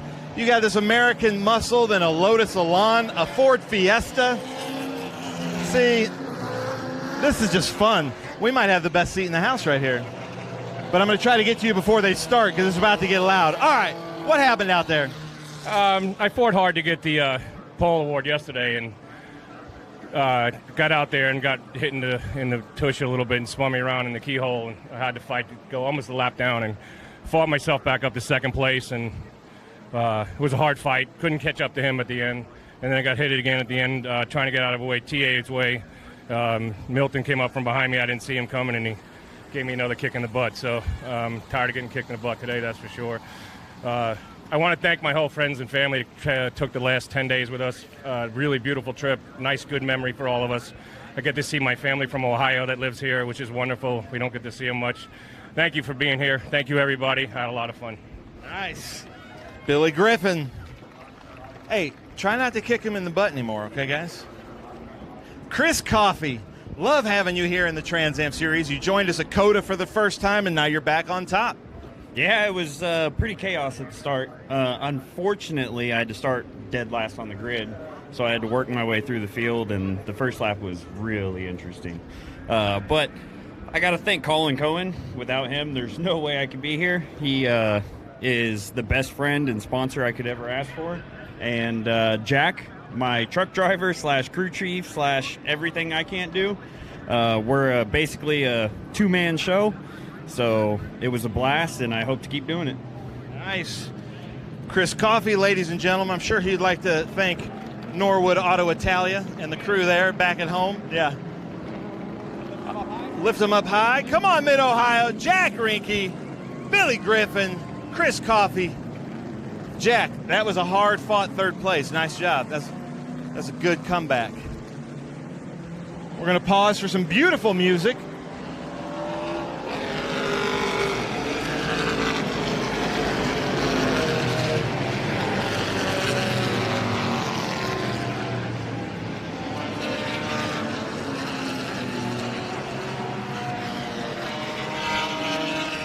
All right, Mid-Ohio, try to get louder than that on track right now. One more time, Jack Rinke, Billy Griffin, Chris Coffey.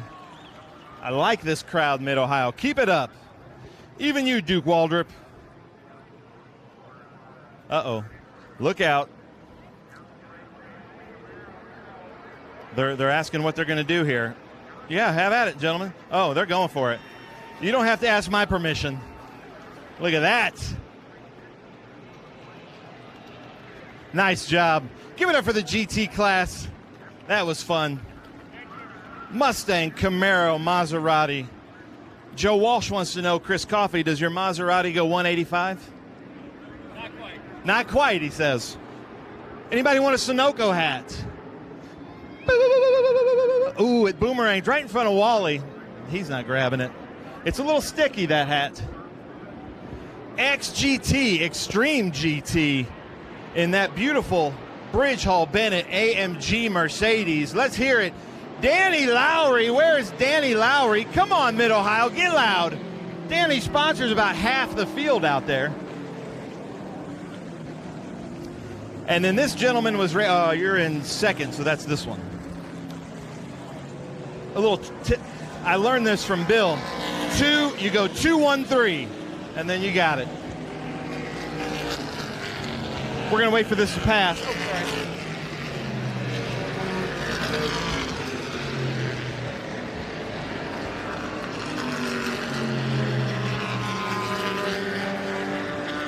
So we saw. Completely, but do it after act. Okay. Yeah, I will. So we met this person at Sonoma and WeatherTech Raceway, Laguna Seca, super fast in that XGT car. Get loud, Will Rogers. Come on up here, Will. Extreme GT. Nice job. So, Danny, that was a hard-fought battle out there. And when you know that you've got Boris said, Chris Dyson, Matt Brabham, Justin Marks coming up behind you, are you basically looking in the mirror more than the windshield? Well, I know as far as I'm concerned, I just get out of their way. I know they've got a very competitive race going on, and I do not want to impact their race, so I just give them all the track I can. Nice. Now tell us about your race. Had a good race. Chris and I felt like we're going to have a really good race. Will he tore it up.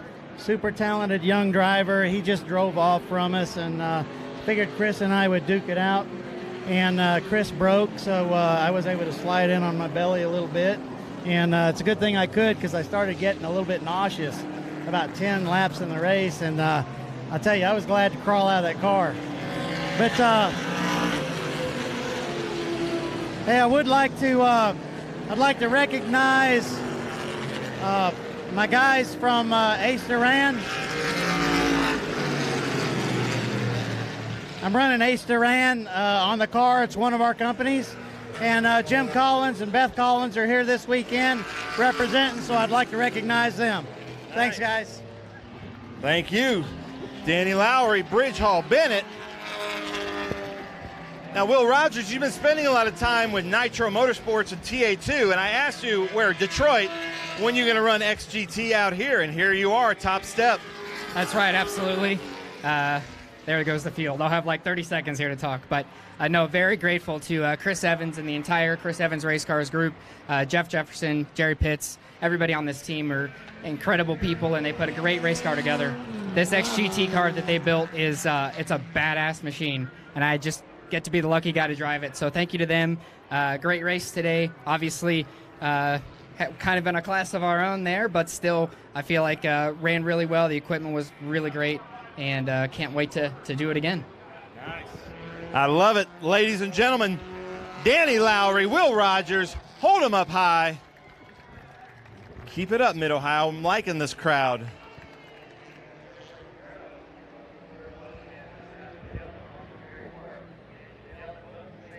It's very color coordinated. Lots of black shirts on this side. I only have 10 minutes left before cars are coming in. Okay. Come on, Danny Lowry, Will Rogers. Let's hear it, ladies and gentlemen. All right, here we go. Super GT is next. I went out of order. I apologize for that, but totally my fault. Oh, look at that.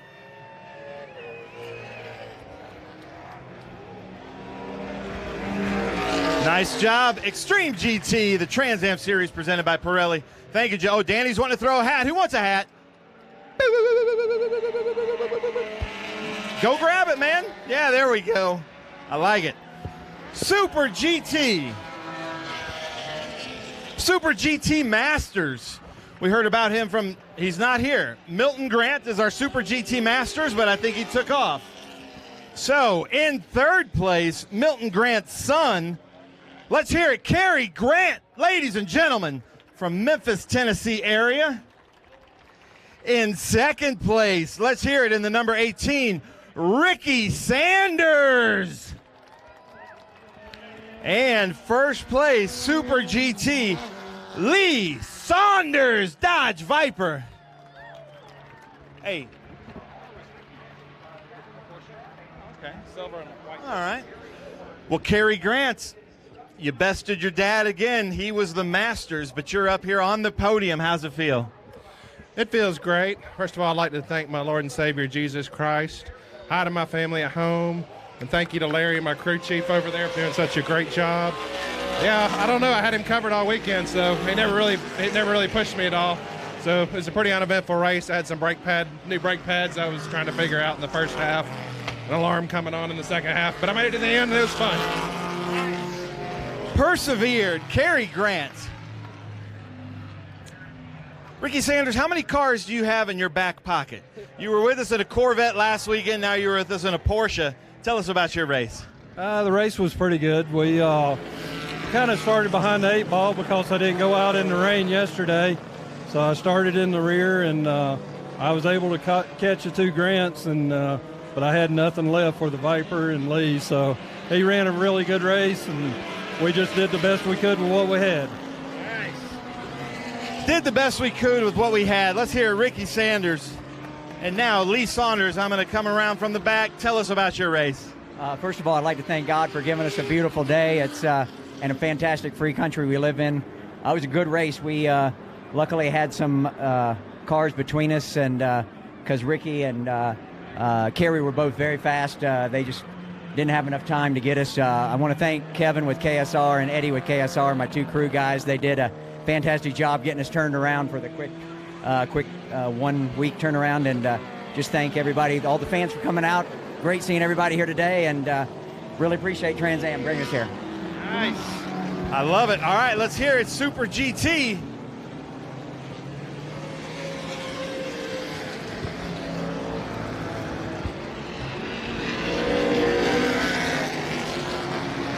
They're going to put on their Pirelli hats. Uh-oh. Oh, look at that. Good arm, Lee Saunders. Look at that. All right, come on, Mid-Ohio. Cary Grant, Ricky Sanders, Lee Saunders, Super GT.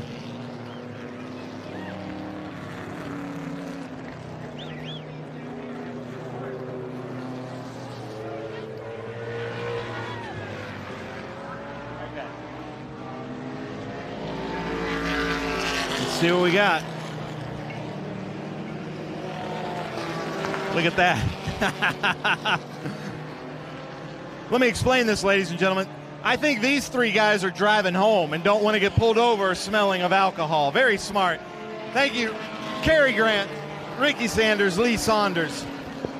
I'm about to bring up a legend, a Trans Am legend, a former Trans Am champion.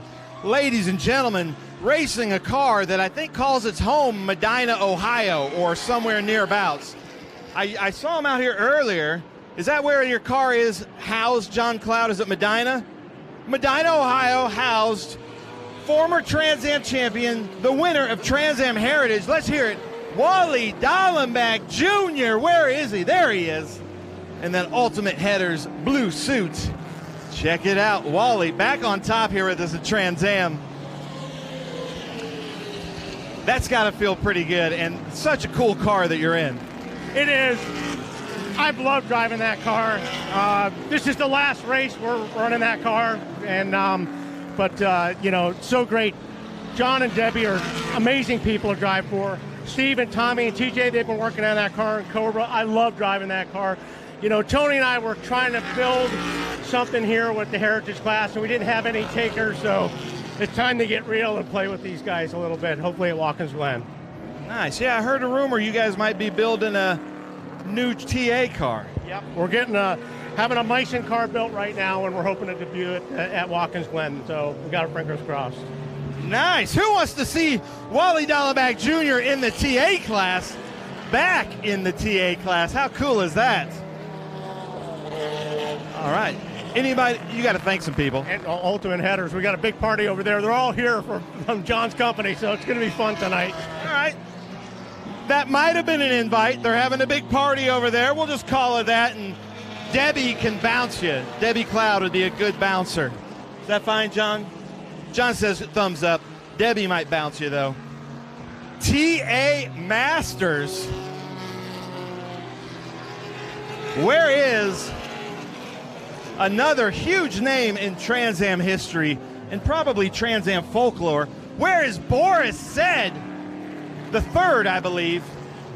Your Boris Said the third, is that correct? Are you three? He says, yeah. Come on up here. Now, the Masters, but you also had the lead for a while.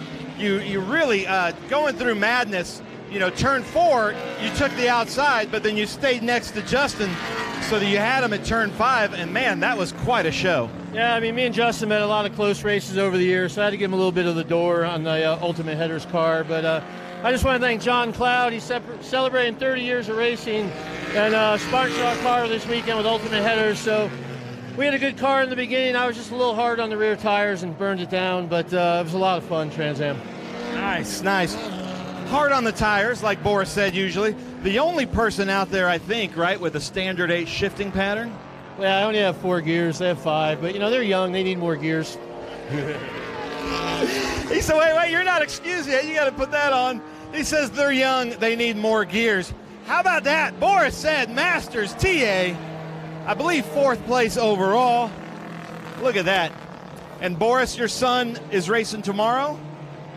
Boris Said the 4th tomorrow. You'll see him in the paddock because he's got the same fro. I call him, is Boris Said Jr. legally, because I never knew the first two, and I thought because Dale Earnhardt Jr. sounded cooler.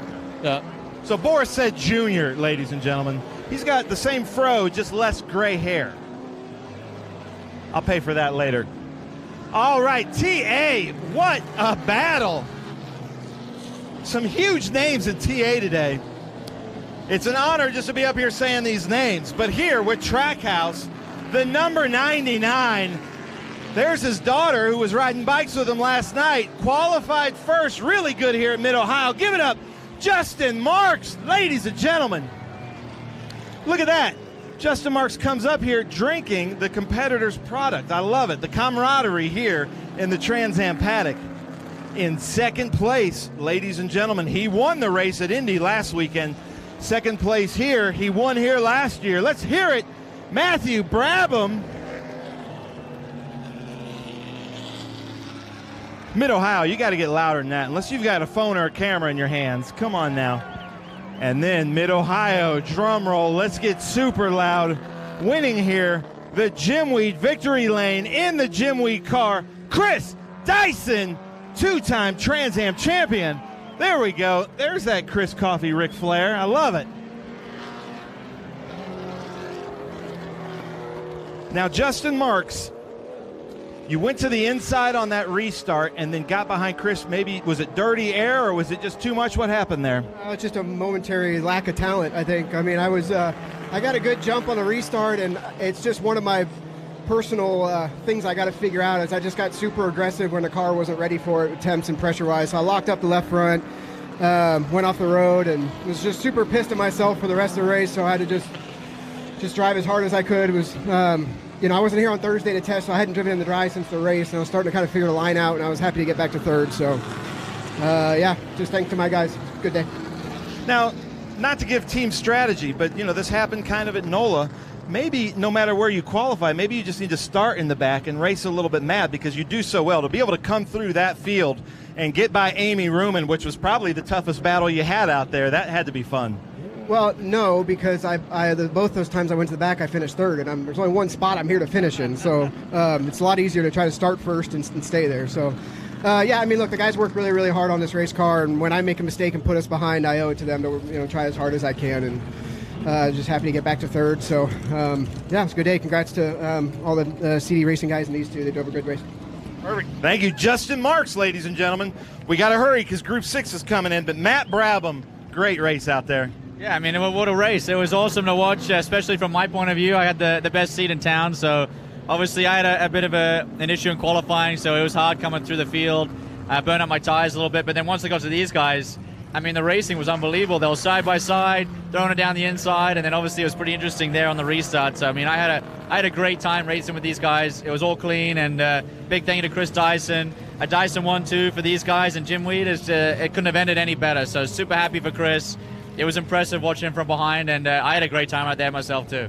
Nice. Matthew Brabham. Now, Chris Dyson. Man, nice job up there. Tell us about your race. Well, Ben, it was an absolute thrill racing with Justin, racing with Boris there, and obviously Matthew was coming up through.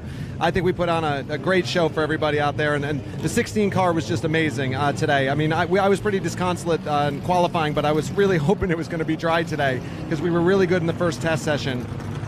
And good Lord willing, things worked out for us, and I'm honestly just so honored for the guys to come out here and have some success. We're putting together a nice championship campaign, and I'm really looking forward to going to Mid-Ohio with the Jim Weed cars and staying up front. Nice.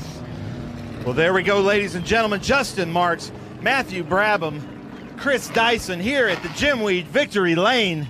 That's got to feel good.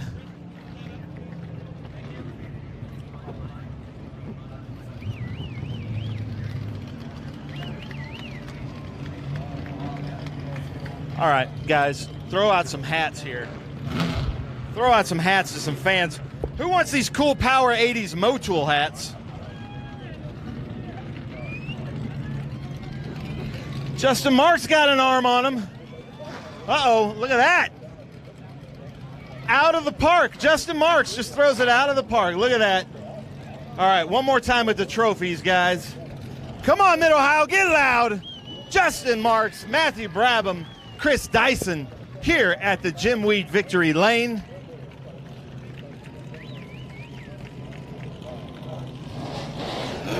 All right. We're going to do the PERMCO. So the PERMCO top... Oh, wait, champagne. Chris, I'm going to stay way back. What are you going to do, gentlemen? Uh-oh. What do we got? Oh, I guess they're just drinking the champagne. Go for it, guys. There we go. Oh, look at that. Right in Dyson's eye. Dyson pours one out for the homies. I love it. Oh, right in his eye. Thought you guys were teammates. Justin, nice job out there. Oh, you just get him out. You got half full, dude. All right. Our PERMCO Top Gear Award winner. Yeah, you're good. Chris Dyson, ladies and gentlemen, $500 for some new PERMCO gears. Come on, Mid-Ohio, get loud. Your girl's coming up next, don't worry. Hold that up there. One for the car. He says, that one's mine. That's going in the trophy case. All right, Chris Dyson, our PERMCO Top Gear Award winner. Check that out. All right, thanks, Chris. Thanks, Grant. Amy Army, get loud. Our cool shirt, cool move of the race goes to one of our fan favorites. And man, did she make that red Corvette wide when Justin Marks was behind her. Let's hear it. Amy Ruman from the Buckeye State. I got to get a comment, Amy. This has got to feel good. Yeah, I mean, after a tough weekend yesterday with the rain and all, we were happy the sun was shining. I got to thank McNichols, of course, and Valley Automotive Group for coming on board this weekend, and everybody for coming out to support us. It's a big deal for us here at Mid-Ohio, so we were just glad we got a good race in today and a great battle with David. Battle of Ohio continued, and today I prevailed finally. Nice. The Battle of Ohio. She got him at Thunder. Wait, Amy, hold on. Stand up. We got. Let's hear it. Amy Ruman. Come on, Amy Army. There we go. All right, we're good. John, Mr. Claggett, we good? All right. Okay, yeah. All right, ladies and gentlemen, that does it for here. The Trans Am Series presented by Pirelli at Mid-Ohio for the TAX GT. But we do have TA2 coming up tomorrow. And right now we're about to bring up our Detroit podium here with TA2 and then Group 6. So come on up here, Barry, I believe. Connor Zilich.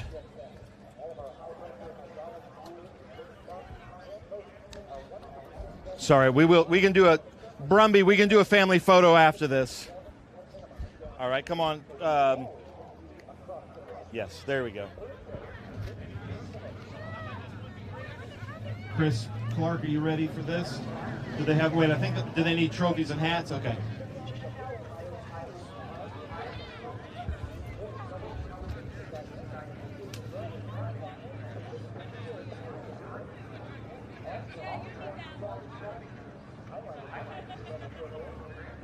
Hold on, gentlemen. We're getting some hats, I think.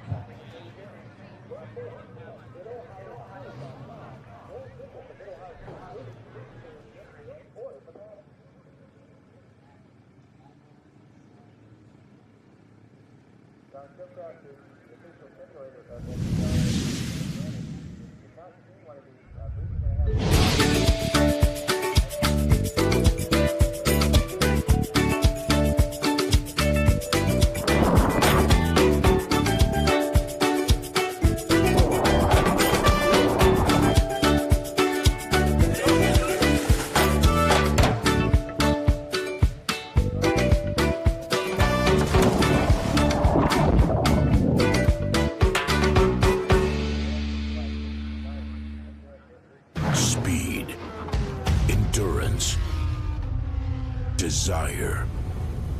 For 160 years, Motul has helped engines and drivers go faster, further, and stronger.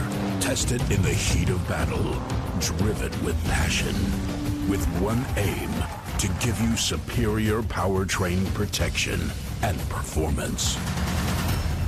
Motul. If your tooling isn't quite ready, and you need parts, and you need more parts than just a few, or if your run is just not that big, look to the experts in low-volume production, 3-dimensional services. Whether it's 10, 100, or 1,000 parts, we can meet your needs. And if it's 10,000, we can do that too. 3-dimensional services delivers high-quality parts for short runs, 70% faster than industry standards. 3-dimensional services. Prototype, production, proven. We're at a commercial break.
Welcome back to our speed tour from Mid-Ohio. We welcome you to what now is almost, I say almost because we haven't seen much of it, but a sunny day. Look, you can see some sun in the background there, heading off towards the keyhole.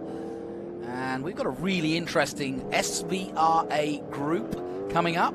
And it is a combination of Group 1, 3, 4, and 5B for historic racing.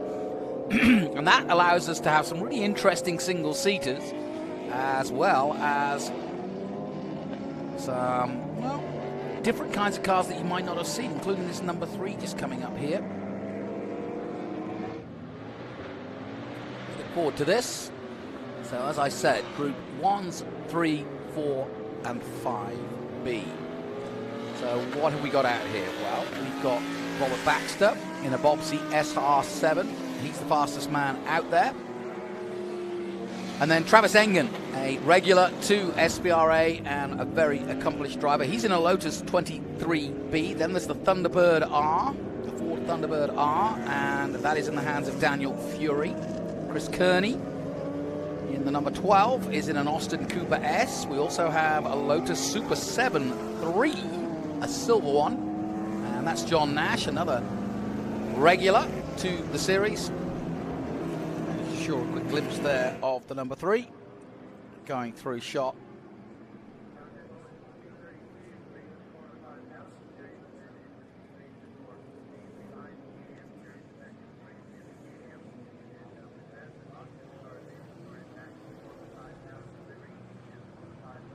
And also, we've got some, well, a Norma. How about that? A Norma M20F.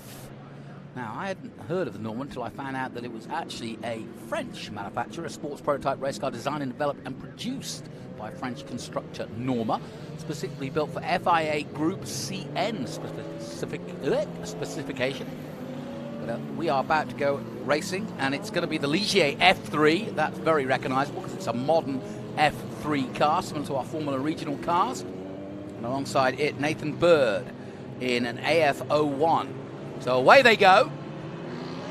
So it should be interesting to see how these two single-seaters line up together. Very similar spec. Nathan Bird, an accomplished driver. And how about that? Beautiful 24 Lola T332, Formula 5000 fame, that. And we've also got a couple of Lolas, a Spice, a Radical SR3 XXR, if that's out there. We'll talk more about that, but that's the latest, and that is really, really nice too. So down the back straight for the first time then here in our Group 5A's, 7, 9, 11, and PSSA. That's what's actually available for this group. The group I was talking about earlier is coming up later as they dive into turn 4. It does look cumbersome, that car, but boy, it's powerful and fast. And a very high up sitting position. I've got many pictures on my wall of Brian Redman racing a very similar car in Formula 5000, the 3-time 5000 champion. And a pretty good horseman.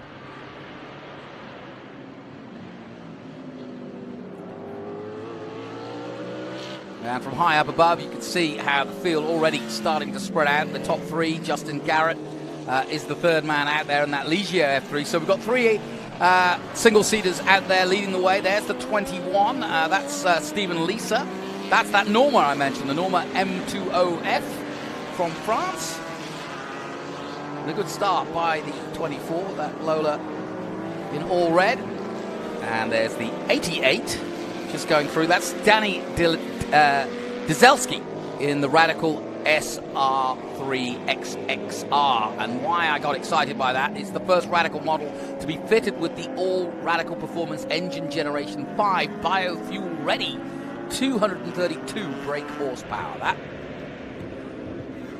going through shot is the 21A. And like I said, Travis Engen out there, but he's in a Lola T9720 is Travis. There's your leader, Bird, the 88. So started second on the grid, but now leading this race. Nicholas Ambiado in second place. And Justin Garrett in the Ligier F3 in third. Fastest time in, well, probably wet conditions was 1:24.3. So like the rest of the field here, in all different categories, they've had to practice in the wet most of the weekend. So this is the first real dry run. And we've got a good battle on here for the race lead. In fact, a very good battle as well. So, like I said, they've hardly had any time to prepare for the race here, but the conditions now absolutely set fair.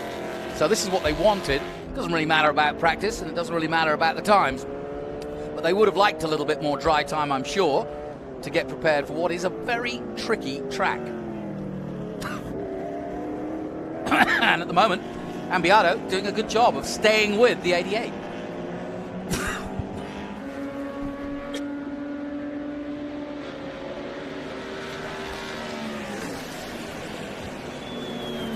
Nathan Bird and what I kind of call like but that's not the leader, Nathan Bird, is it? Yeah, that's Nathan Bird at the front. And, yeah, I see cars in front of him. He's moving in that number 88, but that's kind of like a new version of a Formula 5000. It's basically the F3 car with a 5-liter engine in it. Yeah, that's actually a good way of putting it, isn't it? Yeah, exactly that. For those of you who know your racing, your big powered Formula 5000 back in the 70s was the king, and we've got actually a car that looked a bit more like that in the mid-pack, but coming through. But yeah, good way of describing it as we go back to the number 3 of Justin Garrett in that Ligier, of, now who is that in the number 3? It's Baruth in the Radical PR6. Yeah, that makes more sense. And I met him this morning. He came through tech early in the morning. They teched it right on the trailer, but there's that Formula 5000. Look at that monster. Isn't it great? That is basically a dude strapped to an engine with some wheels. That is just like... I just said they looked unwieldy, but boy, were they powerful. It's just a motor on a brittle chassis with huge tires and just...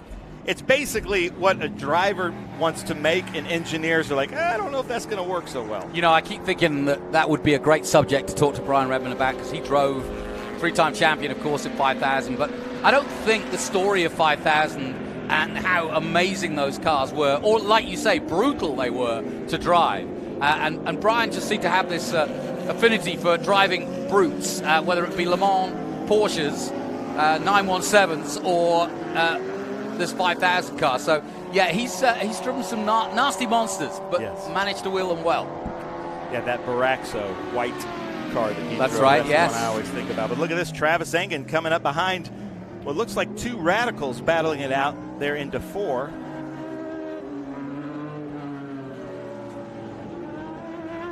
So that's the 88A of Danny.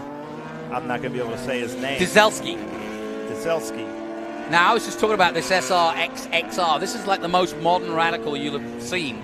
And it's a beautiful car. And, of course, Radical, who often run with us as a championship, as a one-make championship, just goes from strength to strength. I think I read somewhere that there are more Radicals in the United States than anywhere else. It's like over 3,000 Radical cars. Yeah. Ridiculous. Yeah, lots of, and that's why we kind of started this PSSA group. Yeah. A place for the Radicals and the Revolutions and the Wolves to race. But look at that, Nathan Bird has Nicholas Ambiato right behind him. This should be a pretty good battle. Yeah, they're staying pretty close together. You can see them from the drone here, hiding down through the woods, down into turn 4. You get a nice view of turn 4 and the cambered turn 4 that is, and then up the hill to 5. The brute force of the Nathan Bird car there, really pulling them on the straights, but then they come into the braking zones, and the lighter, more nimble car, Nicholas gets to him. So now Nicholas has the advantage. I tell you who'd be interested in watching this would be Nathan Hearn. He's the current 5,000 champion of Australia, of course races in our TA2 championship, but he knows all about big power single-seaters.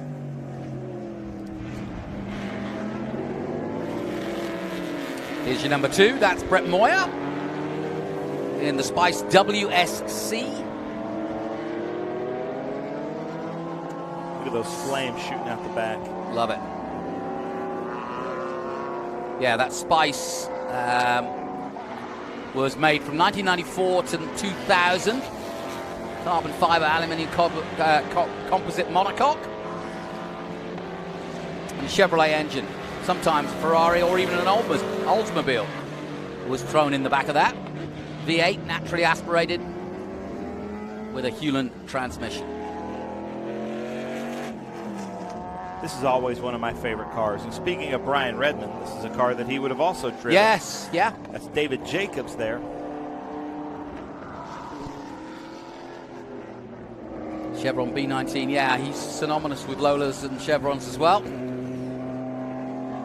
In fact, he drove, I believe, a Chevron in the Tasman series back in the day. When everybody, all the big fellows used to go, still in Moss and everybody else used to go over to New Zealand and race in what was the Tasman Championship. The leaders are coming up to him too back there. There's Brett Moore here again. Look at the flame shooting out of the back. Yeah, coming out of the carousel. Times too. It comes out of the left sometimes, comes out of the right sometimes, comes out of both. Maybe some engineers can leave comments in SpeedTour TV on YouTube and tell us why that is. I certainly couldn't answer that one for you. Yeah, watch as he comes into the, well, we're not looking from the back, but when he came into this braking zone, he was really shooting flames. You see that body rattling back there. Yeah, I know, but it's okay. It's almost as though it's designed that way so that it kind of just is part of the main body. Yeah. And it just sort of rattles away. That's a hell of a color scheme on Glenn Javidon Jr.'s car. That Doran JE1, look at that. Yeah, S2000s. Every once in a while we have like an S2000 reunion here at Mid-Ohio Sports Car Course, and some of the best racing you will see. Those are just, you get a group of them, that becomes some of the coolest racing of the weekend.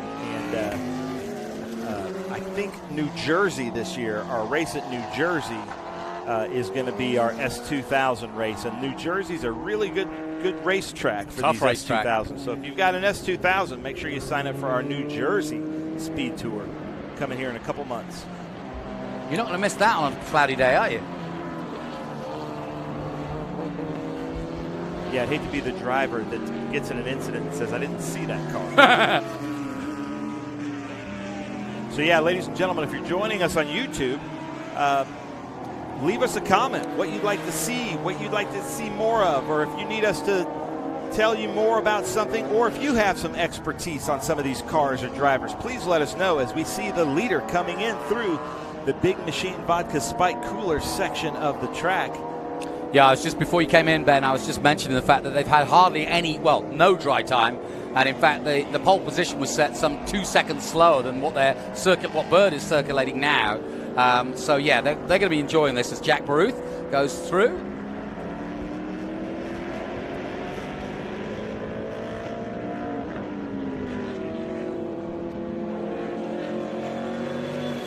Eighth position Bird was one of the brave ones. He put on rain tires and went out there. And Mid-Ohio is a treacherous track in the rain.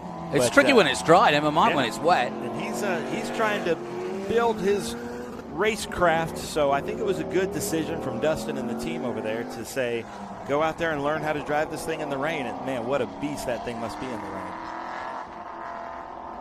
But he kept it clean. Still a good battle at the front, just a second or just over between first and second at the moment. Garrett's some 7 seconds off that battle in third position in the 31 in the Ligier F3.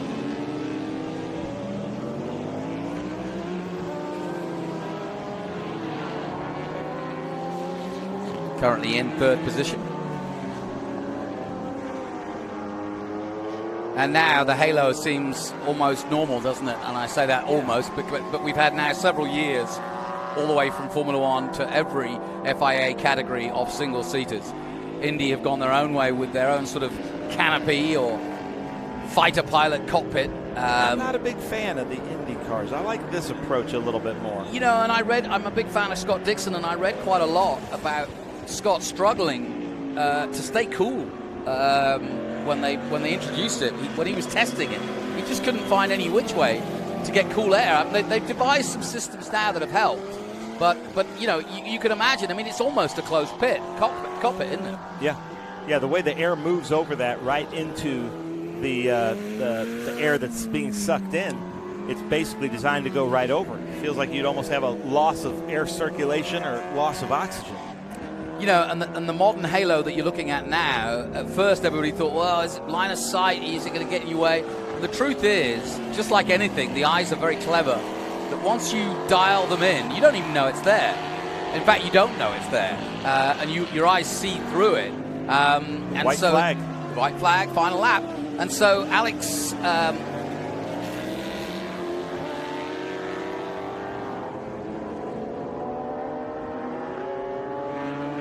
Nicholas Ambiado, I'm not sure how to say his last name. Beato, yeah. Are these both Ligier JSS3 chassis. Is that what they are? Yes. Does it say what engine he's got in that car? No, it doesn't. Wait a minute. No, it doesn't. But I'm guessing. I don't know what he's got in the front. I don't know what Bird's got in the back of that, but it says a 9 Boss. Yeah, Boss would be a 302. Yep. So that'd be a 5-liter. Yep. And I see his cameraman right outside.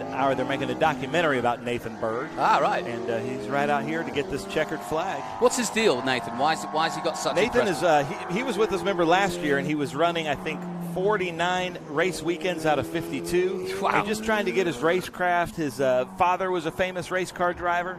And I believe next year they might be racing in the Carrera Cup. So oh, wow, cool.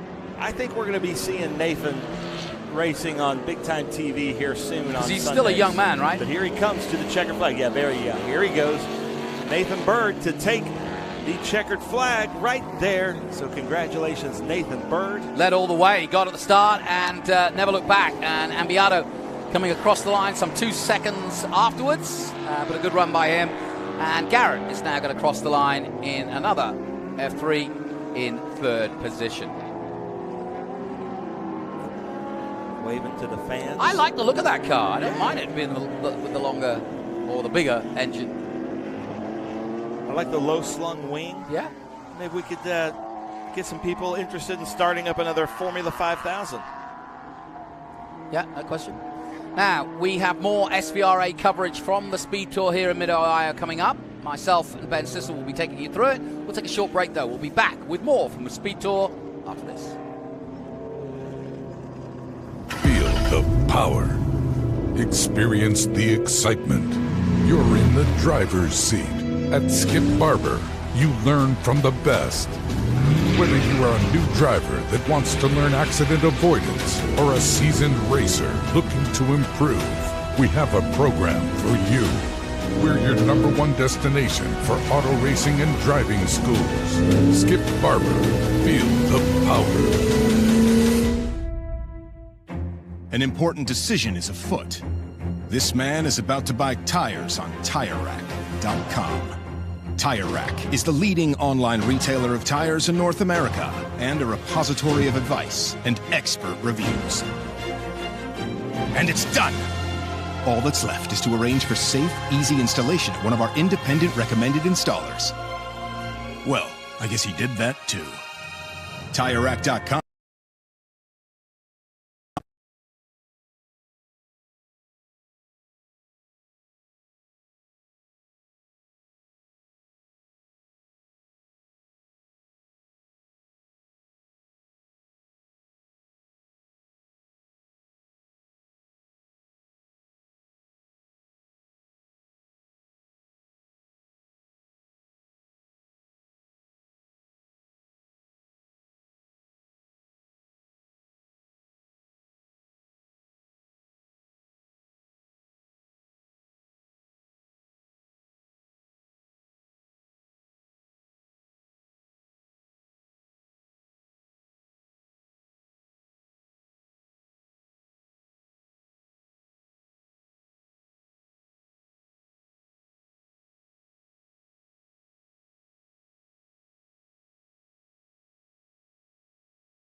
So, welcome back to the Speed Tour.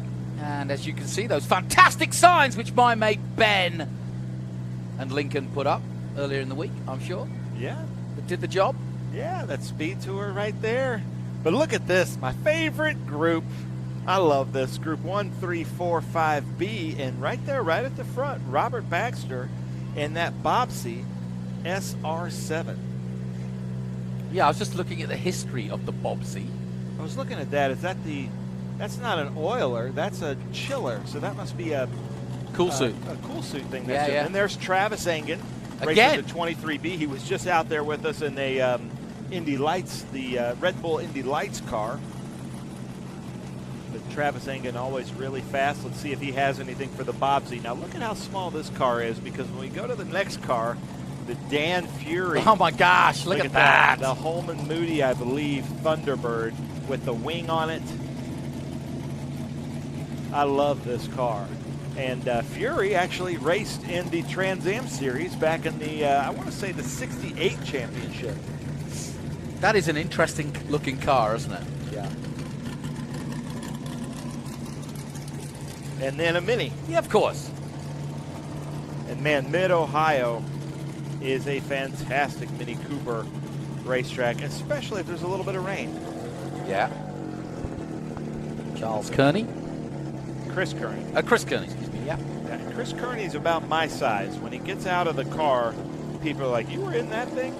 But that's what's always amazed me about a Mini. You can actually be over 6 foot and still get in one. There's Mr. Nash. He's Lotus 7, number 7. I used to live near the Lotus factory. Really? Yeah, Norfolk. We would say Norfolk. Norfolk, right? yes, you would. Because you have your own Norfolk, don't you, in Virginia? Look at this. Look at those clouds. Those are Simpsons clouds. There's that Morgan. Oh, that Morgan. We love that. So here they come. Morgan 4+4. I was talking to him at the grid this morning. That isn't a rear tire under his cover. It looks like a rear tire, and I'm like, surely you're not running a rear spare tire. But that's where it would go, right? Yeah. But most racers, so he basically built this thing out of fiberglass to look like a tire. Yeah. Or else it'd be kind of a hole in the back. But it wants to be a lot lighter. Why doesn't he make it into a boot, as we would call it? Why doesn't he make it into a trunk? I don't know. There's the TVR Griffin. Let's see, is that Chris Zappa? Who's in that? Or is that his dad? Oh, Michael Zappa. Now, this is the 60 years of the Formula V, so there's Elliott Barron. That looks very lightweight. Or is that Hunter? No, that's Elliott. Elliott Barron, yeah. I don't know. It looked like Hunter in it. They keep changing. Oh. Quite an eclectic group, though, isn't it? Got some Miatas in there, some Bug-Eye Sprites, Midgets, Minis, Morgans. Yeah, so that number 23 is a Pegasus. Ah, fair enough. Now we're going to go through the Formula V. Since you stole my only list, I'm relying on you. Oh, sorry. Why don't you do the grid? Thank you. So Robert Baxter in first in that Bobsey SR7. Travis Engen in the Lotus 23B starting second. Dan Fury in that Ford Thunderbird, followed by Chris Kearney in that Austin Cooper S. John Nash in a Lotus Super 7 starting fifth. Sixth is David Bauman in the SCCA Enterprises SRF. Mark Gobble in a Mazda Miata. Andy Nelson in the Austin Cooper S, the blue one. I haven't seen him yet. I hope he's out there. He's actually out there in the Goodwood Dunlop tires, so sliding everywhere. It's really fun to watch him. Perry Tennell in a Porsche 356. Devin Booker in the Formula V Petunia. Hunter Barron in the Pegasus. Jesse Jurgensen. Now, the Formula Vs are split starting themselves, so they're starting in the back, but this is the order they should be in. Okay. Jesse Jorgensen in the Zinc C4. Mark Pladsen in a Morgan 4.4. Michael Zappa in that TVR Vixen, a beautiful car. Heather Barron in a Zinc C4 Formula V. Patrick Somerville in a Zinc C4 Formula V. Steve Yarborough, MG Little People. Dale Osterly in a Mazda Miata. Danny Doherty in an Austin Healey Sprite. Thomas Phelan in a Datsun SRL 311. Brad Babb in a Sunbeam Alpine. David Rosenblum in a Ford Fiesta. I think he was in a different group, though. And then Alan Chalmer in a Mazda Miata MX-5. Do you think that MG uses ELF fuel, given that you said they were MG little people? Yeah, maybe. Yeah, well, I don't know. I don't want to get canceled. I'm not allowed to say that car manufacturer's name. I was merely referring to the French manufacturer ELF of lubricants and fuel. I would think so. I don't know what you're I think talking they about. usually used Castrol. I'm not sure what they call it, petrol, right? Where you are? Yes. Petrol. I don't know, but that would make sense. So there's a hint in the word BP, British Petroleum. Yes. That's why we call it petrol, for petroleum. See, I don't know why it's so hard to understand. It's a simple language. They not have... Petroleum could be thousands of different products. We call it gas because it's short for gasoline. But here they come, taking the green, Jonathan. Here we Walk us through go. this. Stop our ramblings. Group 1, 3, 4, and 5B. The NetJets feature race 1. And away we go. Now, that Thunderbird was kind of a small car for Ford back in the day, but it looks enormous out there with massive, the Mini and doesn't the it? 23. Yeah. Well, this is just as much a challenge for these historic cars, and I would have thought it would be pretty exhilarating in a Mini. Now, we've got 2 different race starts. We've got the second group, if you will, the sort of fastest single-seater cars coming across the line now. So they're just chasing this group who now head into the keyhole. Woo! Phelan's getting out there in that 356. And here's that fight for Group 5. Travis Engen on the inside there. John Nash in that Lotus 7. John Nash was with us last weekend, as was that Mini Cooper, as was Travis Engen John at Nash Indianapolis. John Nash is pretty much at every SVRA race that I've ever been to. Yeah, it's rare to not see him. And look at that, Dan Fury on the inside. This has got to be a crowd favorite car here. He's got the right name as well. Yeah. It just seems like the right name for the guy driving it, that car. Well, we found our first fan of the weekend, and Logan has brought him in and switched him on. Thank you, sir. Yeah, that feels good. It's getting a little hot here at Mid-Ohio. Look at them coming through Thunder Valley. So that's John Nash and Mark Gobble. There's that Bobsy. And Chris Kearney in that red Mini Cooper S. Oh, John Nash on the inside. Look at that. Making Norfolk happy. Hey, and through goes the Mini as well. Lovely. Adding lightness. So here comes Andy in that blue Mini. Now, Andy is wearing a different set of tires than Kearney. They're pretty equally yoked, except Andy's on those hard Dunlops that makes Goodwood racing so much fun to watch. So what is the radius of a Mini's tires? It doesn't look more than 12 inches. Yeah, the wheels are 10 inches. 10 inches? Yeah. Wow. Basically golf cart wheels, and then those are pretty skinny tires that he's got on there. Those might be 12s, but Look I at think him he's got on 10s. 3 wheels. I love it. Through the keyhole. So have you ever heard of a Mini Moke? Oh, yeah. Yeah, we used to do the Macau Grand Prix when it was a Portuguese enclave. We could rent Mini Mokes to drive. And my word, we had fun. Oh, yeah, those are fun. They're basically Minis Jeeps. Yeah, basically. There's that 356. Perry Tinnell. He was with us last weekend at Indy. It's kind of just a good way to do it, a 2-for-1. They say, like, we've got a lot of drivers from the West Coast. They'll do Indy, then it's about a 3-4 hour drive to here. So let's look at this Bobsy versus the Mini. Who's got the... Now I'm thinking that the Mini has the advantage of these twisty bits, which you can see he does. Look at that. As those tires come to him. He's hanging those things out there. Have you raced... I know you own Minis, but have you raced them? I've done spirited drives on tracks. I don't have a that's racing a good expression. license. Spirited so I might borrow technically that. allowed to say that I've raced my Mini on a track. Okay, But, can I use that expression? Yeah. I'm not a race driver. I'm a spirited competitor. I've done spirited drives around a few tracks in a Mini, and they are so much fun to drive. Not stirruped drives, spirited. Yes. Okay. Yeah, you can see there he was hanging out. His right rear tire was off the ground because they're just hanging there. You know, the power's in the front wheels of those cars. Yeah, let's watch him go into turn 1. He probably won't lose a wheel here, but he'll get light loaded, as you can see. He does drop a wheel or put a wheel in the air as he comes through the keyhole. The good mini drivers like Swift and like there's a centrifugal force like the Segways use. Yep. And if you can keep your foot planted and just turn the wheel the way you want it to go, the balance of the car will eventually, the rear of the car will move around and go to where the front tires want to go. It's almost counterintuitive for a lot of race drivers because you just, no matter which way you're sliding, you just steer the car where you want to go and keep your foot planted. The car will come to it, and that's not the case in almost any other car. Yeah, exactly.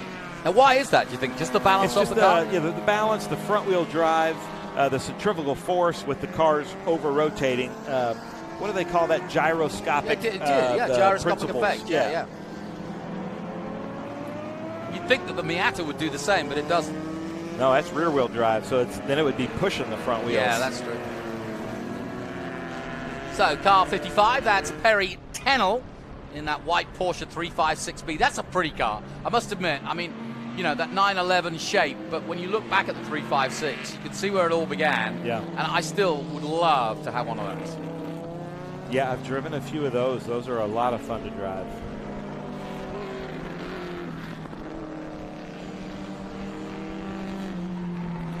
There was a time that you could buy 356s for about $20,000 to $25,000. No longer, no.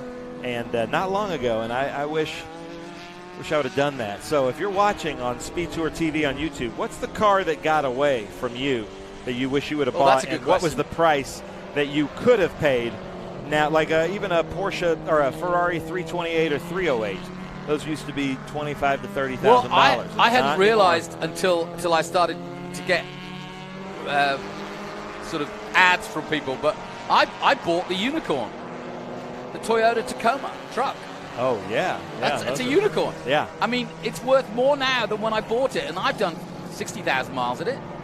Well, it's because everybody knows now those things can go 600, 800,000 miles, without huge maintenance. There's a frame car that I was talking about with the rear tire racing that MG that we were speaking of. I'm not going to get canceled for saying MG midget with the 76 No, ball hang on a the minute. side. You can't get canceled when it is an MG midget. Yeah, but you never know these days. I think it's more. Well, never mind. But we do have to be journalistically correct. Yes, that is our job. It right? is. It's an MG midget. Or I've told you before. My grandmother had one. I've been in one. They're great cars. Oh yeah, tiny. Yeah.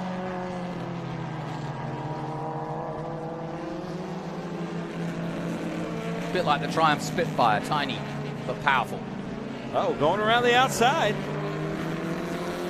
Like Eminem says, around the outside, Steve Yarborough coming in. That's a treacherous corner there because the car, you go to almost zero gravity at the top of the hill, then it compresses down. You really got to have faith in your front suspension there. Coming up to Thunder Valley, it's nice to see from above. You get a much more open perspective and you can see more of the tracks now with drones, and I'm really enjoying this coverage. And the grass is that green here. Yeah, it is. Well, we had a lot of weather leading up to this. So if you just tuned in, we've had 24 hours of pretty much wall-to-wall rain.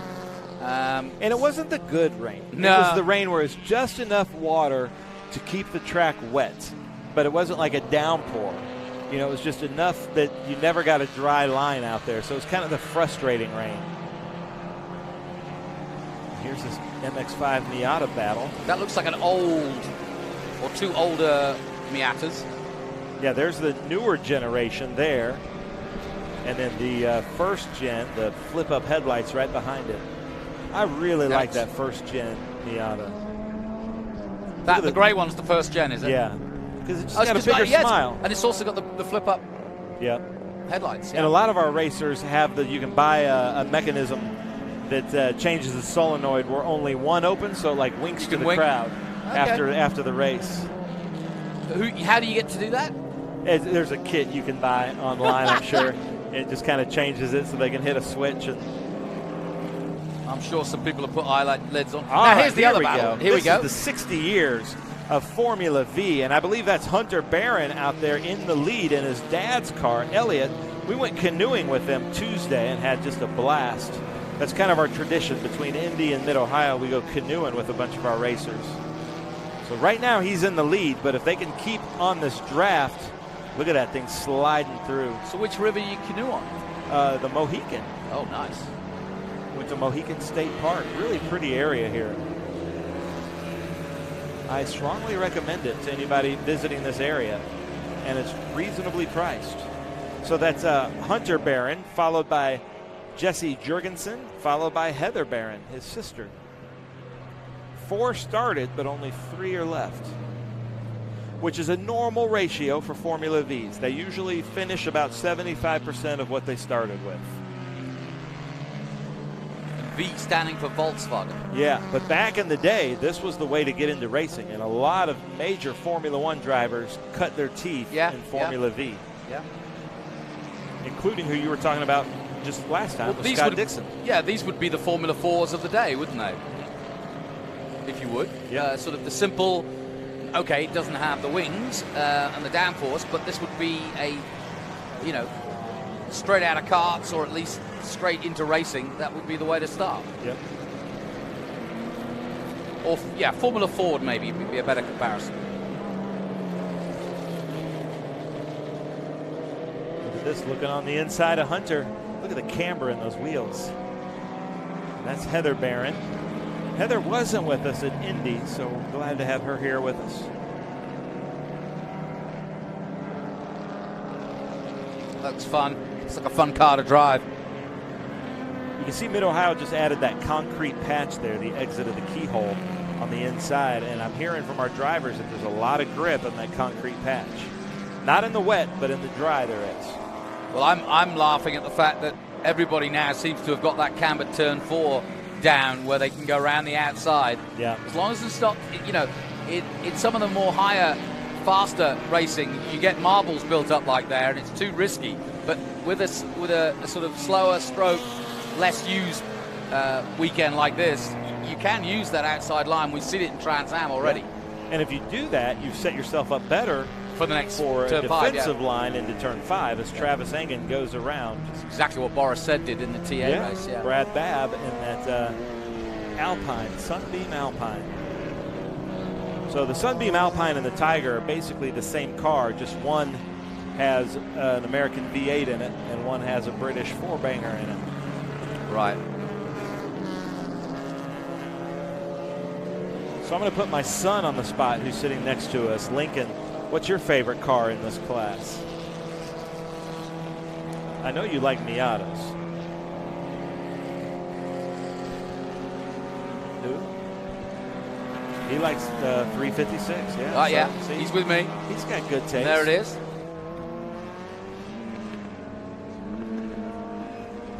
Yeah, he likes the minis. Now, I had a couple right-hand drive minis, and when he was about 4, I would put him in the front seats in his, like, booster chair, and then everybody would look at us like, gosh, is that 4-year-old driving? Because, you know, the steering wheel's on the other side. That's funny. I would drive him to school like that, and the people out front of the school did not like it. Well, I did not think it was funny. That white flag is out. I used to drive to school. My mum used to put me in the back of her Spitfire, which there isn't much room. The tray. Yeah. But hang on. But then she'd add Omar and Khyber, there are 2 Afghan hounds. So I would emerge in my school uniform from these 2 huge dogs that were twice the size of me and would take me for a walk now and again. But that's how I arrived at school. All right. Why I never learned anything. White flag on Travis Engen. Look at this. As he comes around in that Red Bull helmet in that beautiful Lotus 23B around Madness. You can see the car kind of get light there and the suspension fully suspend, and then it comes down and compacts there. And the drivers like Travis that really get a feel for that are really fast through that section. And the other ones that that are a little bit more timid through there just can't get that section right. But here we come to the checkered flag, Jonathan, so you get the call. Well, no surprise to see Travis Engen. He started on the front row, leading the way in that Lotus 23B and bringing it home in style. Down through Thunder Valley for the last time. Engen ahead of Fury in the Thunderbird. And Baxter, I think, is going to come across the line in third place. Robert Baxter, who started from pole in the Bobsy SR7. And here they come. That completes our coverage then of the groups 1, 3, 4, and 5B. And a nice clean race and some fun out there had by all. Travis Engen, as always, a busy weekend of racing. Boy, does he get his money's worth of laps in of an SVRA weekend. When you look at that car, and I've talked to JR about this with GMT, it doesn't look like it's tall enough to house an engine. No, I know what you mean. It's not a boxster engine. It's not a side-by-side engine. It is an upright engine. So where is it? It just doesn't look like it's right behind the driver. No, he's pedaling. And, yeah, but it just never looks like it's tall enough to house an engine. Do you know, that's the first time I've heard anybody say that, but you're absolutely right the more I look at it. Now, without further ado, let's take a look at the highlights of the action we've just seen from groups 1, 3, 4, and 5B here at Mid-Ohio as part of our speed tour. I'll do sound effects. Okay. Thank you very much. John Nash in the Lotus. They went through the Thunderbird into turn 1. And look at that, the 99. Massive car. There's a 356 looking on resplendent form in yellow and white. And the 25B, David Bauman doing the tricks. The Morgan, 144. Yeah. And then came the single-seaters, just 3 in the end, but they put on a good show. And Baxter started first, but it was Engen who would take it to the line and win this race in style ahead of Daniel Fury. We'll take a short break here from the Speed Tour here at Mid-Ohio. I thank you for my sound effects, man. Ben Sissel. We'll take a short break. We'll be back with more action from SVRA after this.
Welcome back to Mid-Ohio. The clouds still in the air, as it were, and forming back again after what was, we hoped, the end of our inclement weather.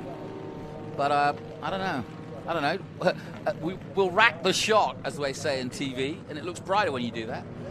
But either way, it's not going to rain for now anyway, but there's lots of clouds out there. As we get ready for our Group 10 action from SVRA, part of the Speed Tour, Jonathan Green and Ben Sissel. Boom! Look at that. Randy Walker right out the gate, Chevy Camaro. On my sheet it says red. I'd call that a maroon. I'd say burgundy. Burgundy. Ron Burgundy. Yes. But what a beautiful car. Look at that. Brian Pritchard. Now, my grandma had a Toyota Camry. That wasn't Didn't it. look like that. Nah. But I tell you what, if it did look like that, boy, would everybody get out of the way at the grocery store. Yeah, exactly. Your grandpa, yeah. That. Little thumbs up. See, we like that. He's done his homework. He's watched our telecast before. Brian Pritchard in a Group 10 SC4. I think at the end of season dinner, you should give prizes for the most thumbs up. Yes. And speaking of, there's your Cadillac. grandpa's car. Yeah, Cadillac, right? But man, I love these things. Yeah, I tell you what, your grandmother would be pretty fast in that too, because when Cadillac decided that they'd done with luxury and they wanted to go fast, this is what it all started with, this CTS VR. And now they've just kind of run away with everything. Yeah. Heck, they've been doing Le Mans now. Yeah. So that is Bill Heifner. Bill races here with us quite a bit in that car, and that's always a crowd favorite. Pretty famous car. Great driver. Look at that cockpit. There are not golf clubs in the trunk of that Cadillac. You don't know that. You think there are? A little ballast. Look at that MGD. John Cloud. Would that be the Rusty Wallace car? I think that is, yeah. That's Jeff Rocco. It does look like that is John Cloud's car, but Jeff Rocco is, what's he in there?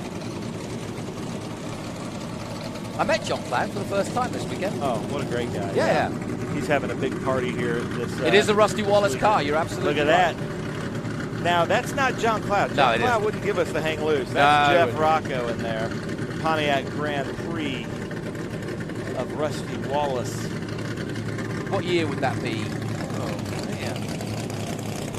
That's just after Days of Thunder, I think. So what year would that have been? Early 90s? Yeah, early to late. Late 80s, early 90s? Mid-late 90s, I think. Okay. I don't have the sheets. I don't have the years here. Mark Mercurio in the Howe TA2 late model Camaro. You see, there is an unwritten rule in motor racing that you can't race if you're called John Smith. But if you're called Mercurio or Fury, then that's okay. We have a Thor Ricky Johnson. Bobby. Thor Johnson races Thor with Johnson. us on the West Coast. That's Scott Speed. These are all good race names. Will Power. See, my name is no good for racing. You'd be a great golfer. Yeah, Jonathan Green works as a golfer, but Juan Verde, which is my race name, that you see, it suddenly says speed to you, doesn't it? Van Verde at the Green front. flag, yeah. Now, Randy Walker up there in pole position, he would not be a good baseball pitcher. Nah. But let's get back to it. That's Alan Davison, FPEC Ford Mustang. Alan Davison is the owner and operator of Food Processing Equipment Company out of Arkansas. So if you have eaten a chicken nugget, it came from an FPEC piece of equipment.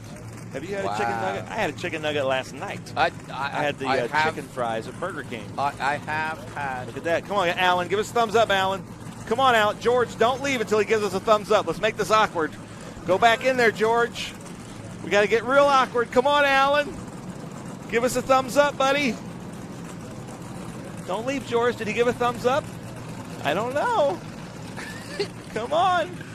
Oh, my okay. God. Well, Alan, I'm going to have to talk to you because we've got Scott Dolphy, who at our Sebring event got engaged to his girlfriend, now fiance, and was a former NFL player. Who in was? the NFL? Scott Dolphy, the car we're looking at right now. And it's just one of those things, like I was talking to him, when you compete at that kind of a level, you're always competitive. So even at Indy, they all had to dress up in these checkerboard shirts so that they could win the best dressed competition. That didn't exist. Hang on. So what did he play? He played football? If I were to guess, I'd say some kind of lineman tight end. Now, he gave us a That great was a little good thumbs hang up, hang loose. Yeah, hang loose. Shaka bra. They're in the Jamie McMurray car. Send it, full jandle. Yeah. Jamie McMurray. And then look at this. Ron Fellows is here this weekend. Just walking around. So is Pippa Mann. Yeah. So is Moreno. Tommy Byrne, who I talked about on the F4 grid. Roberto Moreno. Yeah. Yeah, he's always here. Tommy Byrne, yep. But whose description of the track was perfect. Mark Dismore. Okay. His grandson is racing in F4. He's here. And Ron Fellows. I think I saw Spencer Pickett as well. Let's not forget to mention Boris said. You know, the people that are just racing in Trans Am. Yeah, I know. Wally Dallenbach. Yeah, Wally Dallenbach Jr. But look at that. Ron Fellows signed the car there. But that is John DeGaynor. John DeGaynor was the CEO of, oh man, John, I'm gonna Stockbridge, Rock. It's not Rock Ridge. That's the town in Blazing Saddles. I think it's Stockbridge. I get this wrong every time. I think I might. But he just recently retired. I'm going to ask Lincoln, can I come and join you for Thanksgiving? I bet it's hysterical. It probably gets old, doesn't it, Lincoln? And then look at this. Reed Yeah, my dad Kreider. tells the same jokes. Don't worry. Reed Kreider in that Nissan 240 SX. Kreider Racing that David Paterick races under. So pretty cool. Pretty good. So my medicine is wearing out, ladies and gentlemen. Yeah. So you can leave comments. and yell at me a little bit, but we're having fun here in Mid-Ohio. This is supposed to be fun. And I'll start a GoFundMe if you want me to switch them off. Listen, we'll take a short break, and the comedian that is, Ben Sissel, will be back, and I will try to be his foil after this break. The Trans Am Series presented by Pirelli returns to Road America for the Road America Speed Tour July 7th through the 9th, featuring the Trans Am Series presented by Pirelli, International GT, PSSA, Formula Race Promotions, and Saturday, take part in the Haggerty Cars and Caffeine Car Show with Parade Lab. You do not want to miss the Road America Speed Tour July 7th through the 9th. For tickets and information, simply go to roadamerica.com. We're about to get underway, and as you can see, the Honda Civic, our safety car, pace car, whatever you want to call it, is now leading them to the fray. And a really interesting group of muscle cars here in action in Group 10. See that person splitting? Yeah. That's Chelsea. That's RC's daughter. She is our black flag, but what she's doing there is the pole position car gets to pick driver's right or driver's left, and then she's splitting every other based on that person's call. And here at Mid-Ohio, I'm guessing most people want driver's left, but at some of the tracks, that like way at you Coda, have to start on that side of the track. Kind of 50%. Yeah, then that car has to start on that side of the track. I got you. And I did split at NOLA, and it's kind of nerve-wracking. I'll bet. One, you got to make sure the cars see you. Then you also have to make sure you just put the car in the same position he just told you 5 minutes ago. Well, luckily for her, she's a pretty girl. Unfortunately, they may not see you. Yeah, they don't. Yeah. I'm hard to miss. Who's your signage guy? Hit. Great job on those spike coolers Yeah, there. that's Lincoln. Lincoln helps put Really those good. up. Very nice. You know, a lot of people don't get the credit, you know. The guys that put the flags out, the signage, here weeks before. You know what's sad, though, is I'm a motorsports fan. But now with my involvement with this and putting all the signs and banners up, when I watch Formula One, I'm almost watching for how the signs are placed and all the pretty colors. Well, that means you're doing a good job. Yeah, well. And then I'm like, oh, I need to do that. I've stolen a lot of ideas from watching, races like that. I did motor racing in Asia for a long time, and me and the boss used to go around and walk the track and realize where in Thailand or Malaysia or whatever they put all the signage like for the crowd, not the TV cameras. Oh, okay. So we'd have to redo all the signage for TV the night before the race. Oh, which was fun. That's not fun. Yeah. And then if it's in Thai or Mandarin, oh, wow. You don't know if it's upside down or not. You have no idea. So the lights are out. So Jonathan, bring us home for this Group 10 Mid-Ohio Grand Prix race here, presented by PERMCO. Okay, well, we've got the Chevrolet Camaro in pole position in the hands of Randy Walker. Brian Pritchard in the Camry, the all-black Camry. There it is, the number 8. Will line up alongside him. And then Rusty Wallace in the hands of Lucas Pank, who has just been in action, I would have guessed. Out in the IGT. He's not out there. He's not out there. Oh, he is not there. But here they come to green, Jonathan. All right, here we go. Out of the carousel, side by side, towards the bridge, and the big left-hander coming up. Group 10, the NetJets feature race 1. Away they go, and a good start by Randy Walker in the 03. Takes the lead with aplomb. And then it's side-by-side action with the CTS Cadillac making his way down towards the keyhole for the first time. And a good clean start once again. But it is the man, Randy Walker, leading the way in the 03. Good job, SVRA drivers. We got Ron Fellows back there. And that Cadillac CTS just going, it seems like it keeps going to the wrong part of the track, but watch for him to move up through the field. He's going to kind of let the race come to him. But that's Alan Davison there, giving a good race there with Mark Mercurio. Both, I believe, Howe chassis. Yeah. Into turn 4. That was the cambered corner I was talking about. You can see it from that angle quite well. And then you've got that better line on the inside that becomes, from the outside that becomes the inside for 5. And then really, there's no overtaking in this section here because you just get yourself in trouble if you try. Now, if I were to make my prediction, even though he started at the back, I'm going to give Ron Fellows overall victory in this race. Wow. That TA car back there, driven with the hands of John DeGainer, that's a pretty unstoppable force unless something happens with lap traffic or any unforeseen circumstances. But there's Randy Walker, beautiful burgundy Chevrolet Camaro. Yeah, I agree. Burgundy's the color. What's the difference between burgundy and maroon? Ooh, 5. See what I did there? Brian Pritchard there in that Toyota Camry. Well, this is a good start between these two. They started on the front row, but here comes the Camry, side by side. He's going to try an outside move into the keyhole. Never an easy thing to do. You want to get it done early, and he's done just that. Nice. Cuts across, but now he's going to turn it in, and he's messed it up. Well, that's a classic illustration of how to get it wrong at the keyhole, because not only do you run out of racetrack, but once you're on that edge, you can see the dust fly up.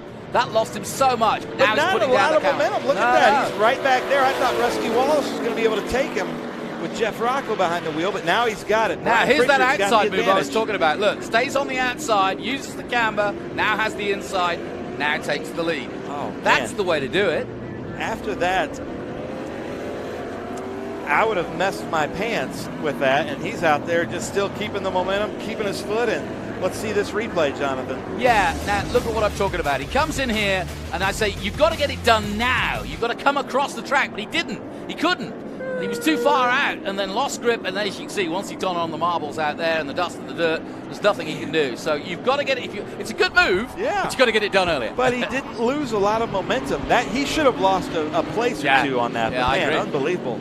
So I think Randy Walker maybe is in amazement and now has to kind of snap his head back into the racing here, because how in the world did Brian Pritchard save that? Brian, MVP of the day right there, buddy. Nice driving. Nice and here driving. comes Ron Fellows up in the rear there. Look out for him, Rusty Wallace, Jeff Rocco. Jeff Rocco in third position in the genuine draft. And in the draft, in fact, but out of that draft. And he's going to try a similar move now around the outside of the keyhole. But he thinks better of it and tucks back into the race line. There's the John DeGainer, Ron Fellows car. But speaking of MGD, so John Cloud, who owns that Rusty Wallace car that we're seeing right there, they called their team Team MGD. This is their 30 years of racing, because they came to, I think, a racing school that Bobby Rahal was putting on here at Mid-Ohio. And they were drinking so much Miller Genuine Draft that weekend that Bobby Rahal referred to him in driver's meeting as Team MGD, and it just stuck. And he's been running that team name for 30 years. So, you know, I guess when Bobby Rahal gives you a nickname, it just sticks. Yep. Ask Graham. Yeah. And Bobby Rahal also a Buckeye. That's right.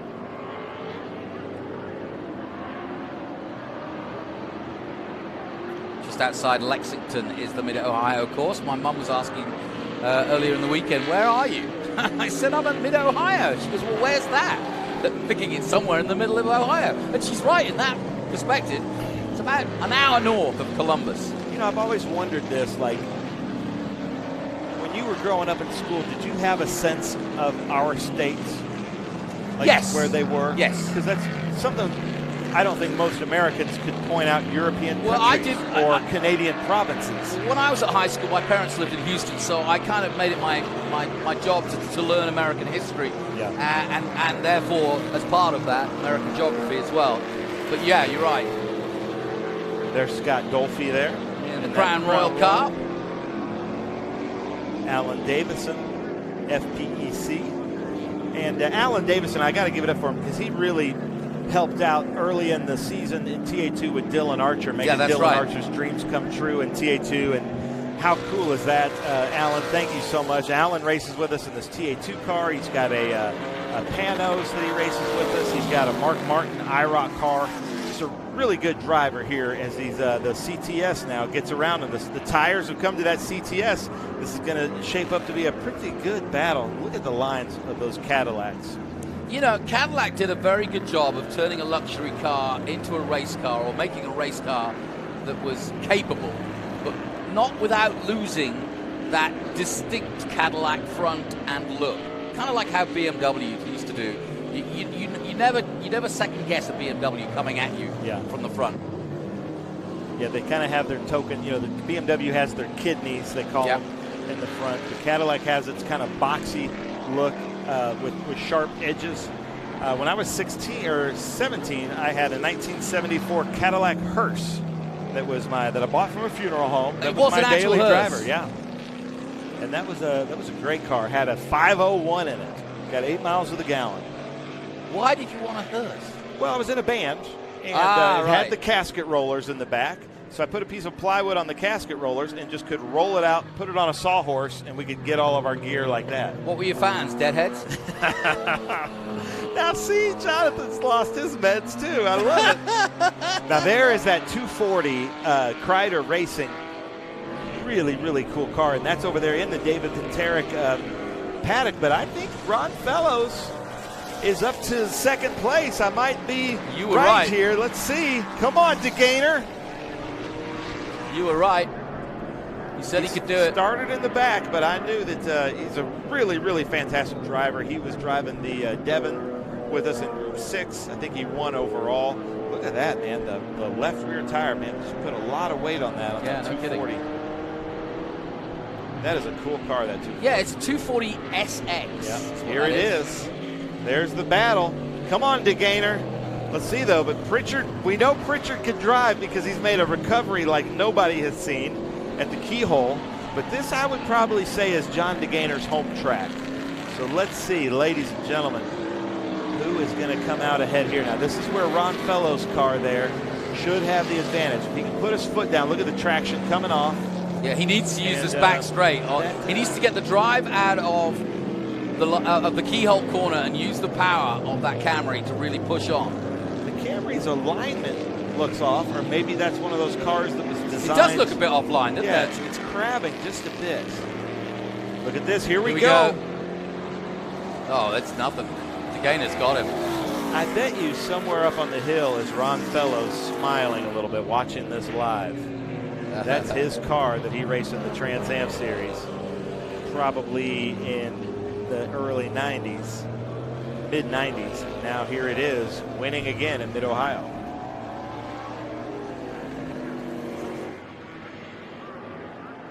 So we're watching the NetJets race 1 of 2 for the weekend here in Group 10. Each of the SVRA groups gets 2 runs at the track in terms of races. About 20 minutes on each, and plenty of practice time, although it's been slightly curtailed a little bit this weekend by the inclement weather and rain we've had. But, you know, hey, can't control that. There's always that bump there at the exit of the carousel that can really knock the car sideways. But look at this gap now. Now see the Toyota Camry, it looks like it's going left but going straight. Yeah, I know exactly what you mean. It could be the bodywork rather than the actual chassis. Yeah, that's how they build those cars sometimes for different tracks. Oh, you mean like right with an... there, Oh, yeah, now you see it. Not going left but going straight. Do you think it's... That's weird. Do you think it was designed that way, i.e. for ovals? No. Most of the drivers that use their stock cars buy the actually road race stock cars. Yeah. But, you know, I'm sure a few of them do it like that.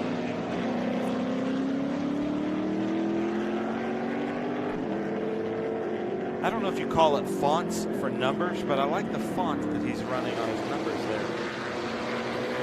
The little wing at the top. Flying flames out of the leader as he navigates through 4 and 5. No, that's not the leader. Sorry, now it's second place. That's 4th place. He was pole. Oh, that's Randy Walker, 4th yes. place. I'm with you now. DeGainer in the Ron Fellows car went from last to first. And then Rocco, I believe, is in 3rd place in the MGD car, the Rusty Wallace car. We do have a lot of campers here, and I love that about Mid-Ohio. Looked iffy all week long. Yeah. But they are like, that's not going to keep me away from my racing. So we appreciate all the fans here that came out. Our next event is at Road America with the Trans Am Series International GT, PSSA, and FRP. Always good. Tickets are available at roadamerica.com, and it is going to be a fantastic race. Yeah, Road America always puts on a good show. And Trans Am love going down towards Canada Corner, through the woods. Always fun. And then back up that massive hill, that long straight. Bill Heifner.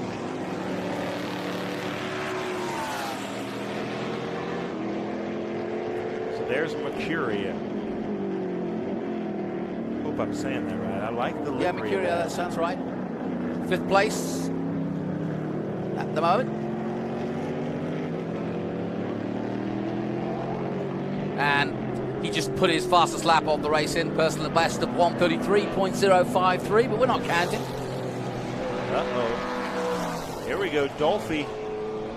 Like I said, always a competitor with Alan Davison here. Alan Davison in the Mustang TA2 car. Dolphy in the Battle for 7th and 8th. What is that, a Ford? Is that like a Ford Fusion that Dolphy's in? Let me tell you. Yes, it is. A Ford Fusion.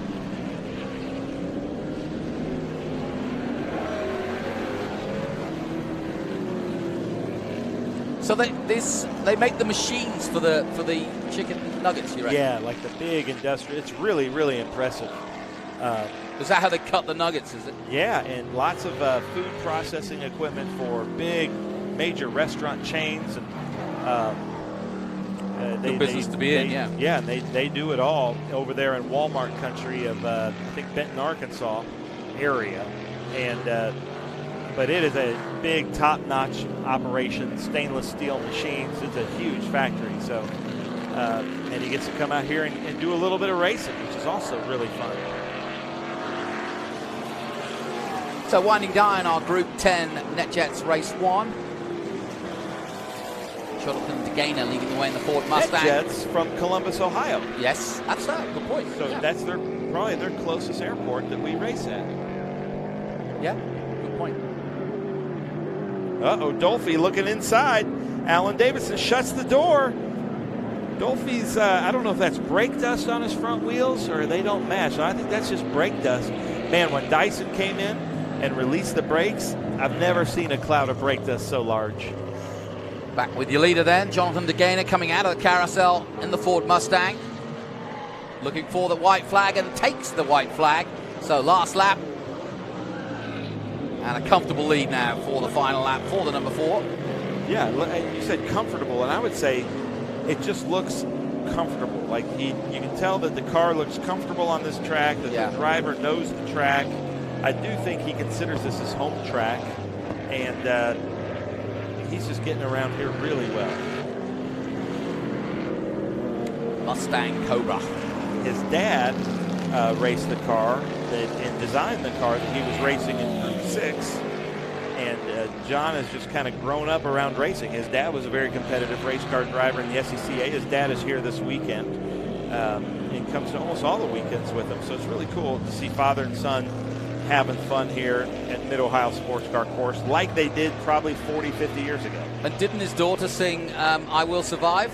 Oh, no, that's Gloria Gaynor. Gloria Gaynor, not Gloria not DeGaynor. DeGaynor. Right, okay, good. Just checking.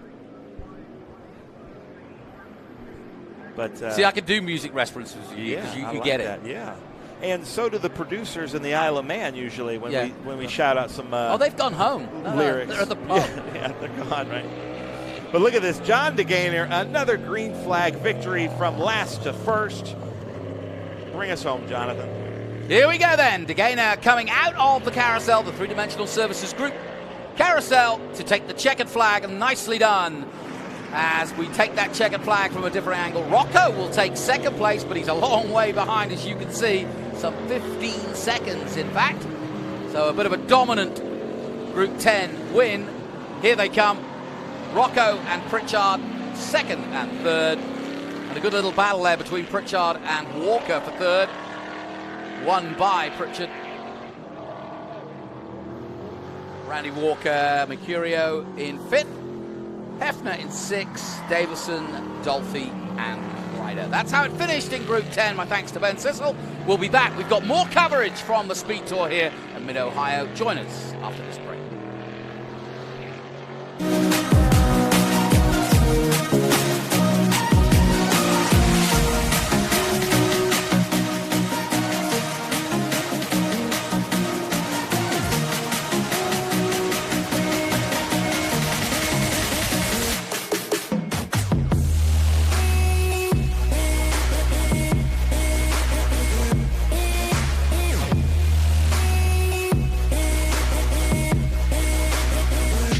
Okay, so pretend this is your car, and say you have an accident. Ouch. At least your insurance will pay for another one. Right? Well, maybe not so much. If you have a standard policy, they get to decide what your car was worth, which could mean trouble. I mean, who wants 3/4 of a car? At Hagerty, we agree on a value up front and then pay that amount, guaranteed. That's because we want you to end up with a whole car. Hagerty, let's drive together.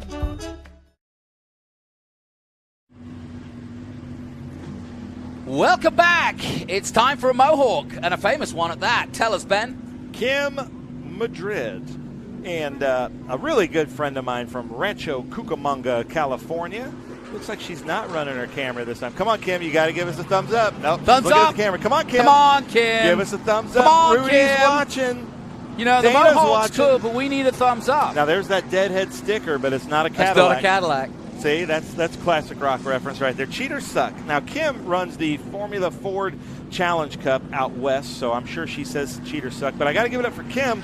Won first place at Indy last weekend. So and, if I come to Thanksgiving, can I get $1 for every dad joke? Oh, yeah, Okay, sure. good. That's Bob Hatley also from there's the Formula Ford Challenge sticker there. Bob Hatley all the way out from California. He doesn't give us a thumbs up either. Come on, Bob. Well, they're kind of thumbs up. You know, our helmet winner from last year at COTA. Now look I at like this. This is a Formula pretty B. looking car.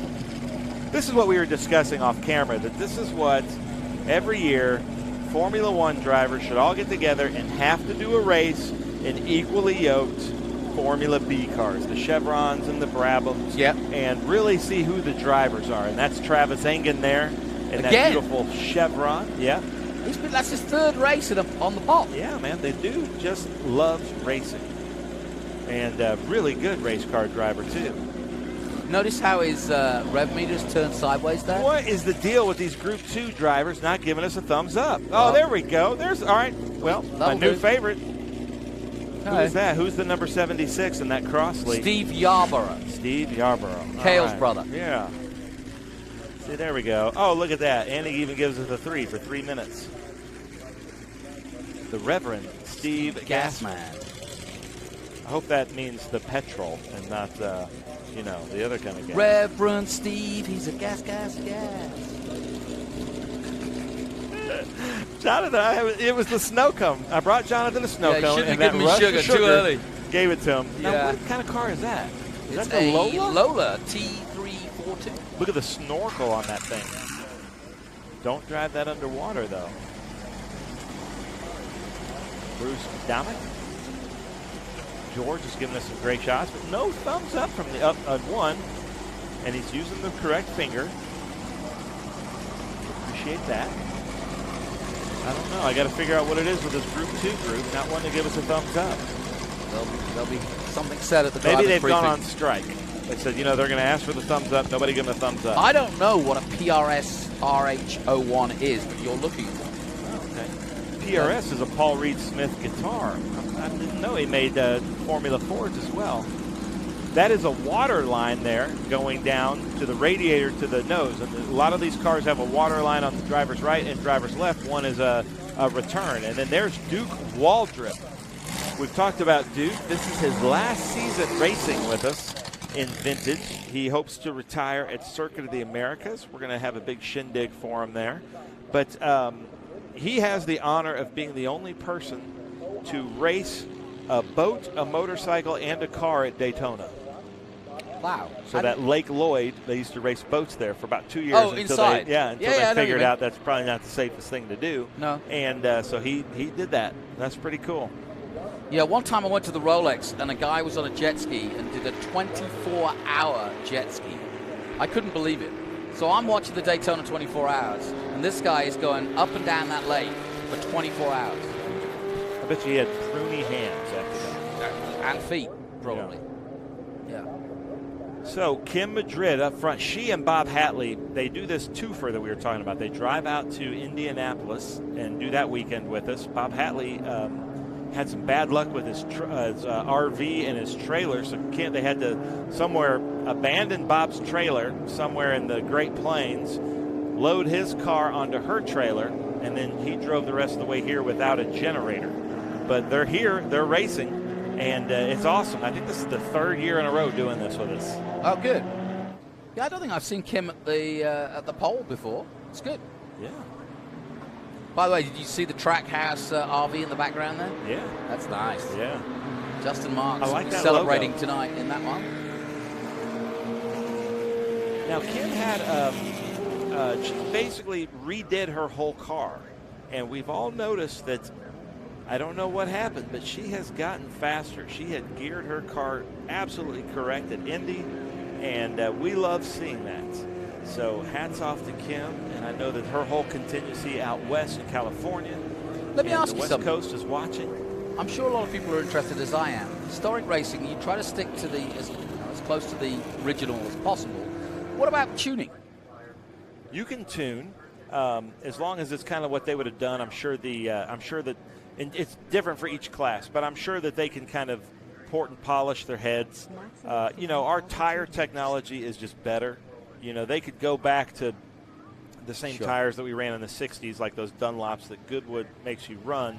But from a safety reliability standpoint, it's better to have these Hoosiers that they're running that, are still bias ply, but give good grip. That's why they're doing kind of better times than the Formula Fords back And there are in the guys day. that do tire supplies for all the different historic manufacturers, right? Yeah, Sasco is here, and as long as you put your order in early, they will have the tires. So I bet you Travis is probably running Avons, the real soft Avons on that Formula B. Kim is running Hoosiers.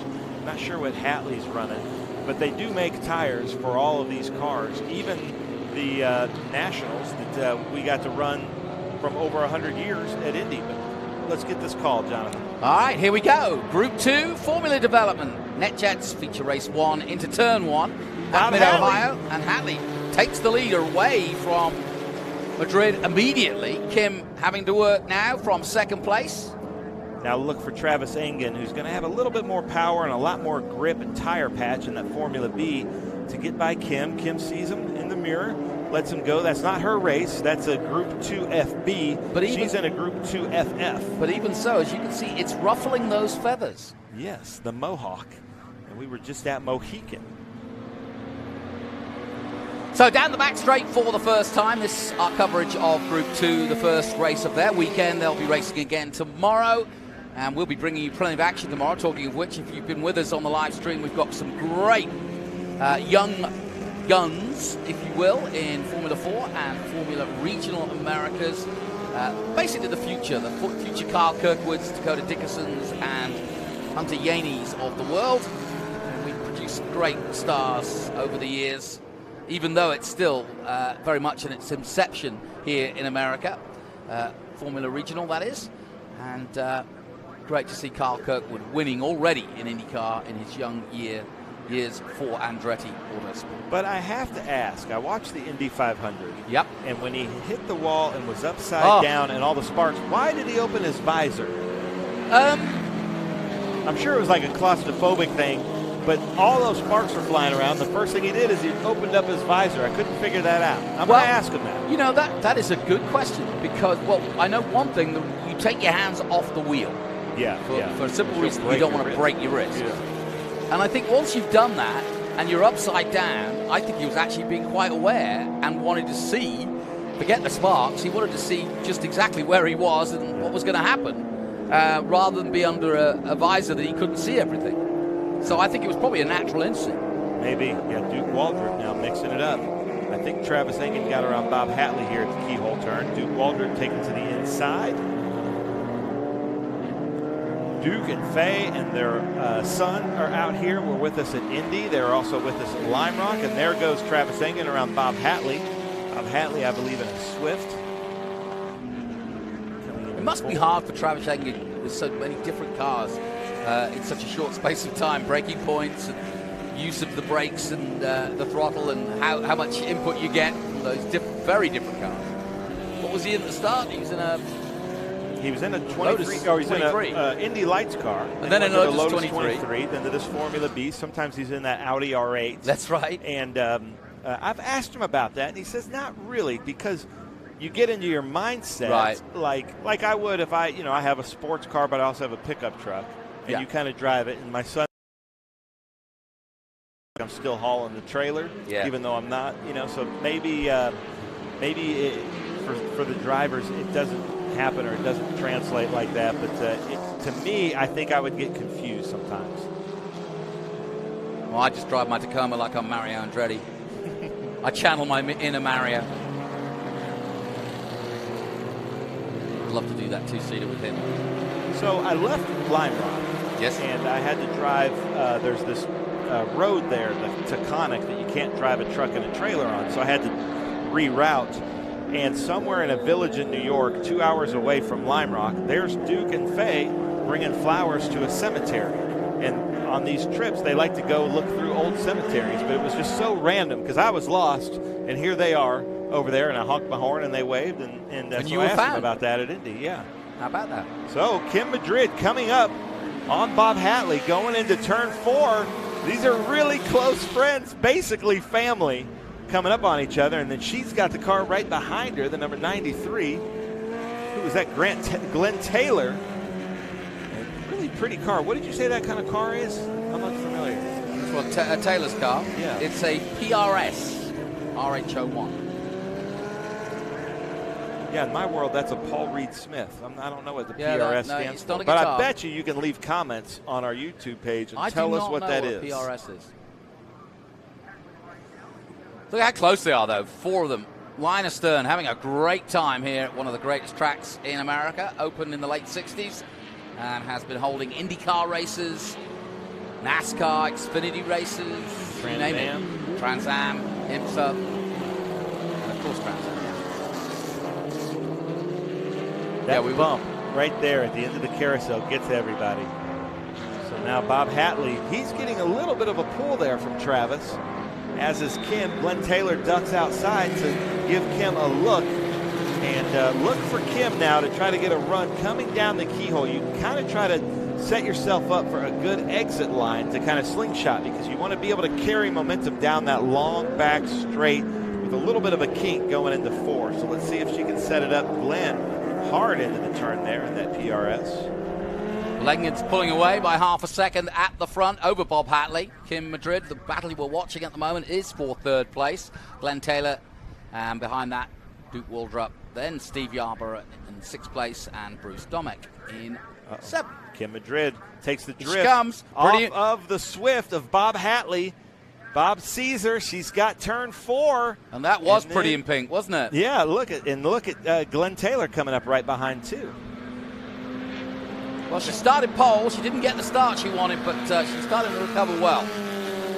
Now, Jonathan, I hope you don't take offense to this, but my wife and now both of my sons at different times have come and sat in the booth, and you have put them all to sleep. Remember 2 years ago, Levi was sitting here and he fell asleep. Now Lincoln's over here sawing logs, snoring, and my wife in Nashville fell asleep. Must be something about your voice. I might need to just start playing recordings if I want my family to go to sleep. So you think it's me? Maybe. It could be me. Because all of those times you were sat next to me. That is true. That is true. And certainly talking to your wife, she's more than happy to go to sleep when you start talking. Probably. Yeah, I think so. Now Glenn Taylor, let's see if he can get around Bob Hatley. Sam Madrid back up to 2nd place. Taylor. Bob Hatley shuts the door on Nicely Taylor. done. So we're looking at our 1st place in Formula B there up front. This is the podium for Group 2 Formula Ford right here with Kim Madrid, Bob Hatley, Glenn Taylor. And it's anybody's guess who's going to win this one. What's your guess, John? What, this 3-way battle? Yeah, this 3-way right Well, here. I think Kim's now got the she's got the bit between her teeth now. I feel like Glenn Taylor's in the fastest car, and he may be a local here. This is as good a place as any to make an attack, but he's going to have to stay line astern for now as they come through 5. But he's made a big pass on every lap because he started in the rear of this field. Yeah. Now he's coming through. You can see Kim checking her mirrors there. Now the question is where? Maybe at Thunder Valley, and that's just coming up in a moment. We see it from above. He's the 3rd car you're looking at.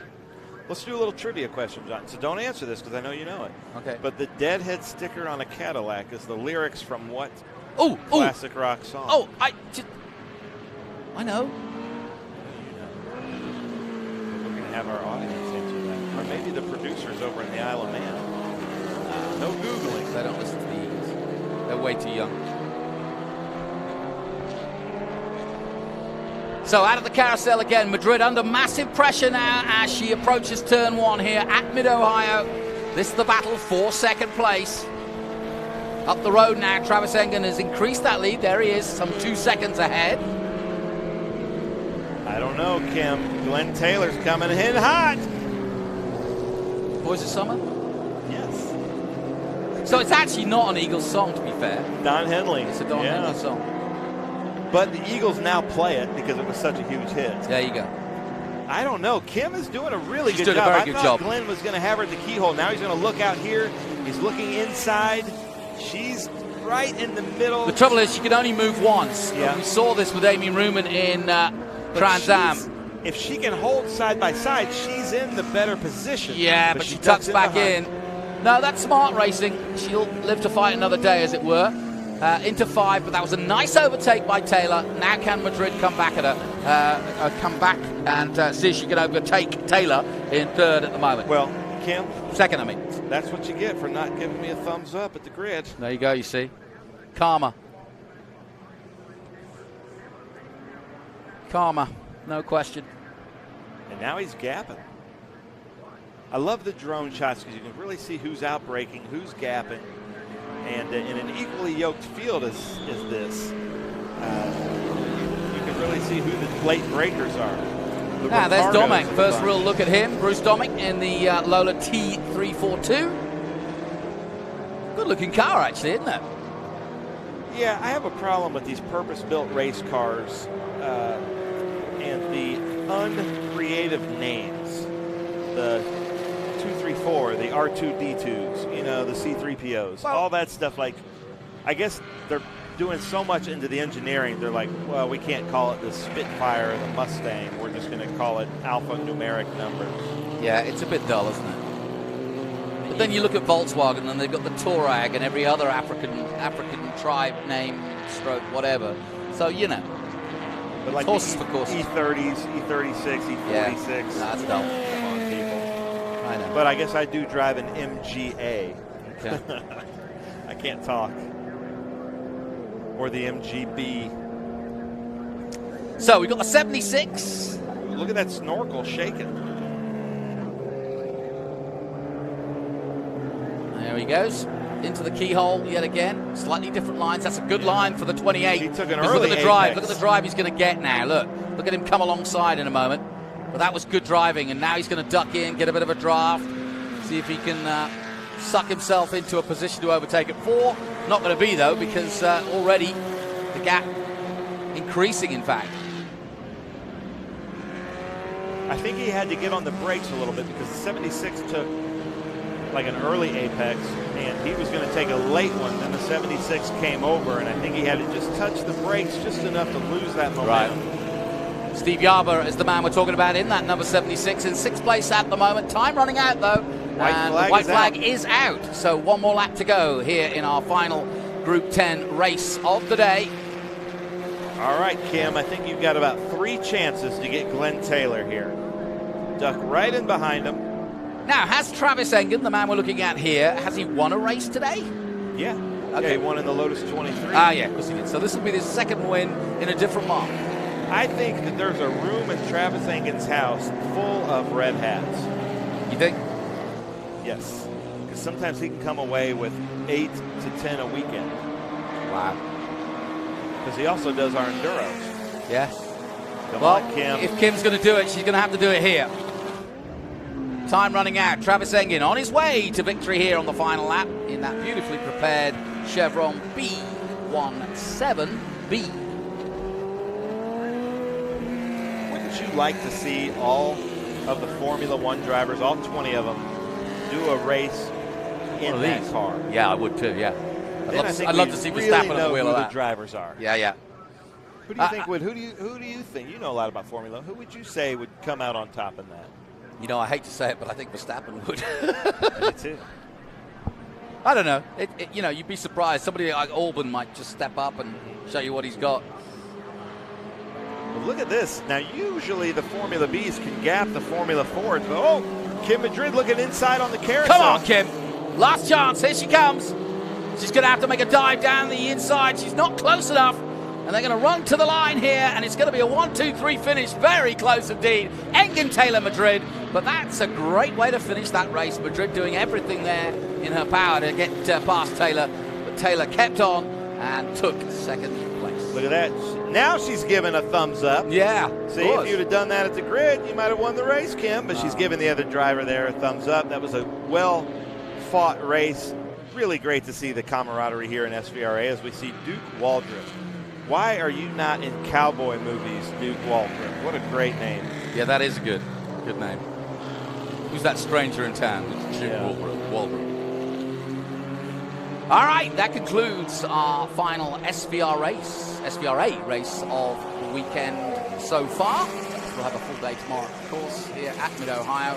We're going to feature most of the single-seater racing, though, as well as Trans Am tomorrow.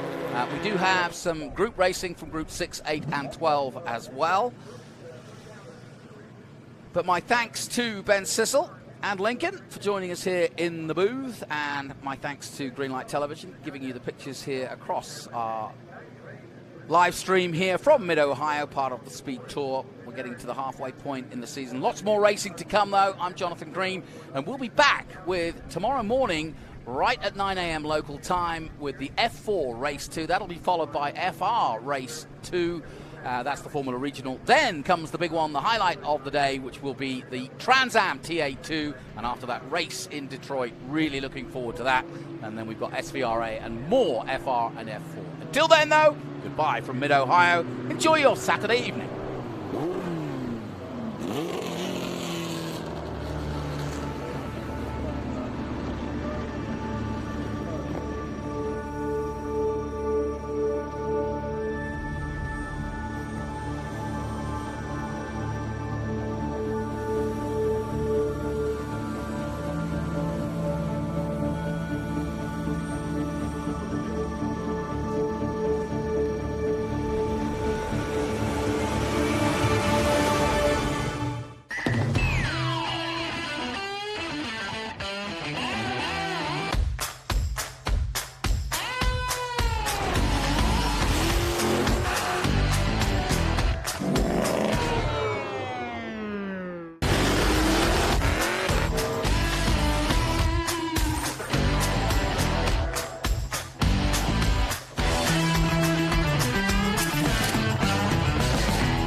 But here comes the battle for the checkered flag.